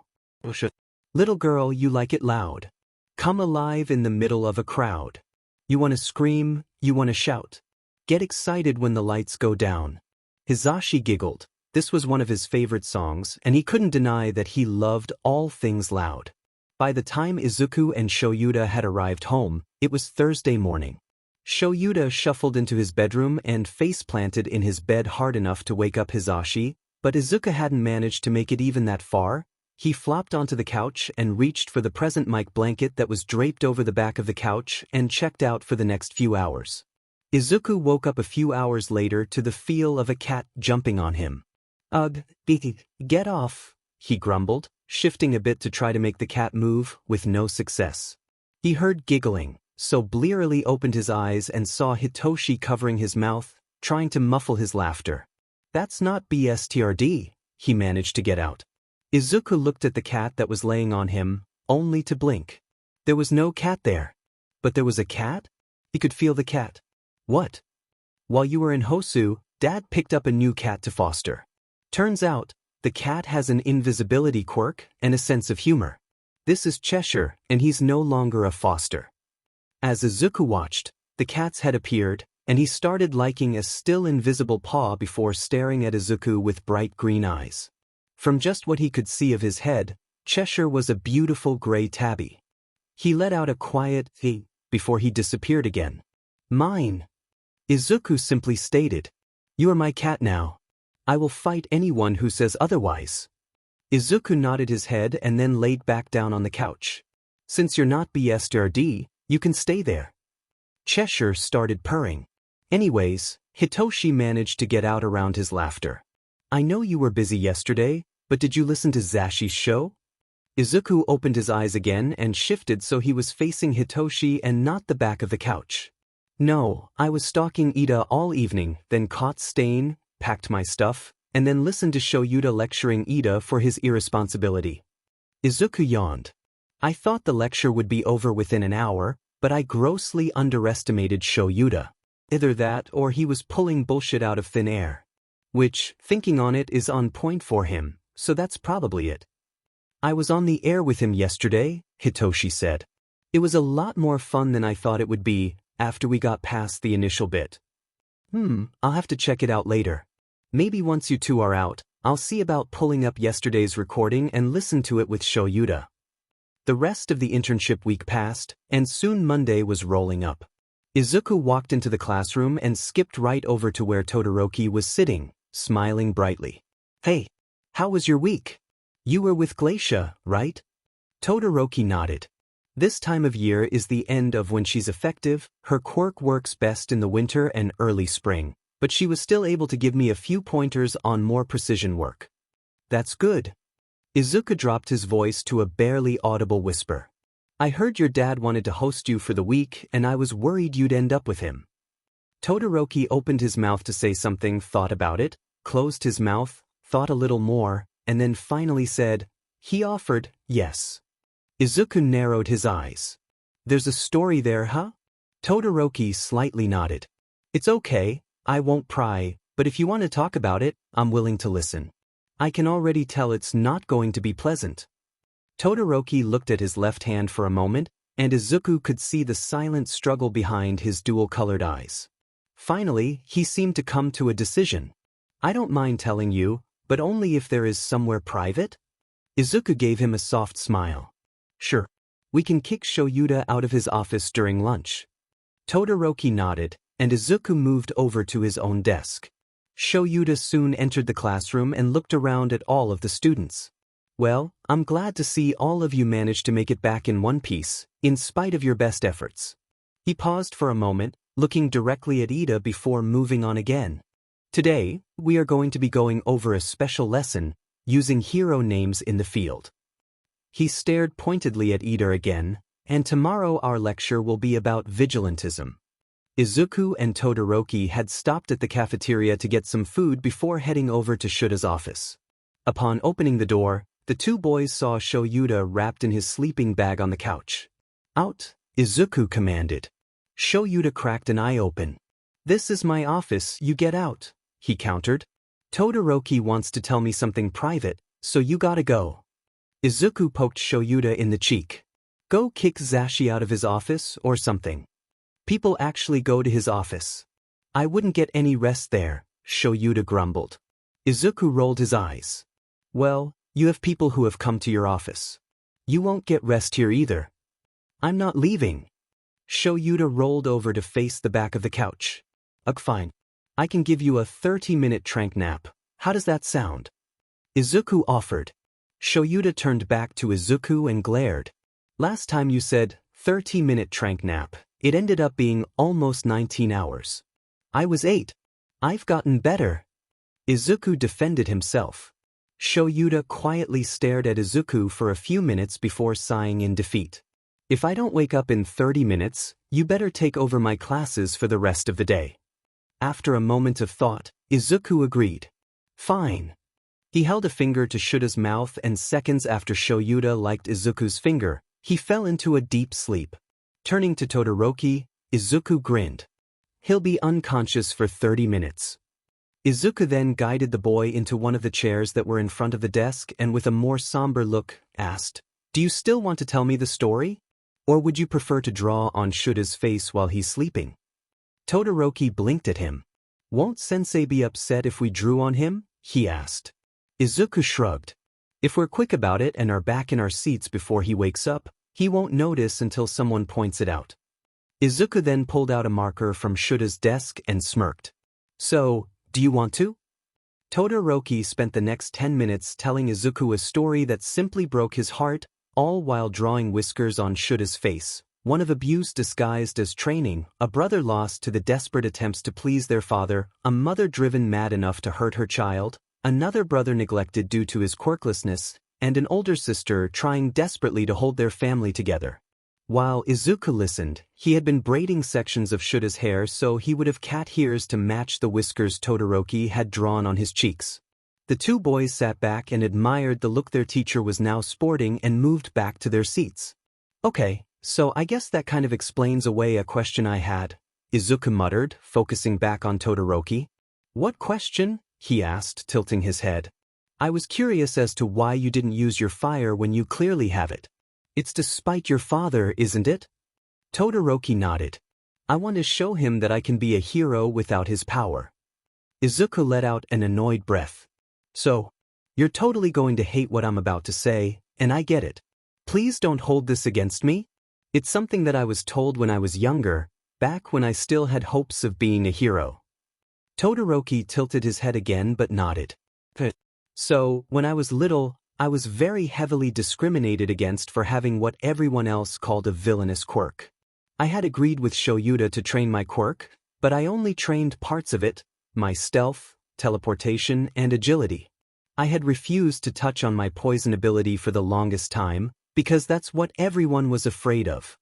Izuku took on a mocking tone. Oh look, the villain kid, look out, he'll poison you, he'll kill you. Izuku massaged his temples for a moment. That must have been annoying, Todoroki offered. Izuku laughed harshly. Oh, it was worse than annoying. I was accused of murder when I was only 6 because of that. The person who died had been poisoned and was my teacher at the time.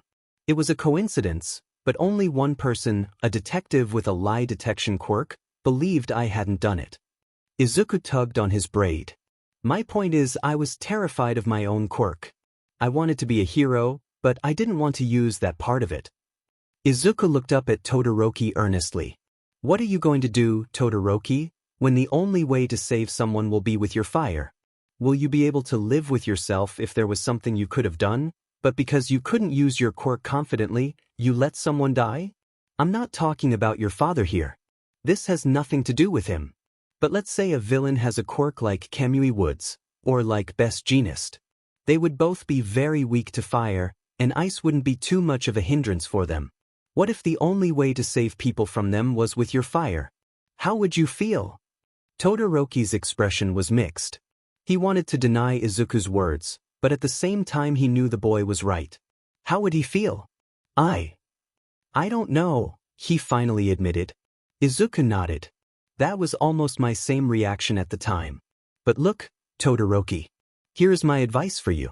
Learn how to use it, and how to use it properly. You don't ever have to use it in the field, you can stick to your ice, there's no shame in that. But on the off chance that your fire is truly needed, you'll be able to react properly. Izuku took Todoroki's hand in his. You said you don't want to use his quirk. But can I let you in on a secret? Todoroki nodded. It's not his quirk. My quirk isn't my dad's, your quirk isn't your dad's. Shouda's quirk isn't his dad's either. Everyone's quirk is theirs and only theirs. No one else can control your quirk other than you. You're proving that every day you refuse to use your fire. He looked at his left hand, held tightly in Izuku's own hand. I want to be a hero, he said quietly.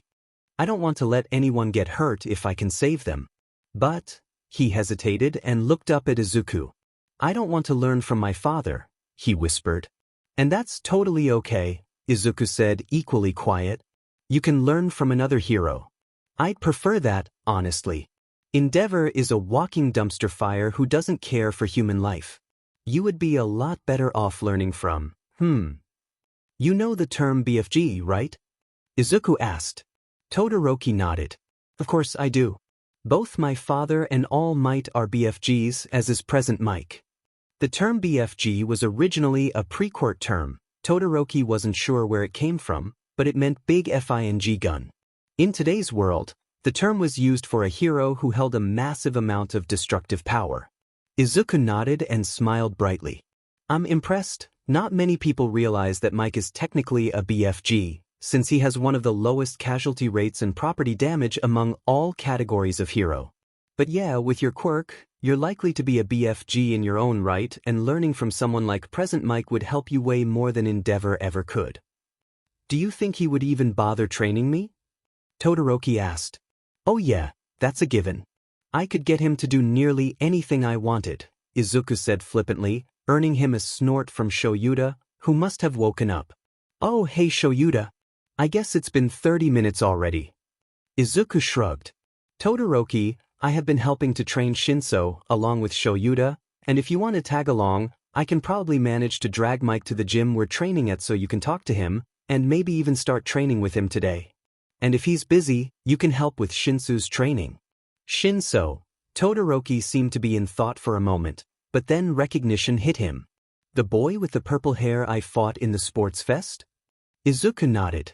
I've been training him since my first week here, but there really wasn't much he could do against a quirk as powerful as yours when he couldn't trigger his quirk on you. Maybe if I'd been training him a bit longer, Izuku mused. Do you think he's holding a grudge? I won't want to upset him, Todoroki hedged. Izuku shook his head. Nah. Toshi knew he wasn't going to win the festival, but he did his best and his best was recognized. He's going to be transferred to 1A after this term. Oh. Well, if you truly don't think he'd mind, I'll gladly join you, Todoroki smiled softly at Izuku. Hitoshi was watching Izuku with a smirk. He had brought Todoroki to their training session, so his distraction was entirely his own fault. From how often he was stealing glances at Todoroki talking to Hisashi, Hitoshi was pretty sure he'd be able to land a hit to Izuku this time. With an evil grin, Hitoshi decided to try to press his luck. Want to make a bet, Aizu? Izuku's attention snapped back to Hitoshi. Depends. Lay your terms and I'll consider it. If I can land a single hit on you, you have to come on my channel and sing a certain song that I'll pick out for you. Hitoshi's grin was something he had learned from Shouta, and Izuku narrowed his eyes at him. And what song would you have me sing? Freckles. Brushed against those freckles that I hated so. Life goes on and I heave a little sigh for you. It's heavy, the love that I would share for you, but it dissolves like it was just a sugar cube. Now the little pain sitting in my heart has shrunken a bit, but it really does hurt me now. Those silly horoscopes. Guess I can't trust them after all. If we could get further away, I wonder what it would be like? I'd be so happy. Inside my heart. All the memories I have are beautiful in my mind, but they don't feed the hunger deep inside my soul. And tonight I thought, I'd be just sitting in my sorrow. And now I must wonder why. What did it really mean to you? I just can't see it anymore. I just can't see it anymore. Oh, chapter text. Izuku was watching the 1A kids do their practical finals. Most of the students were doing pretty well, but then there was Kirishima and Sato against Cementos, and Ishido and Kaminari against Nedzu. Izuku felt bad for those 4 kids, more so for Kaminari and Ishido. They were up against Nedzu after all, but all 4 of them were soundly defeated. The current match was another one that Izuku was interested in, Bakugo and Shiro against All Might. Izuku knew that originally, Shouta had been planning to have those 2 go up against Midnight, but she'd had a really bad night and was still dealing with the paperwork, so they had switched them to All Might. The objective of the match hadn't changed. After all, Bakugo still needed to learn how to work with others, and Shiro needed to learn how to stand up to Bakugo. As the match started, it became quickly obvious that Bakugo and Shiro weren't really working together. Shiro had tried talking to Bakugo, but the other ignored him and started stalking towards the center of the battleground. Izuku played with the tip of his braid as he thought how this fight should have gone, with Shiro setting up traps to distract All Might into thinking they were going in a different direction, and then the 2 running for the exit, with Bakugo holding the rear for when All Might realized that they were making a run for it, he could hold him back while his partner made a clean getaway. Clearly, that was not going to happen here. Well, not at first, anyways. Bakugo decided to just go for it, and he attacked All Might with everything he had. Shiro, knowing where his strengths lied, decided to take off. He quietly managed to escape the blast radius of Bakugo and All Might's attacks and used Bakugo as a distraction to make it through the gate. That could have gone over better, Izuku muttered. Indeed, Nedzu chirped from next to him. They didn't manage to divine the purpose of their exam after all, but Shiro did manage to pass the gate. Barely, came Izuku's smirking reply. Barely, Nedzu nodded in agreement.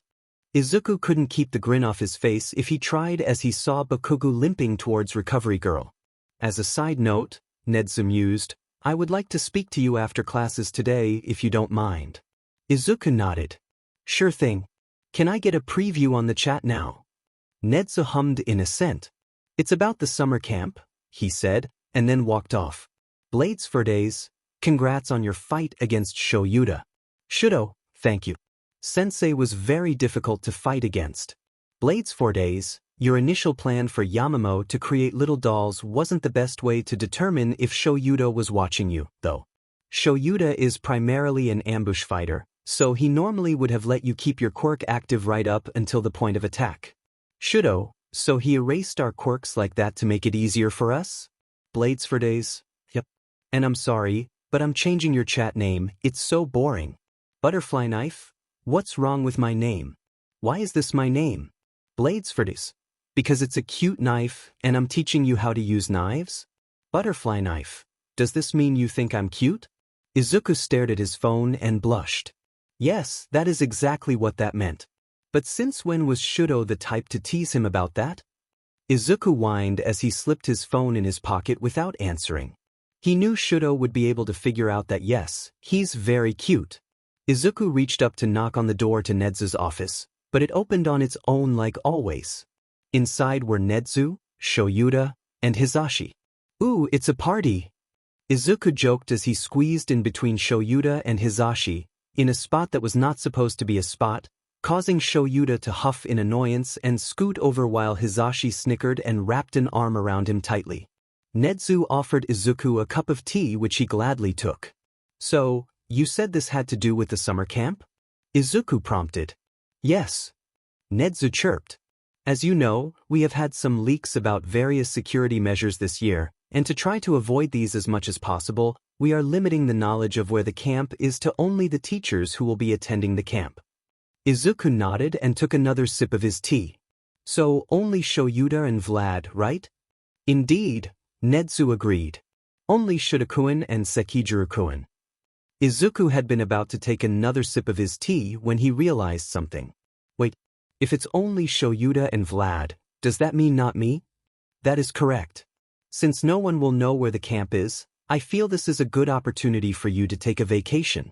You have mentioned before that you have not had the chance to take a vacation since Hisashi-kun took you to England when you were 9, Nedzu said with a grin. Huh. Izuku blinked at him for a few moments. I thought I was going to be going along with the class. If that is something you wish to do instead, I will of course allow it, Nedzu offered. I just thought you would appreciate the chance to do something fun on your own. Izuku thought for a few more moments before his face split into a huge grin. Zashi, I'm kidnapping Hitoshi. We're going on vacation together. Toshi, I'm gonna kidnap you in a few days, so you should start packing for a week-long trip, Izuku stated, jumping on Hitoshi's back out of nowhere. Hitoshi stumbled slightly but managed to catch himself. Do I get a say in this? Since when do people get a say when they get kidnapped? Izuku laughed. Nice catch by the way. Hitoshi grumbled a bit but accepted the praise. Back when he first met Izuku, he never would have been able to keep from collapsing under the unexpected weight of his cousin. Where are you taking me on this kidnapping adventure? Haven't decided yet, Izuku admitted. The hero kids are all going to a camp, and I've been told I get the week off. I haven't had a vacation in 6 years, and I'm not sure what to do with the time off. So, if you have any ideas, I'm open to suggestions. I have never been on a vacation before in my life, Hitoshi pointed out. None of my old fosters ever went while I was with them. Izuku dropped off Hitoshi's back. Maybe Sho and Zashi will have ideas? Last time, Zashi took me to England for an English-language immersion getaway, but I don't feel like leaving the country, and you don't have a passport. Dragging Hitoshi by the arm, Izuku found Shouta and Hisashi in the kitchen making dinner. I need help, Izuku exclaimed as they plopped into stools at the counter. So, I'm gonna kidnap Toshi for my vacation, right? He paused to get nods from both of the adults. Neither of us have any idea where to go. Ooh, I've always wanted to go bungee jumping, Zashi exclaimed. Or ziplining. Izuku hedged at that. I was thinking something a little more relaxing. Nothing more relaxing than a cat cafe, Shouta offered. Couches and bean bags to nap on, dozens of cats to keep you warm. It's perfect. Well, you're not wrong. I don't need a vacation to visit a cat cafe, there's one literally 2 streets down, Izuku pointed out. Shouta shrugged. Then I'm out of ideas. Izuku huffed out an annoyed breath. Do either of you know what relaxing even means? I thought the cat cafe sounded nice, Hitoshi offered. Izuku rolled his eyes. Let's go, then, we can come up with a real idea while being smothered in cats. Izuku was idly petting a large ragdoll cat while watching his cousin attempt to breathe through the 9 cats currently using him as a bed. Hitoshi wasn't going to be any help at all in coming up with an idea for their vacation. Who else could he ask? I bet Dabi would have an idea, he muttered and pulled out his phone. Hey there, Bella, how's my favorite beach? Dabi answered after a few rings. Izuku rolled his eyes. Dabi's been alternating between calling him Kermit or Belladonna since they met. Kermit, because Izuku used to lick poisonous frogs to get their toxins registered in his quirk, and Belladonna because it's a poisonous plant and Dabi got the added bonus of calling him a pretty little beach at the same time. Things are good, Bacon Bits. Need some advice and got an offer for you at the same time. Shoot, he replied. Okay, well, my current job is giving me a bit of vacation time, and I have no idea what to do with it. Like, I want to do something relaxing, but I'm drawing a blank. What do people do when they want to relax? Izuku slumped in his seat and scratched the back of the cat's ears. I'm taking a friend with me, and if your idea doesn't SCK but you can tag along too. Dabi laughed at him. Not that I don't appreciate the invite, I do, but I'm in the middle of a job. Fair enough.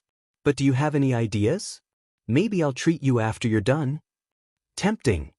Dabi paused for a few seconds, thinking. You know, I do really like going to an onsen. Nothing more relaxing than the hot water on your muscles. Yes. So, being burned alive wasn't enough for you, you also want to boil yourself? Izuku laughed. Bella, it's nice. Dabi laughed along with him. But seriously, I'll send you the links to a few I want to try out, you can pick one. Well, it's a better idea than anything else I've gotten. Thanks. We're going to an onsen, why do I need hiking gear? Hitoshi complained as Izuku dragged him through the camping goods store. Because, Izuku explained, one of the ones we're going to is in a forest, and hiking might be fun? I don't know, but the website says it's pretty up the mountain, and I want to go. And if I'm going, you are, oh my god, that is amazing. No, that thing should not exist. Hitoshi was staring at the thing Izuku had found in abject terror. Please, Izuku, if you have any love for me, you will not. Izuku's smile was terrifying as he pushed aside various color options until he found the one he wanted. I'm gonna get it. No, please, for the love of all things holy, do not buy that. Hitoshi and Izuku came home, both with very different expressions. Hitoshi looked as though he had glanced into hell and found a horde of rabid clowns, all extroverted and trying to engage him with small talk about their dogs while the walls slowly closed in, trapping him inside. Izuku, however, looked as though Christmas had come early. Shouta wasn't sure if he should be worried or not. Hey Sho! Izuku cheered, walking over to him. So, since you are adopting a kid, I have decided I need to up my game to remain the favorite child. Shouda's eyebrow raised as Hizashi snorted and said, We don't have favorite kids in this house, Zuzu. Hitoshi shuddered. After this you will, he warned.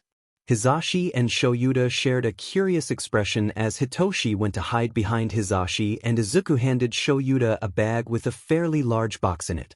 Shouta opened the bag and pulled out the box, instantly devolving into terrifying cackles. Hizashi stared at it in open terror. Told you so, Hitoshi whispered. Those poor students, Hizashi lamented. They're going to have so many nightmares. Inside the box was a bright yellow sleeping bag. With arms and legs. Shouta could feel the gazes of the 18 students staring at him in horror as he told them to get off the bus at their rest stop. It was taking every single ounce of his self-control not to cackle at them and to stick with just his manically sadistic grin. Shouta loved his new sleeping bag. Hey, Eraser. Long time no see. Shouta nodded a greeting to Pixie Bob and turned back to the students. These are the pro heroes who will be working with us during the camp, the Wild Pussycats. Nice to meet you, the class chimed in together. We own this whole stretch of land here, Mandalay said with a grin. You all will be staying at the foot of that mountain. She pointed to a campsite that was just barely visible in the distance. So far, Mina exclaimed. Then why did we stop here? Kaminari asked, utterly confused. While Shouta could see that Todoroki had figured it out, it was Uraraka who said something. Why don't we get back to the bus, huh? Fast. With those words, the rest of the class seemed to realize that Shouda's face had split into his crazy grin. Yeah, Kirishima called out. Let's do that. Pixie Bob giggled and knelt to the ground with her hands on the dirt. It's 9:30 a.m. right now. If you're fast, maybe you'll get there around noon. No way, guys. Let's get back. Get back to the bus. Hurry. The entirety of 1A started running back towards the bus screaming, and Shouta just barely managed to hold back a laugh. Kiddies who don't make it by 12:30 won't get any lunch. Pixie Bob called out, her hands starting to glow blue. Sorry, Hellspawn. Shouta finally lost the battle and laughed as his students toppled over the cliff. Training camp has already begun. The heroes kept watch for a few minutes to make sure none of the kids had gotten injured in the drop. In that time, the bus driver had gotten the bus started again and took off for the camp, leaving Shouta to ride with the Pussycats. A few minutes into the drive, Mandalay glanced over to Shouta. Hey, Eraser, I have a question for you. Shouta tilted his head. What is it? Underground heroes know some shady people, right? When Shouta nodded, she continued. Have you met any mercenaries? He raised an eyebrow at that. Yeah, I have. Are you trying to hire one? No, nothing like that, she huffed out a laugh. It's my nephew, Kota. He's only 6, but he's decided that he's going to be a mercenary when he grows up. Shouta snorted. What? He just won't let go of it, Mandalay huffed, throwing him a playful glare. A mercenary, for crying out loud. Where did he even get an idea like that? Probably overheard some old war stories from Tiger, Shouta chuckled, remembering his penchant for embellishing battlefield tales. Remember that time he fought off a horde of killer robots with nothing but a spork and his wit? Mandalay rolled her eyes, a smile twitching at her lips. He never fought any robots, Eraser. It was a stray toaster with a bad circuit board. Sounds just as terrifying, Shouta teased, then sighed. Seriously though, don't worry about Kota. Kids fixate on things like this all the time. It's like when Pixie Bob wanted to be a professional pillow fighter because she once knocked out her brother with a well-placed teddy bear. Mandalay snorted. She did not. It was a tactical retreat. Amused, Shouta just shook his head. I'll talk to him. Do you know why he wants to be a merc? She shook her head. He just came home from school one day and declared that's what he was going to do. I asked his teacher, and she said she had no idea where it came from either. Shouta hummed thoughtfully and they let the subject drop. He closed his eyes and enjoyed the warmth of his sleeping bag for the rest of the drive. They'd been at the camp for 2 days and Shouta hadn't managed to find the time to talk to the kid. The only times he'd been around the camp was for a few minutes at breakfast, maybe another brief appearance at lunch, and then he went to bed right after dinner. Shouta really did want to talk to him. Mercenary work wasn't something the average 6-year-old kid would come up with, and he wanted to know where he'd gotten this idea. So, when he saw the kid watching some of the kids training before lunch, Shouta took the opportunity and walked over to where the kid was sitting. Hey there, mind if I join you for a chat? He asked. Sure, I guess, Kota replied. I've been meaning to talk to you since I got here. Your aunt said you want to be a mercenary? Shouta began, his voice gruff but gentle. Kota looked up at him with a steely look in his eyes and nodded. Why do you want to be a merc? Kota's small fists clenched. For a moment, Shouta didn't think he was going to answer, but then he took a shaky breath. My parents. They were killed by a villain, he said, his voice barely a whisper. I was in the park one day, feeling all alone when I met this guy. He was maybe about their age. Kota gestured at the students, and he understood. He said he lost his parents to a villain too, when he was about my age. Shouta listened patiently as Kota continued, wondering if it was a coincidence that the boy seemed to be describing Izuku, or if he had met his kid in the park. We talked for a while about how it felt to lose parents, and I told him how everyone always just tells me how proud of them I should be for dying in the way they did, and how I was always angry, and how I didn't care about how they died, I just wanted them back. Kota sniffled and wiped his eyes where tears were starting to gather.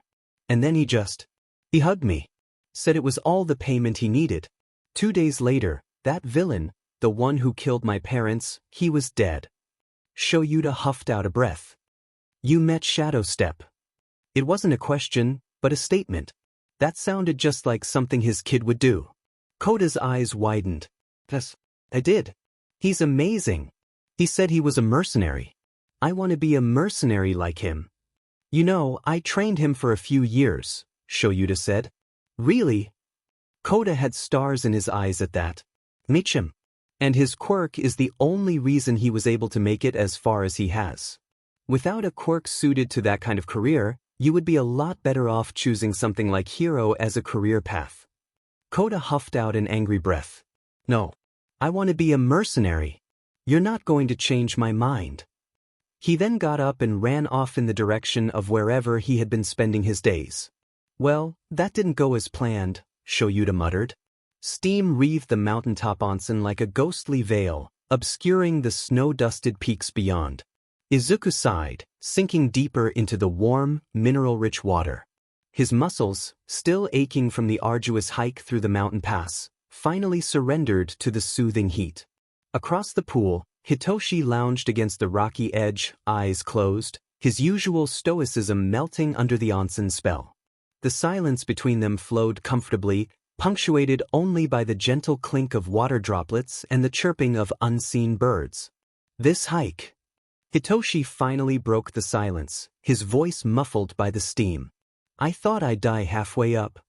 Izuku's lips twitched in a ghost of a smile. Yeah, well, the scenery was worth dying for. Hitoshi snorted. Yeah, these mountains are impressive. And seeing them without having to dodge traffic like usual. Kind of peaceful. A moment of quiet passed, then Hitoshi spoke again, his voice softer. It is peaceful. I bet you don't get enough of that. Izuku considered this, the image of how his life has been the past 5 years, a constant whirlwind of chaos and adrenaline. No, not really. Maybe that's why this hike felt so good. Away from the noise, the missions. The two of them stayed in the water for a little while longer before Hitoshi casually mentioned being hungry. Once they got out of the water and dressed again, Izuku's phone started buzzing. He pulled it out of his pocket and glared at it, seeing Nedzu's name. Connecting the call, Izuku greeted him. Aren't you the one who told me to go on vacation? Nedzu sighed in annoyance. Indeed I did. It seems the villains have branched out from killing All Might to recruitment. The training camp was attacked, and a student was abducted. Izuku's eyes narrowed, and he looked over to Hitoshi. Pack your things, we're leaving. We can grab a snack on the way. Hitoshi nodded and jumped to start packing. Is everyone okay? From Shouta-kuin's report, there were only a few injuries, mostly minor. There are 10 students in the hospital after inhaling a gas of some sort, one had a mild concussion, and one student suffered a minor burn. The rest were just minor scrapes and bruises. Nedzu paused a moment and then added, Bokugu Katsuki was abducted. Izuku took a deep breath and let it out slowly. Alright, do you have a location for me? To go? I'm getting him back. Not yet, no, but the police are fairly certain they have a lead in Kamino, Nedzu answered. Alright, what can you tell me about the villains that attacked? What should I look out for? According to the report, there was someone with a lizard-type quirk, a woman wielding some large type of magnet, a young man who used blue fire, a girl with blue fire. Izuku interrupted. Is there a description of him aside from the blue fire? Shouta-kun encountered a clone of him. He said he had massive scarring all over his face and arms, most likely burns, and he had a lot of medical staples in his face. Nedzu supplied. That god's forsaken, son of a beach, I'm going to drop him in a vat of acid and then peel his skin off. Izuku hissed. I knew Dabi had loose morals, but this was a FING training camp for kids. Nedzu was silent on the other side of the line, so Izuku clarified. I've done a few jobs with Dabi before. He's early 20s, blue fire quirk, black hair, blue eyes, covered in burn scars with medical staples keeping his skin from falling off. He's also sort of my friend.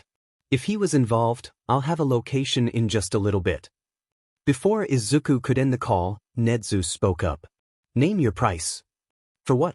Protecting the kids is already part of the contract. I want the one who planned this taken care of, Nedzu said with a growl. Izuku hummed. An assassination, I take it? Yes, he replied tersely. Name your price. Izuku tapped his chin as he thought. Well, the guy who paid me to join the attack at the USJ seemed to be the boss. I wouldn't be surprised if Sensei is the one who planned this. Izuku hummed again. This a-hole attacked Shouda's camp, so he gave up his right to life. But I really can't just go around doing jobs for free, no matter what. So, since my vacation is being cut short, just cover the cost of the onsen I'm not going to be able to fully enjoy, and we'll call it good, yeah. That is definitely doable, Nedzu agreed. Please send me your itinerary and I'll have it paid before you return to UA. Sounds good. I've got a phone call to make and then I'll get to work.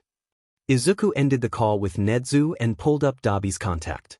After 2 rings, the call connected.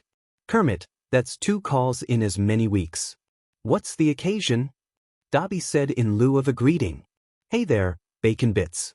Kidnapped any kids lately? He asked with a grin in his voice. Dabi paused for a few seconds before asking, how the hell did you know that?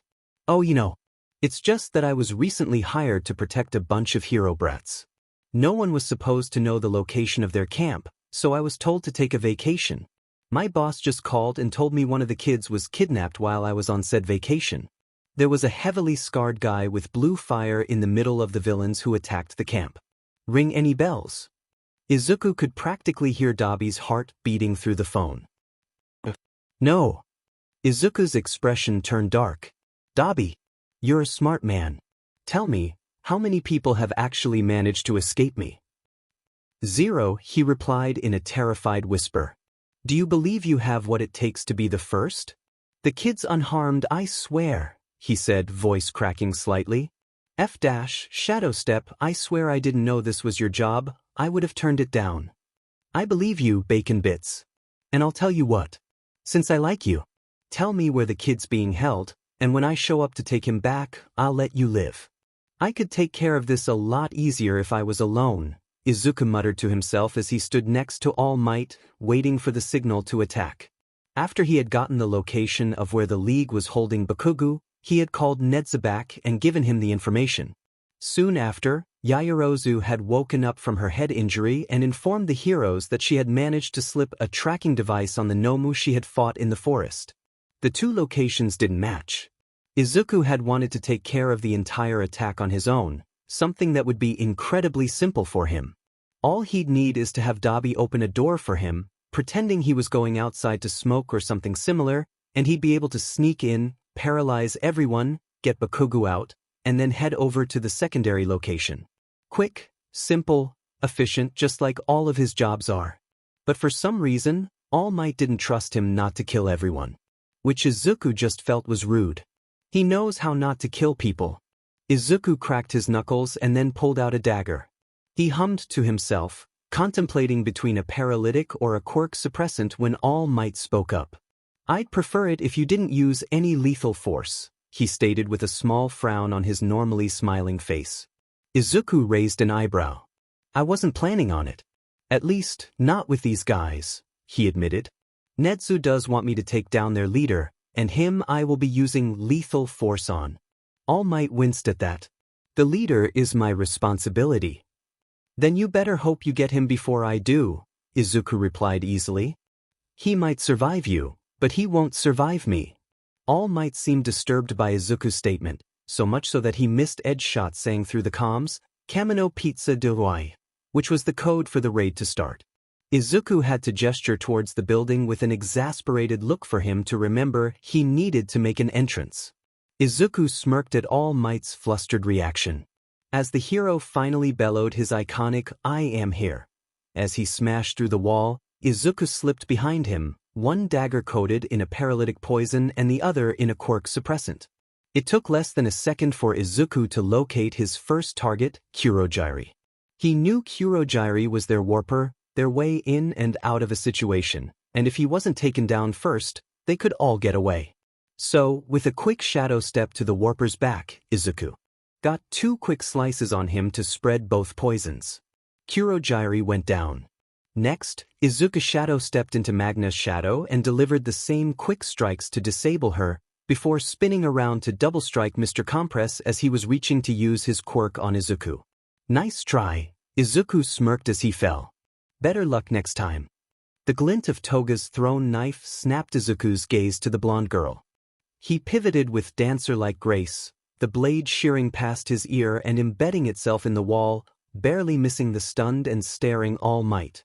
A playful chuckle bubbled up in his throat. Oh, someone else plays with knives, I see. Before she could respond, he was upon her, a whirlwind of precise movements. Their knives flashed in the light of the remaining overhead light, a deadly display of clashing steel and parrying instincts. Izuku's daggers danced with viper-like ferocity, while Toga countered with acrobatic flourishes. With a lightning-fast flick of his wrist, he managed to graze Toga's arm, the paralytic venom taking immediate effect. Izuku didn't linger. He shadow-stepped behind Spinner, the villain spinning on his heel in surprise. But the surprise wouldn't last long. Izuku brought his daggers down in a brutal X pattern, aiming for the pressure points at Spinner's neck and spine. Spinner, however, was quicker than he looked. He whipped his sword upwards, blocking the first strike with a sickening clang of metal against metal. The second dagger, though, sliced through the scales on his back just as Izuku meant it to, nicking Spinner's shoulder and injecting a small dose of the paralytic. The villain fell quickly, and Izuku glanced around for his next target, only to find there was no one left but Dabi. For a beat, the room held its breath. The heroes, still reeling from Izuku's whirlwind performance, watched with a mixture of fear and fascination. All Might himself stood frozen, his face a mask of conflicting emotions. With a smirk, Izuku put his daggers back in their sheaths and approached Dabi. "Bacon bits, good to see my favorite crispy critter is smart enough to stay out of my way." Dabi snorted. "When my favorite beach has moves like that," he gestured to the fallen villains, "you can be sure I'm going to keep my distance." His expression turned guarded. "We're good, right, Bella? I can walk away?" "I'm not going to stop you, but they might try," Izuku admitted, nodding towards the heroes. "I told them I had an informant, though, so who knows." "Alright, I'm gonna head out then." Dabi put his hands in the pockets of his coat and walked out the front door, all of the heroes just watching him leave, too stunned still at Izuku's performance to even think about stopping him. Katsuki had closed his eyes when the wall was destroyed, the room filling with dust and debris, but he had clearly heard All Might's distinctive "I am here" call out before noticing that the hero hadn't moved since he had broken in. His eyes snapped open, locking onto the impossible sight of Deku midair, daggers flashing in the flickering light. His body, still tethered to the chair, screamed in protest, but Katsuki's gaze stayed glued to Deku, a whirlwind of disbelief and something suspiciously like fear. This isn't the same Deku he remembered from his childhood, and this isn't the same Deku that had been sharing classes with him for the past few months. Deku moved like a wraith, a viper striking with deadly precision. Each takedown, each effortless dodge, was a brutal ballet of silver blades and bone-chilling grace. And though the villain extras were obviously weaklings, Katsuki couldn't ignore the tremor of alarm that rippled through them as they watched Deku take them down one after another. Katsuki wasn't alone in staring at Deku in open terror, even All Might seemed to be scared of Deku. "Well, Kaken, let's get these cuffs off you, yeah?" Deku said, turning to him with a bright smile, all hints of the terrifying mercenary vanishing. Before Katsuki could say anything in reply, he started choking on some sort of gray goop that was coming out of his mouth. He started panicking, not knowing what it was, as it emerged and started to cover his entire body. Within seconds, however, the goop disappeared, and Katsuki was deposited on the ground, out of the chair he had been chained to. Panic clawed at him. What was that? Was it some villain's quirk? Katsuki quickly stood up and looked around, finding all of the villains from the bar had also been transported to this new location, except for the patchwork fucker who had walked away. "It seems Dabi abandoned his contract," a sinister voice hissed behind Katsuki. He turned around to find a tall man in a nice suit with some sort of black mask? Headgear? Thing? Covering his face. "Who the F are you?" Katsuki demanded. "Patience, young Bakugu," the man in the suit chuckled, his voice a dry rasp that sent shivers down Katsuki's spine. "I'm one who understands your frustration, your rage.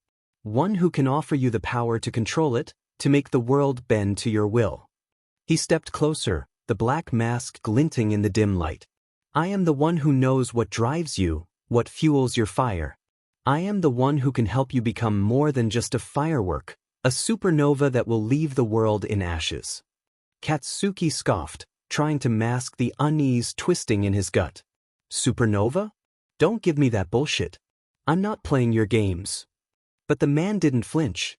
He leaned forward, his masked gaze boring into Katsuki's. "Bakugu, you are not meant for the chains of hero society, the stifling limitations of their morals. You are meant for something greater, something explosive." "You think you know me?"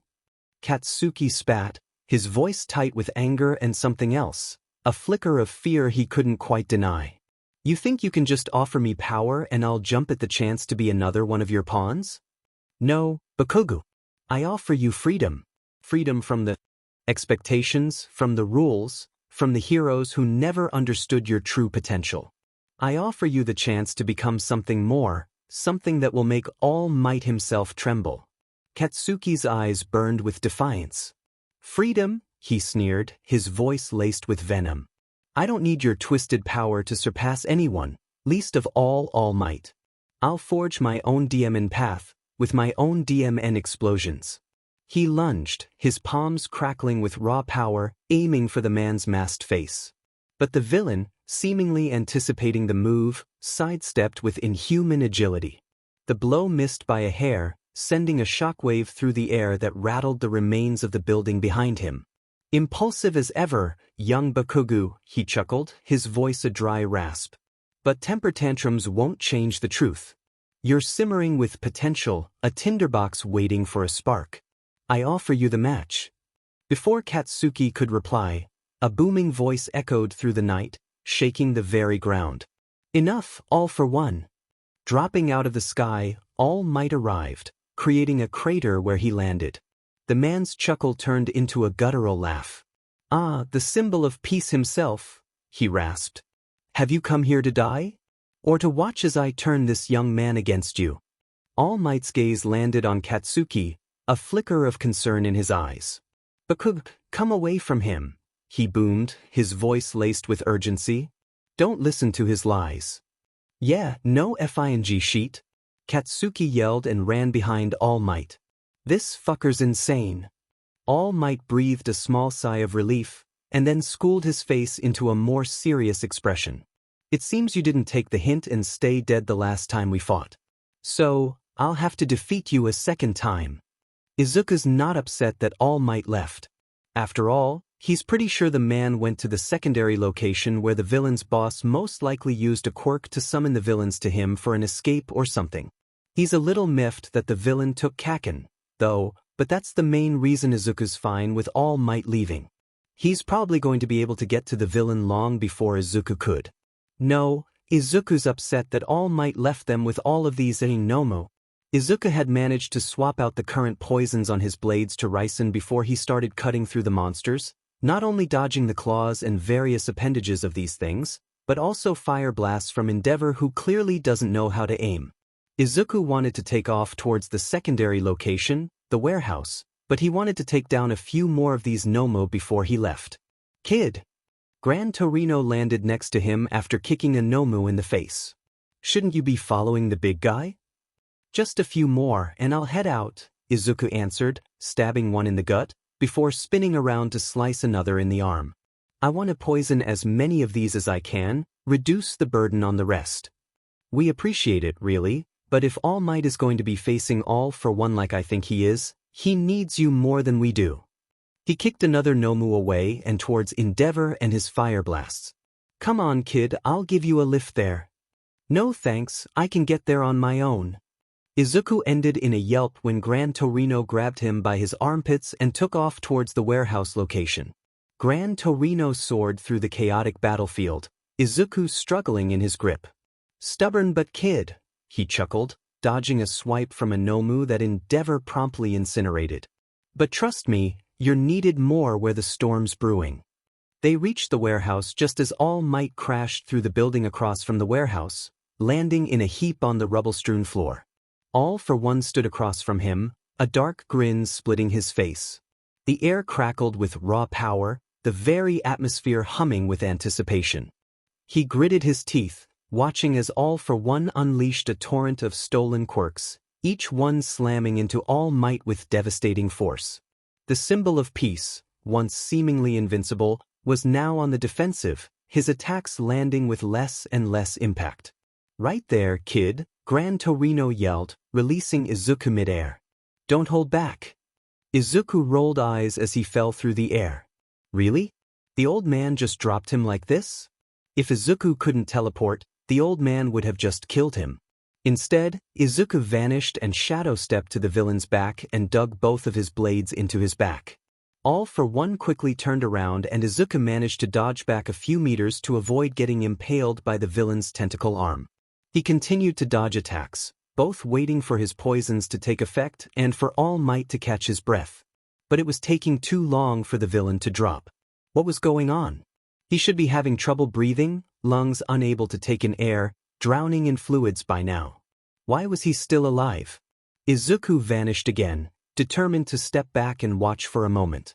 Shadow step, All for One said, looking for him yet unable to find him.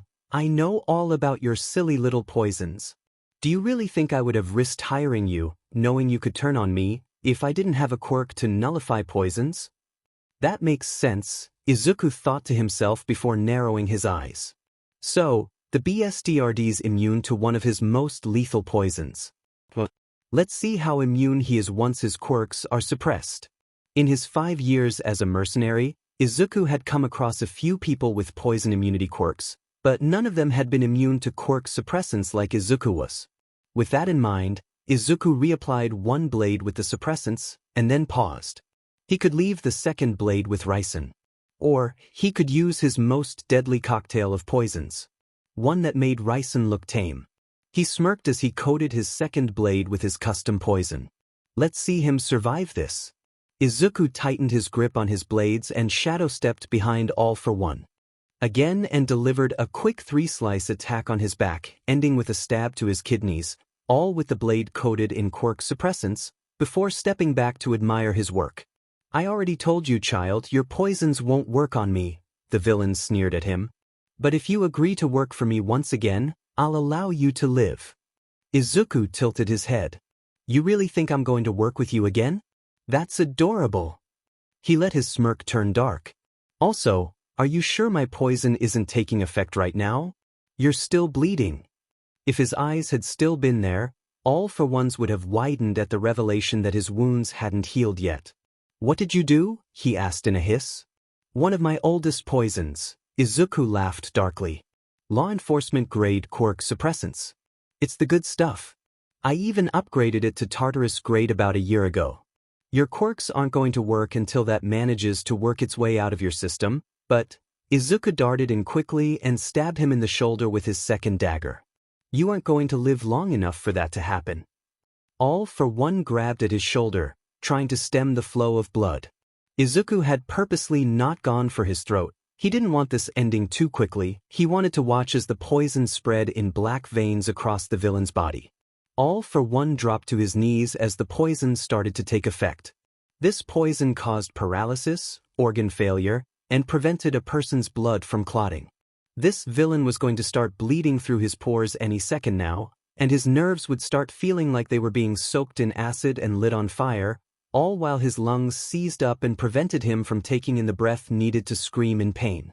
All Might had managed to get to his feet and was walking towards Izuku by this time, and he was staring in horror as his nemesis died before him, unable to breathe, unable to scream in pain, unable to call upon the hundreds of quirks that would normally be at his disposal. Izuku twirled his blades in his hands and then resheathed them. That was fun. Izuku smiled at All Might. You killed him, All Might whispered. I did, Izuku confirmed. But hey, I gave you a head start. And I warned you, didn't I? He'd survive you, but not me. All Might glanced between Izuku and the dead villain on the ground before he nudged him with his foot. He is very dead. Yup, he sure is. Izuku proudly stated. What kind of poison did you use on him? I've never seen anything like it. Ha, if you. Izuku answered easily. All Might winced. I see, it's a trade secret, then? Oh no, that's what I named that. It's a very custom creation of mine. I don't think it's even possible to recreate it in a lab or anything, but who knows? Izuku shrugged. It deteriorates into nothing within a minute of the victim's death, so you won't even be able to find it in a tox screen. I'm very proud of this one. All Might paled as Izuku turned away and casually strolled towards the police barricade, whistling a haunting melody. Bakugo had been checked out by the paramedics on scene when he was rescued but was still taken to the hospital to ensure he really was fine. Izuku, however, had gone to the police station to pick up Hitoshi from where he had left him after coming straight from the onsen. It was nearly 4 in the morning before Shouta and Hizashi were able to pick up the two boys from the police station, since they had gone to the hospital for Bakugo first. Bakugo seemed to be trying to merge with the door, he was so far away from Izuku. Hitoshi was in the middle seat, since Izuku had decided he was going to sleep and had passed out barely 5 minutes into the drive. Bakugo wasn't any less nervous with him sleeping, and Hitoshi was starting to get annoyed at how many times the walking explosion kept shooting nervous glares at his cousin. "Okay, why are you looking at him like that?" Hitoshi finally asked. "Like what?" Bakugo snapped, eyes darting away from the slumped form of Izuku sleeping against the window. His cheeks burned, both from the lingering nerves and the unwelcome scrutiny. "Like you want to lick his eyeballs or something?" Hitoshi retorted, deadpan. "Seriously, dude, chill. I know you think Izuku's a walking freak show, but you're staring like he's gonna sprout extra limbs and attack us." Bakugo's fist clenched. "Shut it, eyebags. It's not like that." Hitoshi raised an eyebrow, unconvinced. "Then what is it? You got a problem with Izuku being unconscious while you're wide awake? You know you can sleep too, right?" His pride wouldn't let him admit it, but witnessing Izuku's calculated, venomous assault on both the league extras and their boss all for one had shaken him. It was a far cry from the reckless Deku he'd known. This new Deku? No, this isn't Deku at all anymore. This is Izuku, the mercenary, the silent executioner, and he was terrifyingly effective. "It's just..." Bakugo mumbled, avoiding Hitoshi's probing stare. "It's not Izuku I'm worried about. It's what he did." "How?" Hitoshi tilted his head, a ghost of a smirk playing on his lips. "You mean how he managed to take down the entire League of Villains in just a few hours? Yeah, that was pretty DMN impressive." Bakugo growled, but a grudging nod escaped his lips. He had poisons that paralyzed, he had quirk suppressants, and then there was whatever the F he used to kill that faceless freak. How did he even get his hands on that stuff? Hitoshi shrugged. "If I know. He has his ways. Maybe you can ask him when he wakes up." "That?" Bakugo replied, loud enough to where Izuku nearly woke up. "Done wanna go to Hero-Con? Heroes are lame." "Not you, you're pretty," Izuku mumbled in his sleep. "He better not be dreaming of a blonde," Shouta grumbled from the driver's seat, causing Hisashi to snort. The baby's already said he doesn't like blondes. Plus, I've caught him blushing around Todoroki, so I'm pretty sure he's dreaming about him." Shouta hummed in thought for a moment before he nodded. "Todoroki is acceptable." "What the F dash?" Hitoshi heard Bakugo whisper. "How is this the same person who?" Hitoshi just smirked. "Mru!" Cheshire's hungry scream echoed throughout the apartment. "Heartbreaking. Local cat has never been fed in entire life," says local cat. Hisashi joked as he looked at the kids sitting on the couch playing games on their phones. Hitoshi glanced at him with a raised eyebrow. Sources close to cat claim cat may have actually been fed between 4 to 6 hours ago. These claims are still under investigation. Hisashi giggled at that. Breaking news, Izuku spoke up, not bothering to look up from his phone. "Cat was fed 20 minutes ago by the last person to walk into the kitchen." Cat claims fake news.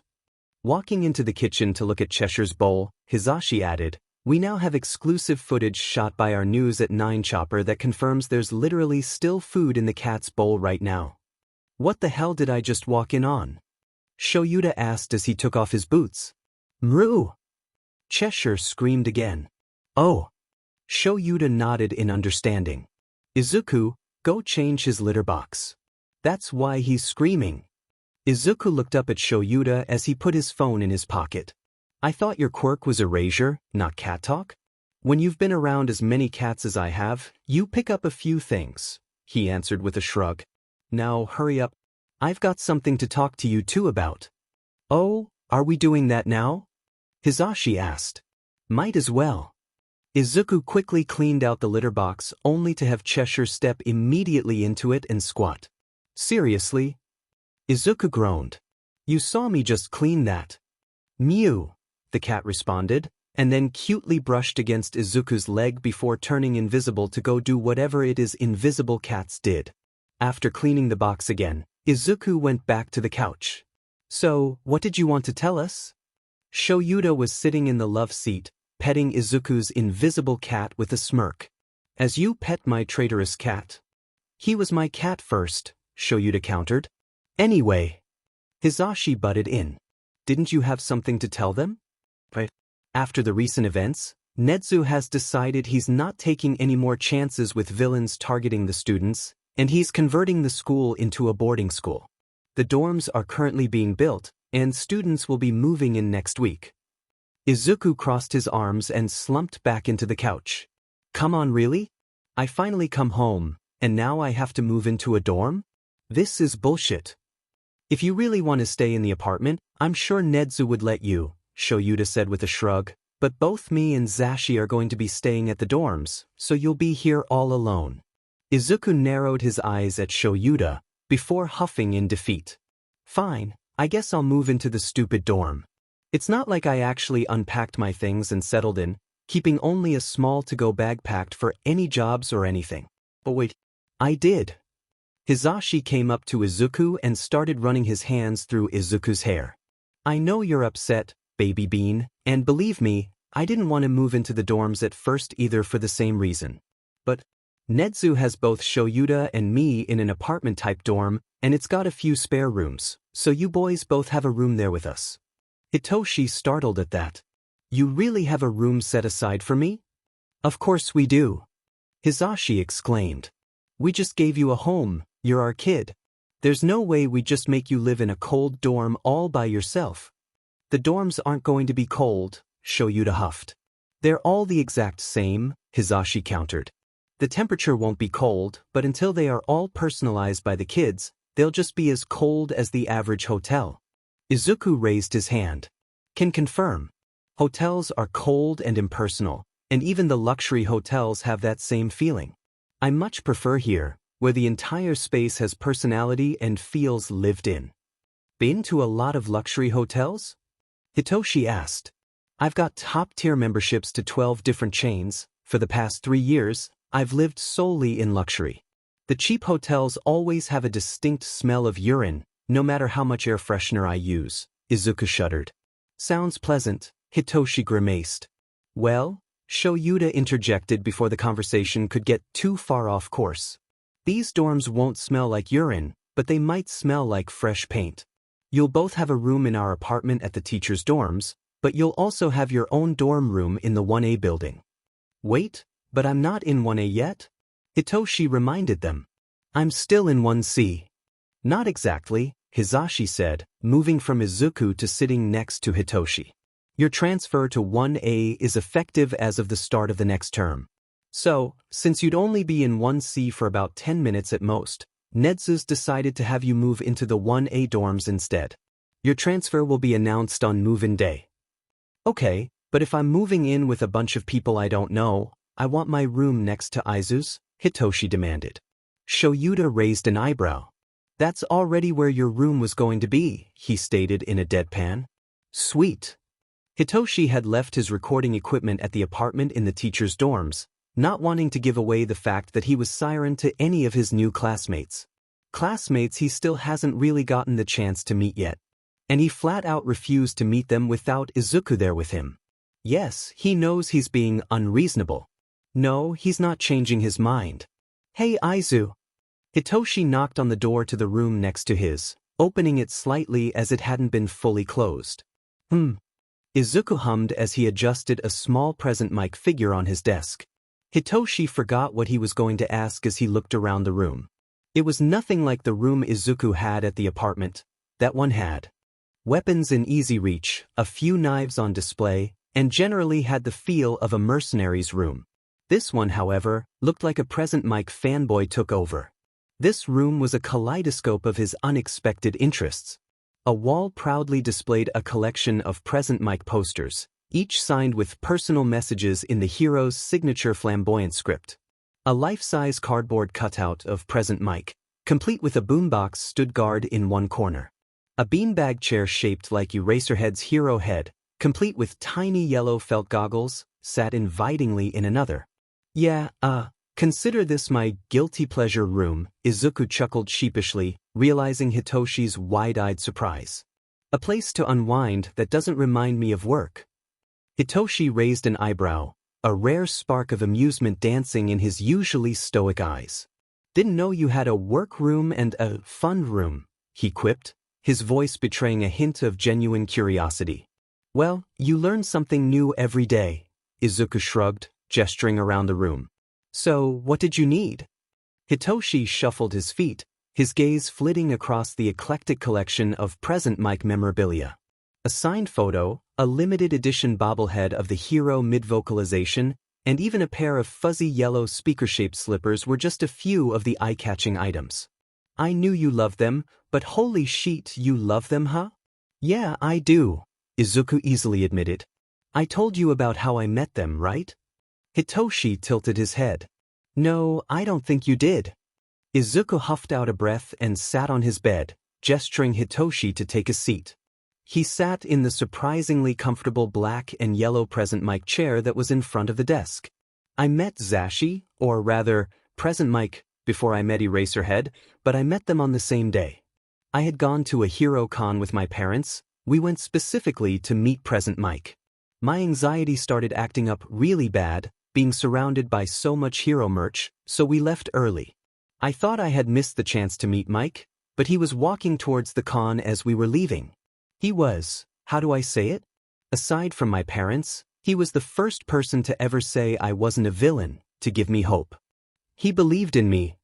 Izuku picked up one of the Present Mic pillows from his bed and hugged it. He'd already been my favorite hero for a while at that point. Hitoshi nodded in understanding. Yeah, Zashi was a great hero and an even better person. He could totally see him doing that.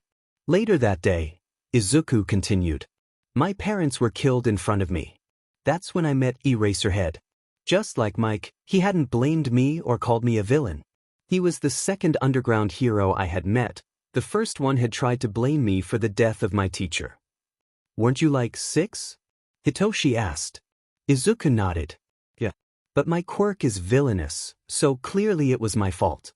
Izuku shook his head, as if to dislodge his memories. He didn't blame me, and when he heard that I was being targeted by a villain group, he decided to take me in. A thoughtful silence settled between them. Hitoshi took in the room, a new understanding dawning on him. It wasn't just a room filled with fan memorabilia, it was a testament to Izuku's admiration for his unconventional heroes, a reflection of the values they instilled in him. He cleared his throat, breaking the silence. So, these slippers, he asked, his voice barely above a whisper, pointing to the Present Mic slippers near the bed. Are they comfortable? Izuku's eyes widened in surprise, then crinkled at the corners as he erupted in laughter. Surprisingly so, he admitted. Izuku's phone chirped with an incoming text. Oh, it seems Shouda's about to greet the rest of the students and wants us down there. You ready? Right. Hitoshi suddenly remembered why he had come to Izuku's room to begin with. That's why I came in here. There's no way I'm going to meet them without you there. Izuku snorted. They don't bite. Hitoshi raised an eyebrow. You sure about that? I've met that explosive blonde, I'm pretty sure he does bite. Okay, fair point, he probably will, but the rest won't. Why'd I even agree to teaching you how to use a knife if you're not going to use a knife? Izuku teased as he dodged Hitoshi's attack with the capture scarf. If you're scared of nicking me, don't be. You won't manage to get a hit on me. It's not you I'm worried about. Hitoshi countered, throwing out another length of capture scarf at his cousin. Last time we tried this I cut myself. That's why I gave you blunt-edged blades today. Izuku kept dancing just out of reach of the scarf. But if you don't pull a knife on me soon, I'm just going to steal the scarf. You've already proven you're decent at it. I need to keep practicing with the scarf though. Hitoshi countered. The licensing exam is coming up. Izuku sighed in irritation, and the next time Hitoshi sent the scarf at him, Izuku caught it and coiled it around his own arms to use it to capture Hitoshi. His purple cousin dropped to the ground, fully tied up in his own scarf. Izuku kneeled next to him. Your control with the scarf is just fine. Says the person who managed to tie me up in my own scarf, Hitoshi huffed. But you need to work on more than just the scarf, Izuku continued, ignoring Hitoshi's interruption. Look, Izuku sat next to Hitoshi, lowering his voice a notch. The licensing exam is important, sure, but being a hero is about more than just passing a test. You need to be prepared for anything. Think about it. What if you're facing a villain who can counter your scarf? What then? Hitoshi remained silent for a moment, considering Izuku's words. He let out a frustrated groan and mumbled, "Fine. You win. But you're showing me how to use those blunt knives safely, no cuts this time." A grin split across Izuku's face. That's the spirit. He helped Hitoshi disentangle himself from the scarf. "Since you don't want the blunt knives I already gave you," Izuku muttered, then retrieved 2 identical wooden practice daggers from a nearby stand. "All right, listen up. Knife fighting isn't just about slashing and stabbing. It's about control, leverage, and positioning." He spent the next hour patiently guiding Hitoshi through basic knife handling techniques. He taught him proper grip, stance, and footwork, emphasizing safety and control at every step. While Hitoshi initially fumbled with the unfamiliar weapons, his movements gradually grew more fluid under Izuku's guidance. As the afternoon sun began to dip below the horizon, casting long shadows across the room, they took a break. Hitoshi, pleasantly surprised by his own progress, leaned against the punching bag in the corner, catching his breath. "All right, I gotta admit," he conceded, "that wasn't as bad as I thought." Izuku wiped sweat from his brow with a satisfied smile. "See? You're a natural. Just keep practicing, and you'll be surprised what you can learn." "I still don't think I'll be good enough with a knife to bring it to the licensing exam, though," Hitoshi admitted. Izuku just groaned in irritation.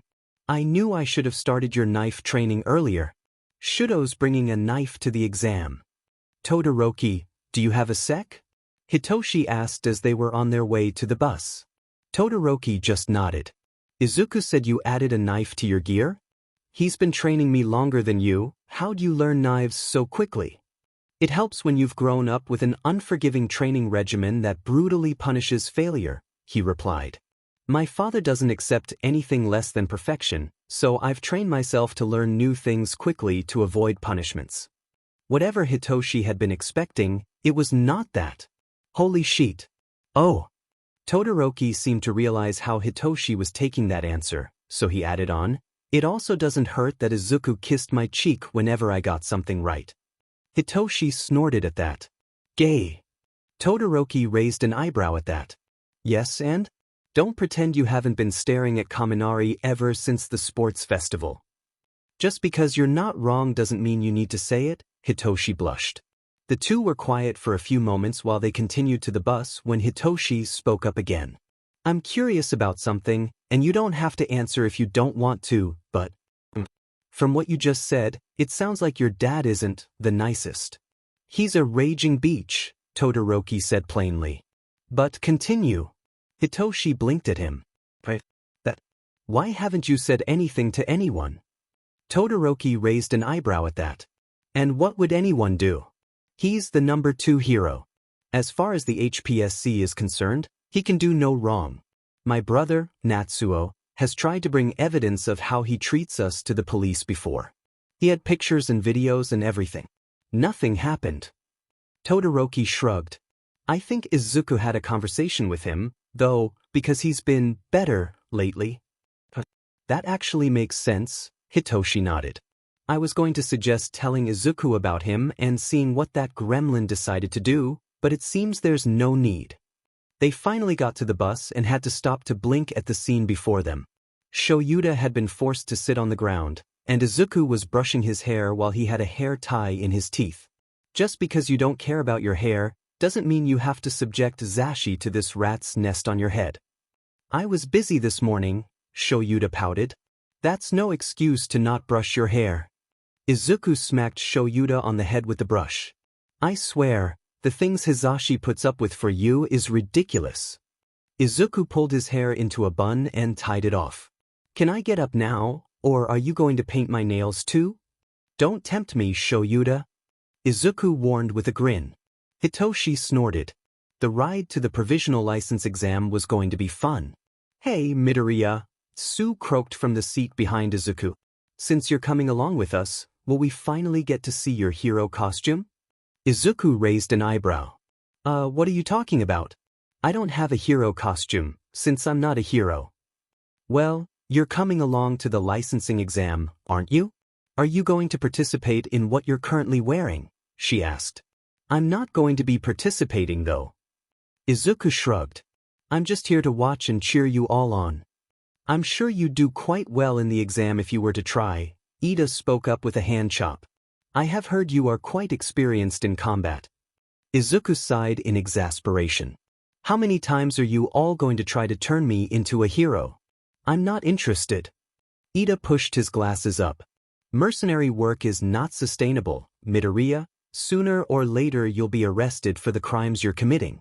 You should give it up and focus on a career in heroics. You're right, the payments can be kinda bad.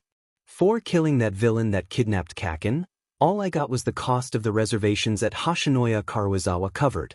Me and Hitoshi were staying there for a week, but we only got to enjoy it for a single day. Izuku lamented. Uraraka gasped in surprise. The super fancy onsen? Isn't that place like 150,000 yen per person per night? And you reserved it for an entire week. See? I'm barely paid. Izuku slumped in his seat. I picked the wrong profession, Uraraka whispered in awe before shaking herself out of her daze. What's the best paying job you've ever taken? She asked, a slightly greedy look in her eyes. Izuku noticed the look and decided not to tell her about the 46 billion yen job he took to kill a terrorist cell in India last year. I'd have to say it's this one, he answered after a few moments of thought. Yeah, definitely this one. Oh, how much are you getting paid? Izuku could practically see the yen signs in her eyes as she asked. With a soft smile, Izuku simply said, I got my family back. I even got a bonus. Family member, a new cousin. Unseen by the rest of the students, Shouta hid his own soft smile in his scarf. Surprisingly, the Hellions were quiet enough for Shouta to sleep through the whole ride, only getting loud enough to wake him up when the bus was pulling up to the exam location at the National Dagoba Arena. The students all got off the bus carrying their costume cases and muttering nervously amongst themselves. Shouta followed, suppressing a yawn. All right, listen up, Hellspawn. If you can pass this test and get your provisional licenses, then you'll be semi-pros. Shouta locked eyes with them all briefly. I expect your best. All right. Kaminari cheered. I can't wait to show off what I've learned. Yeah. Let's call out the usual. Kirishima yelled out. On my mark. Go plus dash. Ultra.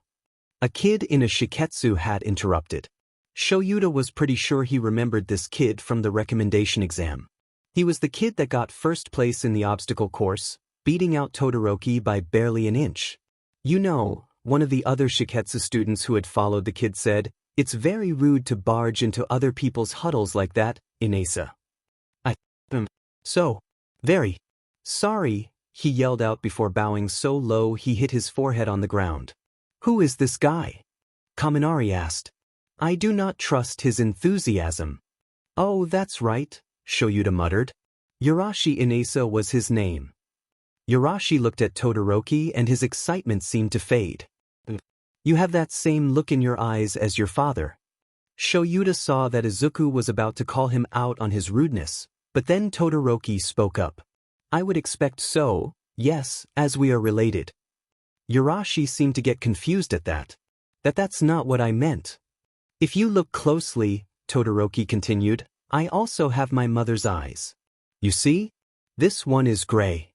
Do they teach you anything about genetics at Shiketsu? Or have you not gotten to that particular section yet in your classes?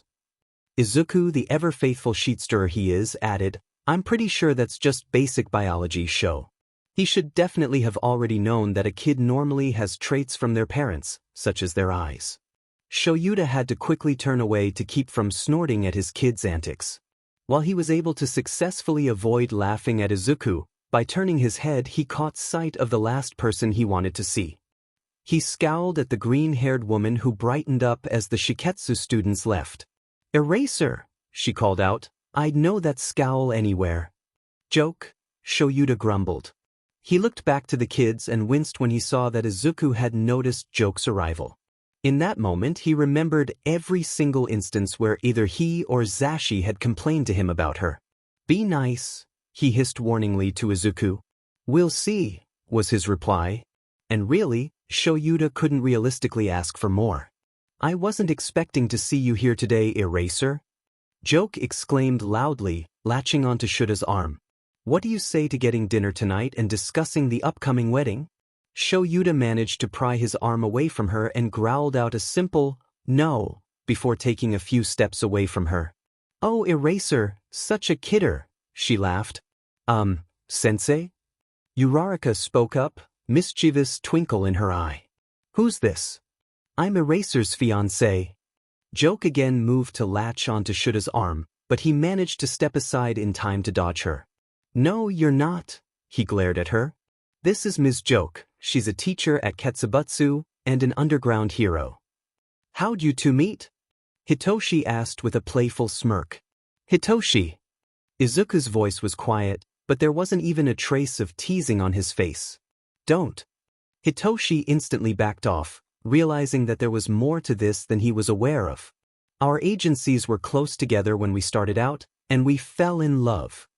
Joke answered, not yet realizing that Izuku was getting really set off at how uncomfortable she was making Shouta. "Please stop telling people these things," Shouta asked. "You know I don't like it when you say things like that." "But we're going to get married, silly." "Hey, Ms. Joke."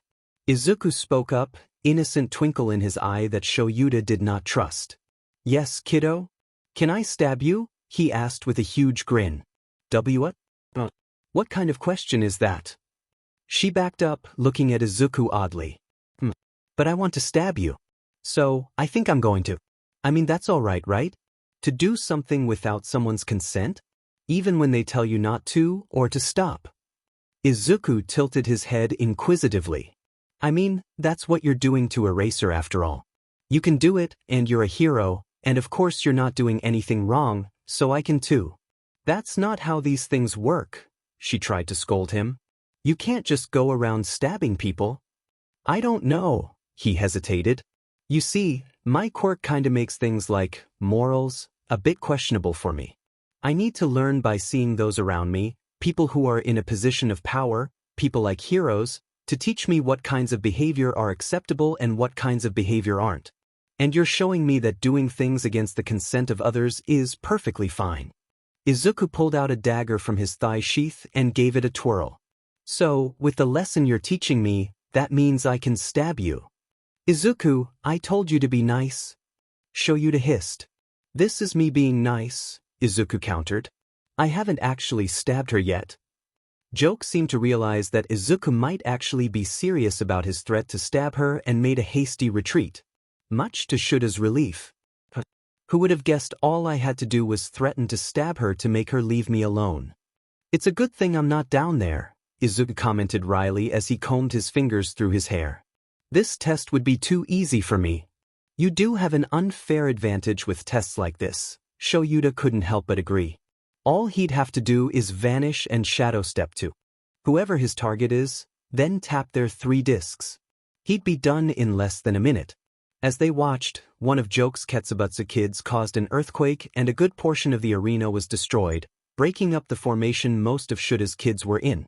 "That's a D move," Izuku pouted. "I was looking forward to seeing how they all worked in such a tight team. Now it'll be more small groups.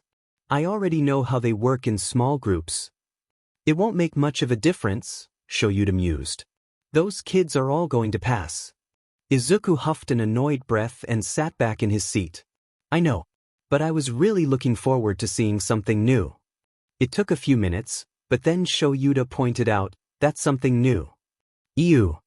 One of the Shiketsu students had turned both Bakugu and Kirishima into meatballs. Izuku grabbed onto Shuta's arm and pointed to a few floating people while laughing. Uraraka and Siro made people balloons. Shouta snorted and they continued to watch the first part of the exam finish up. At the end of everything, 18 of the 19 students had passed their exam and gotten their provisional licenses. The only one who failed was Bakugu, and that wasn't because he was lacking in skills. It was because he had the personality of a rabid honey badger and some of the HUC members had honestly been a little afraid of him. Anger management? Izuku suggested to Shouta as they walked back to the bus. Anger management, he confirmed. If someone was to offer Izuku a contract to kill Cementos right now, Izuku would seriously consider taking it and doing the job for free. Izuku has never tested his poisons on someone like Cementos. Did he have blood in his veins? Would his poisons be effective on him? Maybe he needs something more than a dagger in case he finds someone immune to poison. It hasn't happened yet, but you never know what the future holds. What was he doing again? The turtle. Before finals last term, Izuku was already getting frustrated over how deeply Cementos analyzed the FING blue curtains in that one book, but now they were reading a translated copy of The Grapes of Wrath, and Izuku wanted to travel back in time, to 1938, and kill John Steinbeck before he got this DMN book published. Izuku flipped to the end of the chapter and saw that it was still talking about the freaking turtle. This chapter is 27 pages long, and it's nothing but this turtle. Why did Izuku want to go to school again? Just to be able to say he graduated? Is it really worth it? The door to Izuku's room opened and Hitoshi trudged in and flopped down on the bed next to where Izuku was reading. Why the F did you let me join the hero course? He groaned. Izuku snorted and put the bookmark in the abomination Cementos called literature and poked his cousin. What happened? Hitoshi rolled over onto his back and grumbled, Dad willingly let some third years try to kill us. Sounds like fun. They were the big three and they came to talk to us about work studies. Well, one of them, Togata Mirio, he looks like a mini All Might, challenged the entire class to a fight. Hitoshi rolled over to bury his face into the pillow. We didn't stand a chance, his muffled voice came out. There were 19 of you there, Izuku pointed out. How did you lose? I don't know. Hitoshi grieved. He kept falling through the ground and then popping back up and punching us in the gut. No one even managed to land a hit on him. Izuku glared at the book he was reading. And here I was reading about some lame but turtle when I could have been defending the class's dignity. Hitoshi looked up at the book Izuku had. You're still on the turtle chapter? He asked. That was due on Tuesday. I know, Izuku said through his annoyance. But I hate lit class and I don't see the point of reading this book. You're just not looking at it correctly, Hitoshi said as he sat up. The moral of the Grapes of Wrath is that, in the end, people need to band together to help each other out. Only by working together can individuals hope to survive systems and events that will hurt them. The main idea is that injustice exists in various forms perpetrated by capitalist systems. Hope, however, and the ability to endure can help people improve their situation. Izuku stared at him for a solid minute. You got all that from a FING turtle crossing the road? Hitoshi laughed. No, dumbass, but I've read the book before. I liked it, but I was sure there was more to it than what I was seeing, so I read some online analysis for the book. The turtle chapter can be seen as symbolic of the Jodes and their struggle throughout the book. Izuku looked at the book again, thoughtfully, and then shrugged. I don't care, I still don't like it and I'm half tempted to take out Cementos for assigning this horseshit book. Once Saturday rolled around, after Hitoshi had recorded and posted his latest song, This Is Me from the pre-Quirk movie The Greatest Showman, he started thinking more seriously about where he wanted to go for his work study. Ideally, he'd be going with an underground hero, preferably his dad. But he had to be realistic here. Underground heroes dealt with extreme cases, not just night patrols. With this in mind, he knew he had to come up with a plan B, just in case Dad said no. Papa was a good backup plan. He did a lot of underground work, so he could probably help Hitoshi learn the basics, and he did really enjoy spending his internship at the radio station. Yeah, Present Mic is the perfect backup plan if Eraserhead can't take him. He still had to ask though. Hey Dad. Would you be willing to consider taking a student for work studies this term? Hitoshi asked hopefully. Dad looked at him thoughtfully for a moment, before he shook his head. Sorry kid, not right now. I'm on standby for a huge raid, and it'll be too dangerous for me to comfortably let a first-year student join. Hitoshi frowned. I could stay out of the raid and just join you for your other things, he suggested. That's the thing with being on standby like this, Dad said. I'm not doing anything else. I have to be ready at any moment to go on the raid, and if I was doing anything else, I might miss the call for the raid. But if you want, I know a few other unders I trust to take you on. I can get you an interview with them. Hitoshi deflated and slumped back against the sofa. I really wanted my first underground experience to be with you. I have an idea. Papa spoke up. You can start with me. I'm not fully underground, but you know I do a lot of underground work. I can definitely get you started out. And when Shouta's raid is over and he's able to resume his normal routine, I can transfer you to him. How does that sound? Hitoshi's face lit up and he looked back to Dad hopefully. Please. Dad snorted. Yeah, that should work out just fine. Night Eye thinks the raid is within a week, 2 at most. But I get our stray cat first. Papa cheered. Stray? Oh. Hitoshi snorted in amusement. I forgot that's the name I joked I was going to go with. Yeah, no, that's not my hero name. What did you end up going with? Dad asked. Bard. Denki helped me come up with it before we took the licensing exam. It's loosely based on Aiza being a rogue, and rogues being a dandy class. Denki found out about my siren channel and said that one of a bard's main abilities is singing, and then they have, what was it? Vicious mockery? Yeah, I think that's what it was, and I am a sarcastic little sheet. Plus, at this, Hitoshi blushed like crazy. We figured out we liked each other during the sports fest, where I weaponized flirting, which he said is another bard thing. Dad pinched the bridge of his nose as Papa laughed. God damn it, Hitoshi. What did I say about loud blondes? Hitoshi simply raised an eyebrow. Hello pot, I'm kettle. Papa had to slap his hand over his mouth to keep his quirk from getting out as he laughed. So I was talking to my cousin and friend, right? And we were joking, what would our villain songs be? Izuku was listening to Put Your Hands Up where Hitoshi was once again on air with Hizashi, talking about his channel. Oh, and did you come up with any songs? Hizashi asked. We sure did, Mike. So, as I said last time I was here, my quirk is vocal, but that's the activation. It's actually a mental quirk. So we decided that my song would be Mind Games by Sickkick. My cousin has a chemical-based quirk, so we decided on Hailstorm's Familiar Taste of Poison. And lastly, our friend has a fire quirk, so his song is Play with Fire by Sam Tinish. Those are some rockin' songs, Siren. Hizashi cheered. Any chance we can get a concert while you're here? The front door slammed open and then quickly shut as Shouta came home, clearly in a horrible mood. Should I be worried? Izuku asked hesitantly. I find to hate Night Eye right now, Shouta growled. The raid I'm on standby for?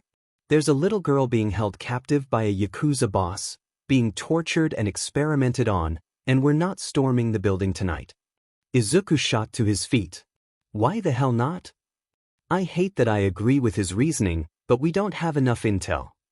Shouta ran his hands through his hair and stalked into the kitchen. But that's not why I'm so sad. That's a damn and good reason alone to be said, though. I didn't want any first-year students getting involved in this raid, that's why I sent Hitoshi to Zashi, Shouta said, answering the question Izuku had about why Toshi hadn't gone with Shouta but never asked. He knew they had talked about it, but Izuku wasn't there for that conversation. But both Fat Gum and Ryukyu have been invited to this raid, and there are 4 first-year interns between them. 4? Which ones? Izuku hadn't really cared about which heroes the students had decided to work with. After seeing his near-failing grade on his lit test, Netsu had decided he needed to be tutored. Personally, Izuku was seriously considering dropping out of school just to get away from Cementos and his torture books.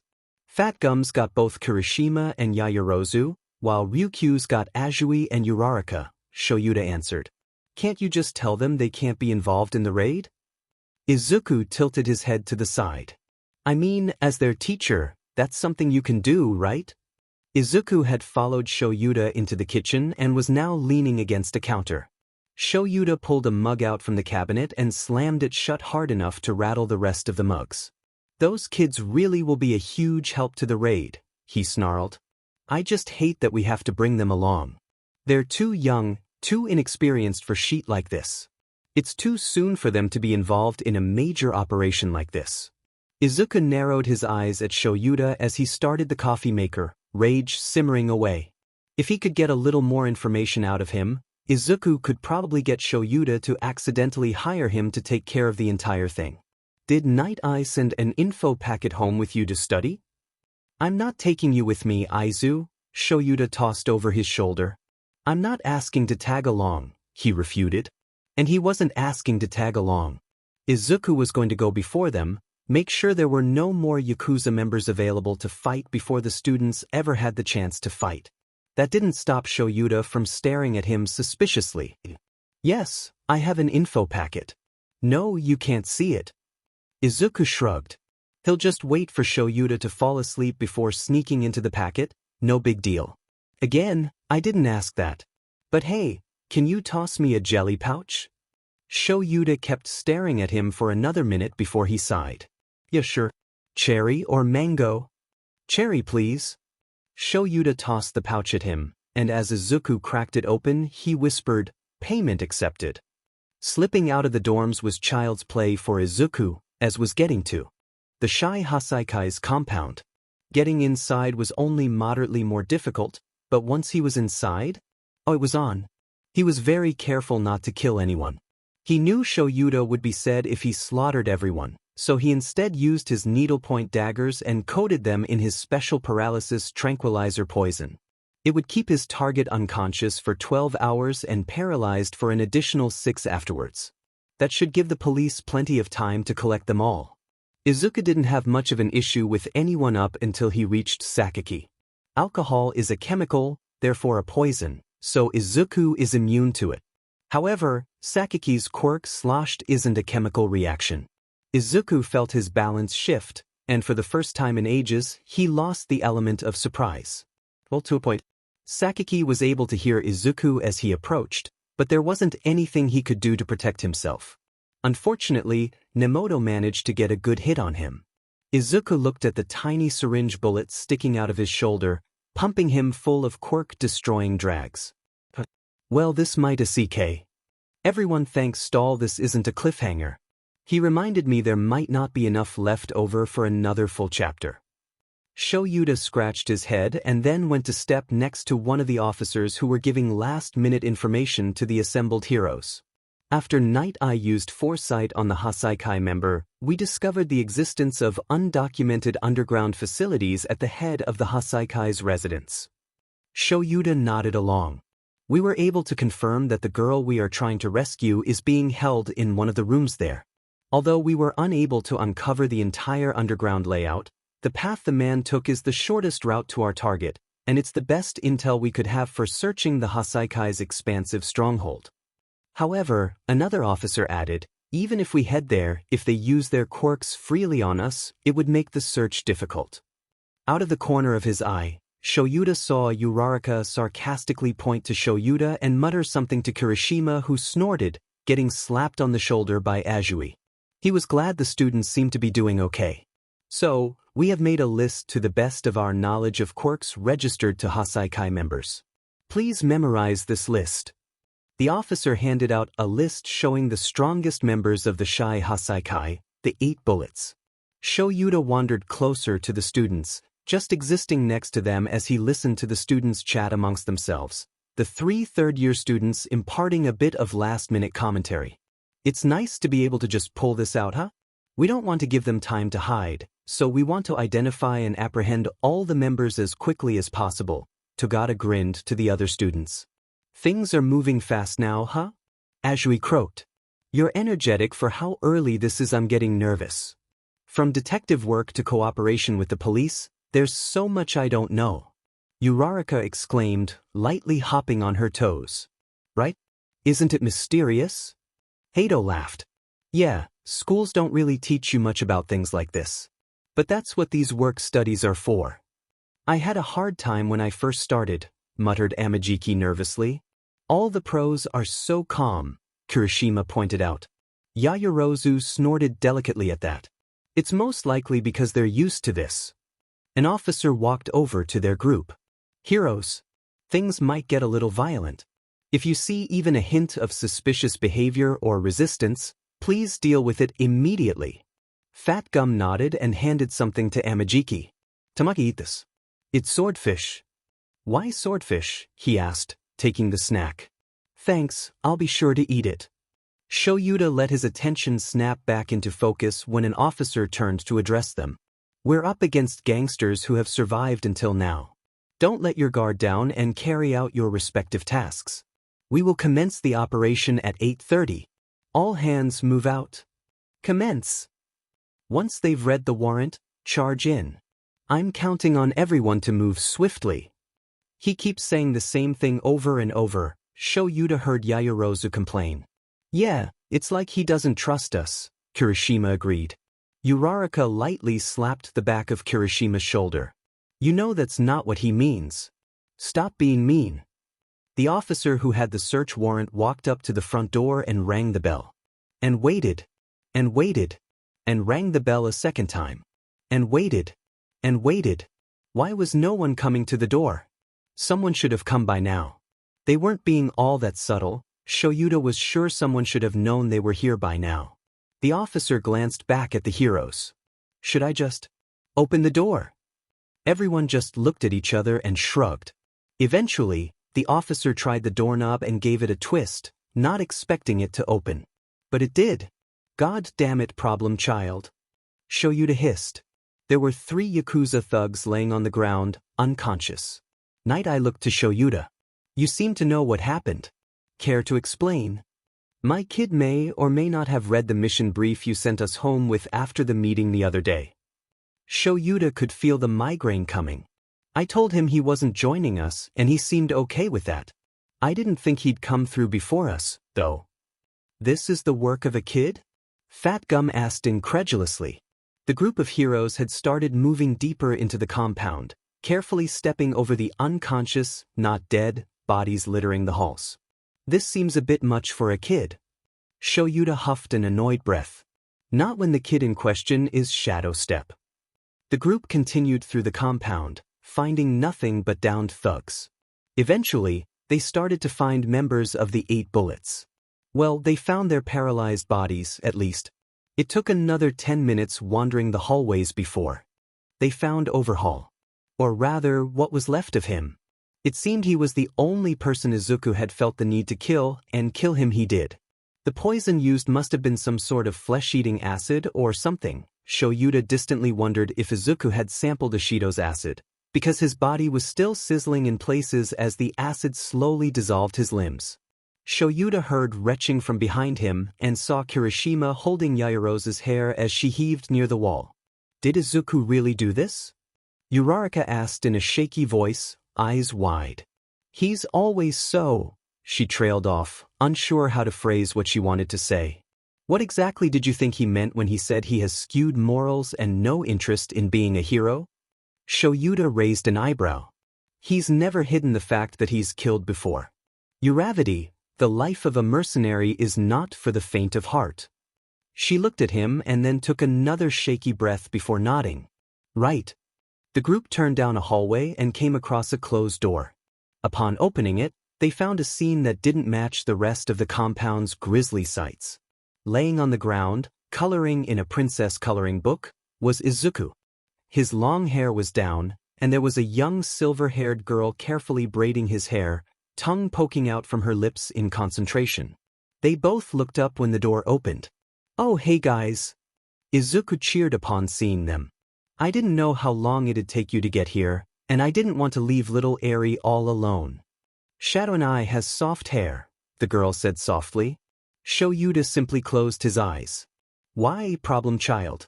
Why must you do these things? Izuku tilted his head, careful not to disturb the girl braiding his hair. What do you mean? You hired me for a job, I did the job. Shuta's eyes opened quickly, sending Izuku a quirk-filled glare. I did no such thing, he protested. Yes, you did, Eraser. But don't you worry, I tricked you into it. Izuku carefully reached back to carry the girl as he stood up. You didn't want any first-year students involved in the raid. So, I ensured they wouldn't be involved. They just get to see the aftermath. Shouta continued to stare at Izuku incredulously, so he added, Seriously, you even paid me up front. What payment? The cherry jelly pouch. Shouta groaned in frustration. This DMN kid. He loved him, but holy shit. Eri was being fussed over by the girls, Uraraka, Azui, Yaoyorozu, and Bubble Girl, while Izuku gave his rundown on everything that happened to the remaining heroes. Oh, and by the way, their Quirk-destroying bullets are completed. Well, they were, but I got rid of them. That's not something that needs to be in the hands of anyone. How did you get rid of them? Might I asked. And you should have waited, those were evidence. I'm not a hero, what do I care about evidence? Izuku shrugged. And I got rid of them by burning them. There's a small trash can in the lab that I dumped all of their remaining stock of bullets, after searching the guns, and then just lit it on fire. Well, Ryukyu finally said, I suppose we should be grateful that we won't have to worry about them in the future. Yeah, Izuku agreed. If anyone other than me had gotten hit with one of those, it'd end up as a really bad day. Did you get hit? Shouta asked, concerned. He didn't see any injuries on his kid, so he hadn't thought he would have been hit. Yeah, right here. Izuku pointed to his arm. It was a needle-tipped syringe bullet, so no visible injury. But I got the full dose of the Quirk-destroying bullet. He grinned sadistically. Good thing it's a chemical. Holy shit, you can now make a Quirk-destroying poison, can't you? Shouta realized. Izuku wasn't sure how he felt about some of the kids in class being nervous around him now. He knew that both Uraraka and Yaoyorozu felt uneasy in the same room as him after seeing Overhaul's corpse, but he didn't regret how he killed the man. Especially not after meeting Eri. After finding out what her quirk was, the doctors felt she needed someone who could control her quirk to take care of her, in case it activated, so Shouta had been assigned as her guardian while the police tried to locate any family the girl might have. They couldn't find anyone. So, after 2 weeks, Shouta and Hisashi had finally offered to just keep her. Eri was so happy no one would be trying to take her away from her shadow and she could usually be found hanging off of him. Today, Izuku had Eri in his lap as he sat around the table with a handful of 1A kids, helping them with their biology homework. Kaminari was especially frustrated with the current assignment, and Izuku was doing his best to make it make sense for him. He was in the middle of explaining how photosynthesis worked when Shuto walked into the common room. About half the class had gone on work studies, but Shuto wasn't one of them. He had done his internship with the frozen hero, Glacia, but during the summer and early autumn months, she left the country to work in another area that was cold. Endeavor had demanded Shuto do his work study with him, but Shuto refused. He was willing to work with another fire hero, but Endeavor had intimidated all the others into rescinding any offers, leaving him the only choice if Shuto wanted to work with a fire hero. Shuto had decided he didn't need a work study that badly. Endeavor was supposed to be out of town this weekend, so when Fuyumi had asked Shuto to come over on Saturday for dinner, Shuto had accepted. But now, he was walking past the study group with a slight limp. Izuku didn't think anyone else would have noticed it, but noticing things like this is part of what made Izuku so good at what he did. Hey, princess, he whispered in Eri's ear. That drawing is super pretty. How about you go show Hitoshi? I'm sure he'll love to see it. Her eyes lit up and she nodded. Okay, Shadow and I. She hopped up to her feet and dashed. Across the room where Hitoshi was sitting on a couch reading ahead in their lit book.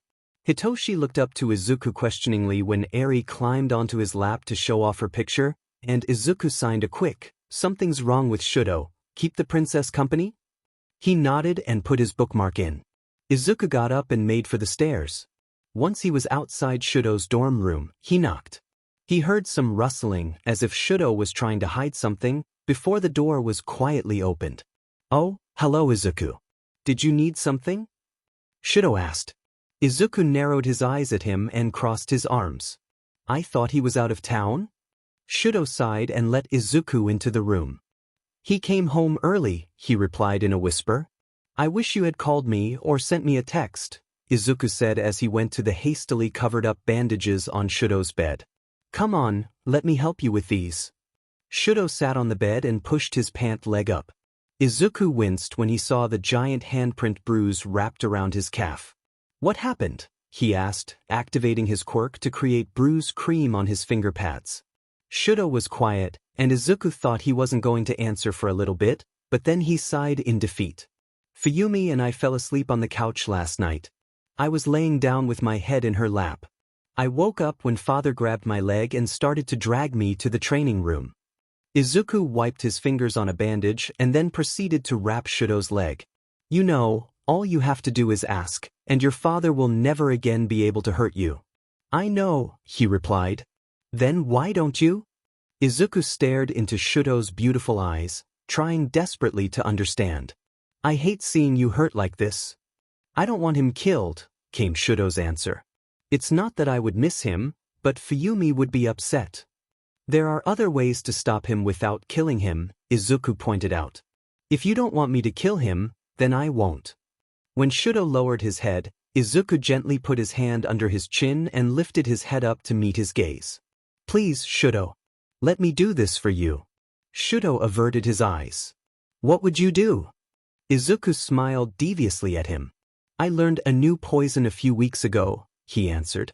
It destroys a person's quirk entirely. Todoroki Enji would still be alive and well, but Endeavor would be no more. Shuto's breath hitched at that. You'd really do that? For me? Izuku nodded. Yeah. There's not a whole lot I wouldn't do for the people I love. Shuto smiled softly at him. What about your payment? I heard you don't do any jobs for free. What should I take as a payment? Izuku leaned forward towards Shuto's lips. May I? He breathes out lowly, lips nearly touching Shuto's own but not quite. Shuto nodded with a blush, and Izuku closed the remaining distance and kissed him softly. Payment accepted, he whispered when they separated.